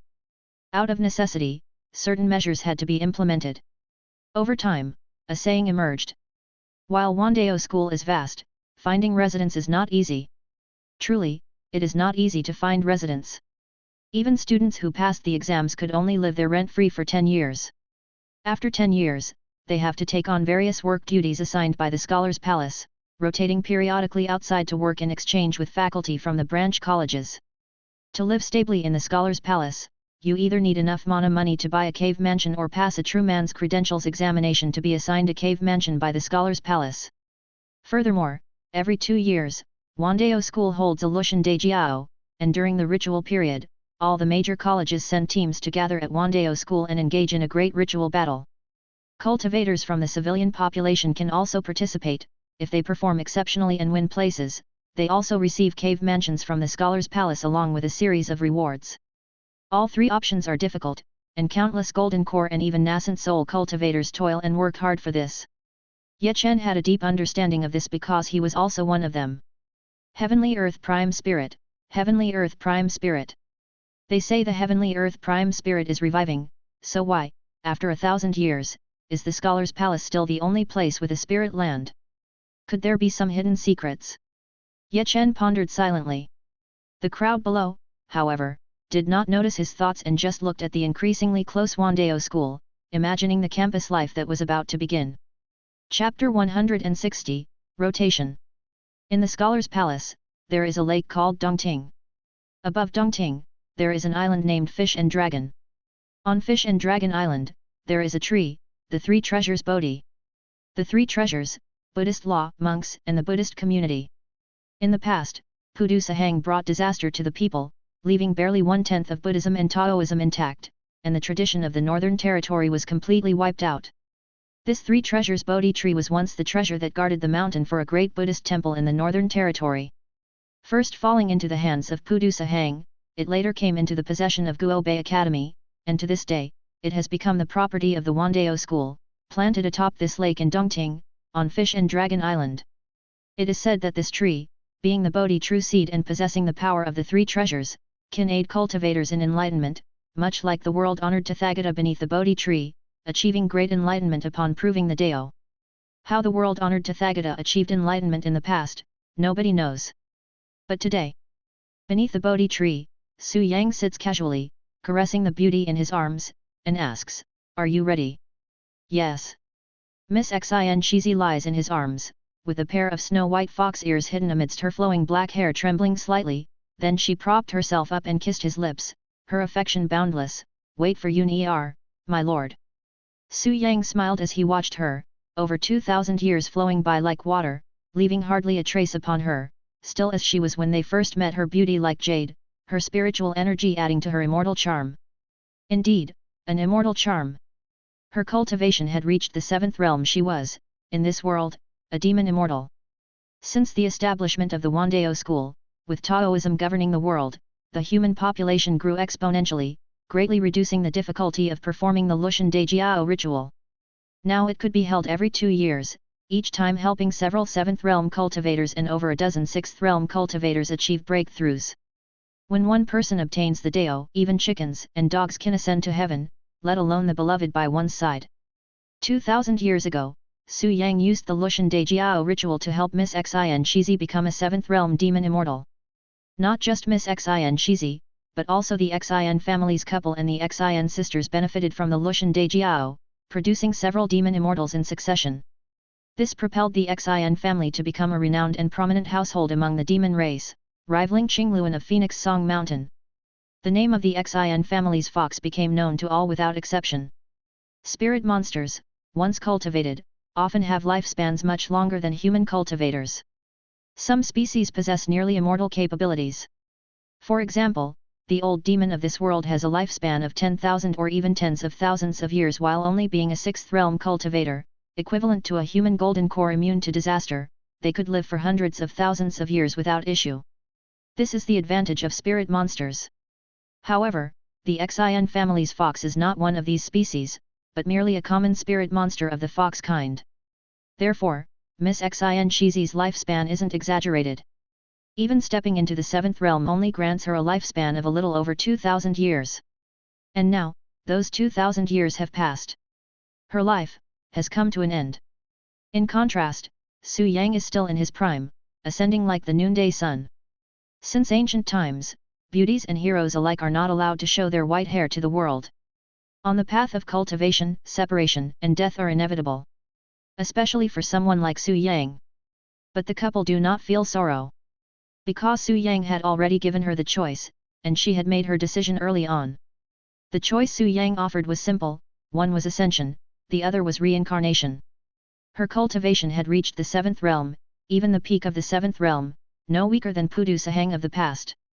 As long as she ascended to the upper realm, relying on the spiritual treasure mecha prepared by Su Yang and various methods, as well as the support of over 1,000 cultivators from the Wandao school who had ascended, she would undoubtedly be able to attain the 8 realms mana point and make a breakthrough before her life ran out.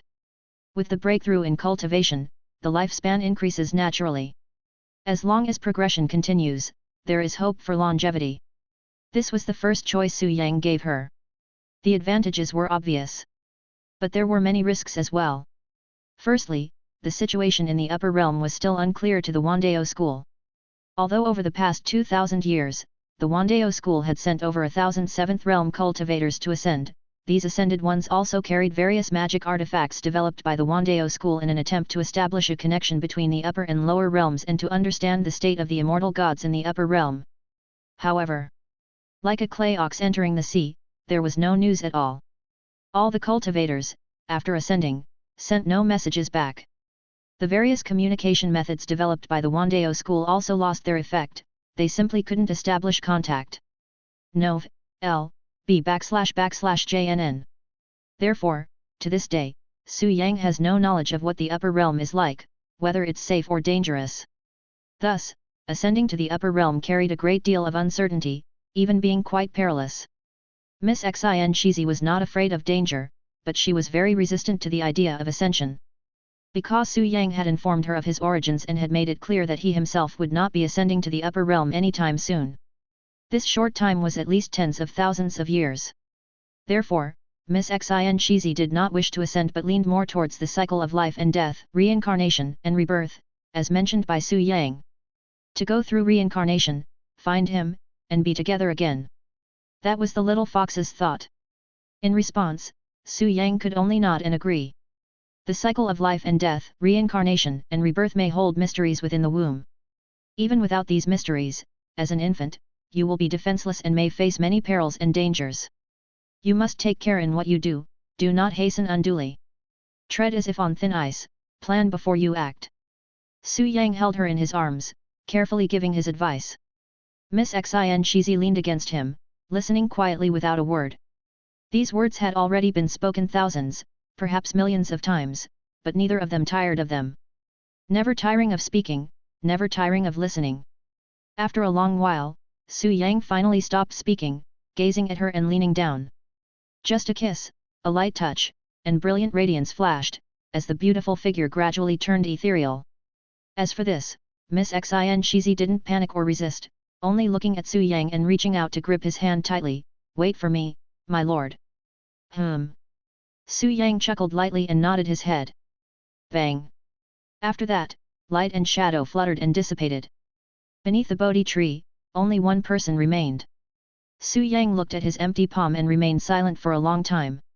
Compared with the uncertainty-filled ascension, his reincarnation cycle also had its fair share of pros and cons. The benefits go without saying, but the dangers and risks must be mentioned. The greatest risk was reverting to infancy, shrouded in the mystery of the womb. If born into a bad situation, with no one to guide him, there is no telling what might happen. For example, he, reincarnated into the Immortal Cultivation World, became the child of the most humble fisherman's family, shrouded in the ignorance of prenatal mystery, aimlessly drifting for 18 years, until his parents passed away, and he finally broke through the confusion to recover his true self. The hardships during that period are too difficult to put into words. Fortunately, his cycle of reincarnation was not ordinary. He could infuse the power of his divine soul to resist the influence of the prenatal mystery, accelerate the revival of his true spirit, and potentially regain consciousness of his true spirit as soon as he was born. Additionally, the input of the power of the divine soul also affected his cultivation status and other attributes, enhancing the effects of reincarnation to some degree. What reincarnation effect? According to Su Yang's own understanding, it probably relates to the circumstances of birth and innate talent after reincarnation. The more divine soul power invested, the better the circumstances and innate talent following rebirth. Therefore, Su Yang had invested all the divine soul power he could control, even halting the transfer of skill traits early to assist Miss Xin Shizi in her reincarnation wholeheartedly. This should ensure the recovery of Miss Xin Shizi's true spirit and her cultivation talents after rebirth. Even with the issues of prenatal mystery and bodily talent resolved, the infancy of rebirth is still fraught with various uncertainties and dangers.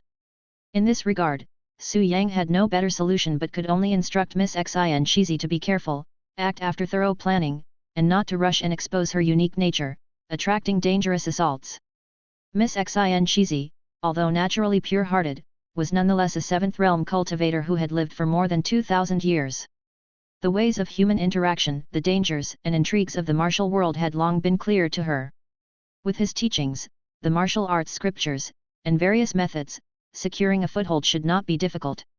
Despite that, Su Yang did not plan to use cycle of reincarnation as a regular method. Because it was too dangerous and could potentially expose his existence, Zhuangzhoumendi, divine travel through worlds, and his various skill traits miraculous abilities. He wasn't afraid of betrayal, having lived for thousands of years, he had the ability to see through people's true natures. It's just that, in the cultivation world, there are endless methods. If he were to reincarnate on a grand scale excessively, sending a large number of people from different worlds into his own, it was possible to clash with some cultivation expert. If that expert were to soul search and uncover memories, the risk would be too great. Therefore, before he had absolute self-protection, he would not use the cycle of reincarnation as a regular method. After sending Miss Xin Shizi off, Su Yang's divine soul also fell into weakness. He leaned against the three treasures Bodhi tree and quietly recovered, at the same time contemplating his next move. 2,000 years ago, he used the ability of divine travel through worlds to revive from death, reclaimed the academy, and with the help of true monarch Chongrong and Phoenix Song Fairy, he integrated all Taoist unity, unified the current cultivation realm, and officially launched the era of Wandao school. Thus, the great age of Taoism began. Now, 2,000 years later, having gathered the wit of all beings, he had achieved many results. Like the Taoist scriptures, the art of heavenly crafts natural creation, and the cultivation methods of nascent soul of the seventh realm. Nov. L. B //JNN. All these achievements were the results of exhausting the wisdom of all mortals in the age of flourishing Taoism. Having achieved results, should he retire from the world of achievement? Of course not. Su Yang had no intention of bidding farewell to this world so soon. This world had tremendous potential and was connected to the ancient immortal gods. The results he had obtained thus far were just a scratch on the surface. In the future, this world, this great age of Taoism, would bear even more glorious and brilliant fruits. He also possessed the ability to travel through numerous worlds, constantly entering this world to harvest its civilization's fruits and crystallized wisdom. With that in mind, why would he have any reason to give up? Not to mention, he was now immortal. As early as 2000 years ago, when Guobei Academy was transformed into the Wandao School, he began to experiment with the earth deity law and found this Golden Turtle Island overseas to serve as a spirit land. For that purpose, he expended a great deal of his divine soul's power, transferring the various skill traits of the earth deity from the real world to speed up the nurturing of the spirit land and the condensation of the divine soul. After more than 600 years, he finally formed an earth ghost divine seal on Golden Turtle Island. Afterward, he began to practice the earth deity law, arranging earth veins, adjusting geomancy, planting spiritual objects, breeding spirit beasts, and even moved the Wandao school here, raising a large number of cultivators and kind spirit monsters. He then set up various gathering spirit arrays allowing cultivators from this world to infuse their mana, strengthening it day and night. Over time, this development gave rise to the Wandao school of today. The only cave heaven blessed land in the world. Well, it's not actually a cave heaven blessed land. According to the earth deity's system of classification, it's merely considered a mid-grade spirit land. But it's still impressive. The previous Blackwater River god nurtured it for 10,000 years, and then it grew on its own for another 10,000 years. All those years of accumulation only amounted to a high-grade spirit land, and that was in the abundant spiritual energy of the divine demon world. In this world of Dao and Law, where the Yuan spirit lies dormant and heaven and earth are exhausted, there is only a slight sign of revival now, and that's all it is. By the looks of it, without a few thousand or even 10,000 years, spiritual energy would be nowhere to be found.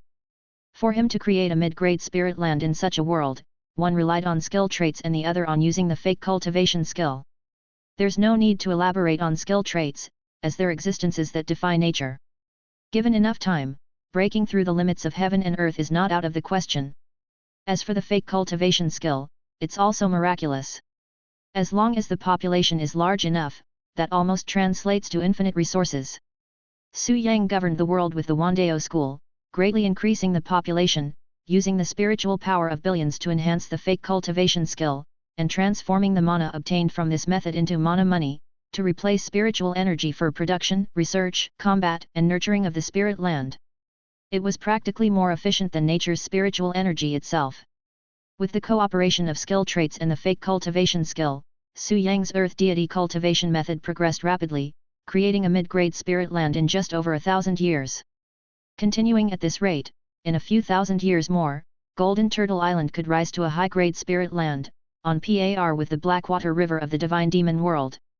Earth deities live long lives, and within a spirit land, various things can extend an earth deity's lifespan. With the glorious development of the Wandao school, one can imagine how long Su Yang's lifespan would be. Killing him would be really difficult. But without dying, he wouldn't be able to initiate a new Zhuangzhoumendi to explore new dream worlds. What should he do? What else could he do? If he can't dream, then he won't dream. Su Yang always had a clear purpose and logical thinking in his actions. Zhuangzhoumendi, divine travel through worlds, was for the sake of strengthening his power and seeking immortality, not just for the sake of dreaming. Right now, the value of this world of Dao and Law has surpassed that of ordinary dream worlds. Until he has thoroughly assimilated it, Su Yang will not enter any new worlds. After all, the foundation of this world of Dao and Law is largely supported by his skill traits. If he were to leave now, and return thousands of years later, he would not find a golden age upon his return but would witness a world fraught with war, bloodshed, slaughter, humans and monsters devouring each other, and even people consuming one another in a bloody apocalypse. Do not doubt it, for the population of this world has already approached the immense marker of 100 billion. If the educational system he established collapses and the world's resources cannot support such a population, wars would inevitably erupt to purge and slaughter until the population is reduced to below the level of production. Clearly, Su Yang could not allow such a thing to happen, to see his hard work destroyed in an instant. So, he can't die for now. He must wait until the production system of this world is stable, self-sufficient even without his skill traits, and only then can he leave. On this matter, he already had a direction. The heavenly earth prime spirit of this world was already reviving, and with the influence of his earth deity law, enduring a few thousand or 10,000 years should be enough to achieve his vision. During this period, Su Yang decided to idle, shifting his development focus to the real world. In the world of Dao and Law, his cultivation reached the peak of the 7th realm, corresponding to the nascent soul stage, and he held many trump cards, being the master of the Wandao school. The cultivators of the entire world, billions of them, were at his command.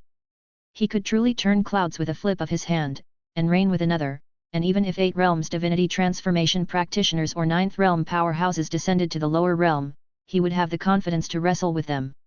In contrast, the development of the real world over the past 20-some years seemed rather paltry. Feeling insecure about this vast disparity, uneasy feelings filled his heart.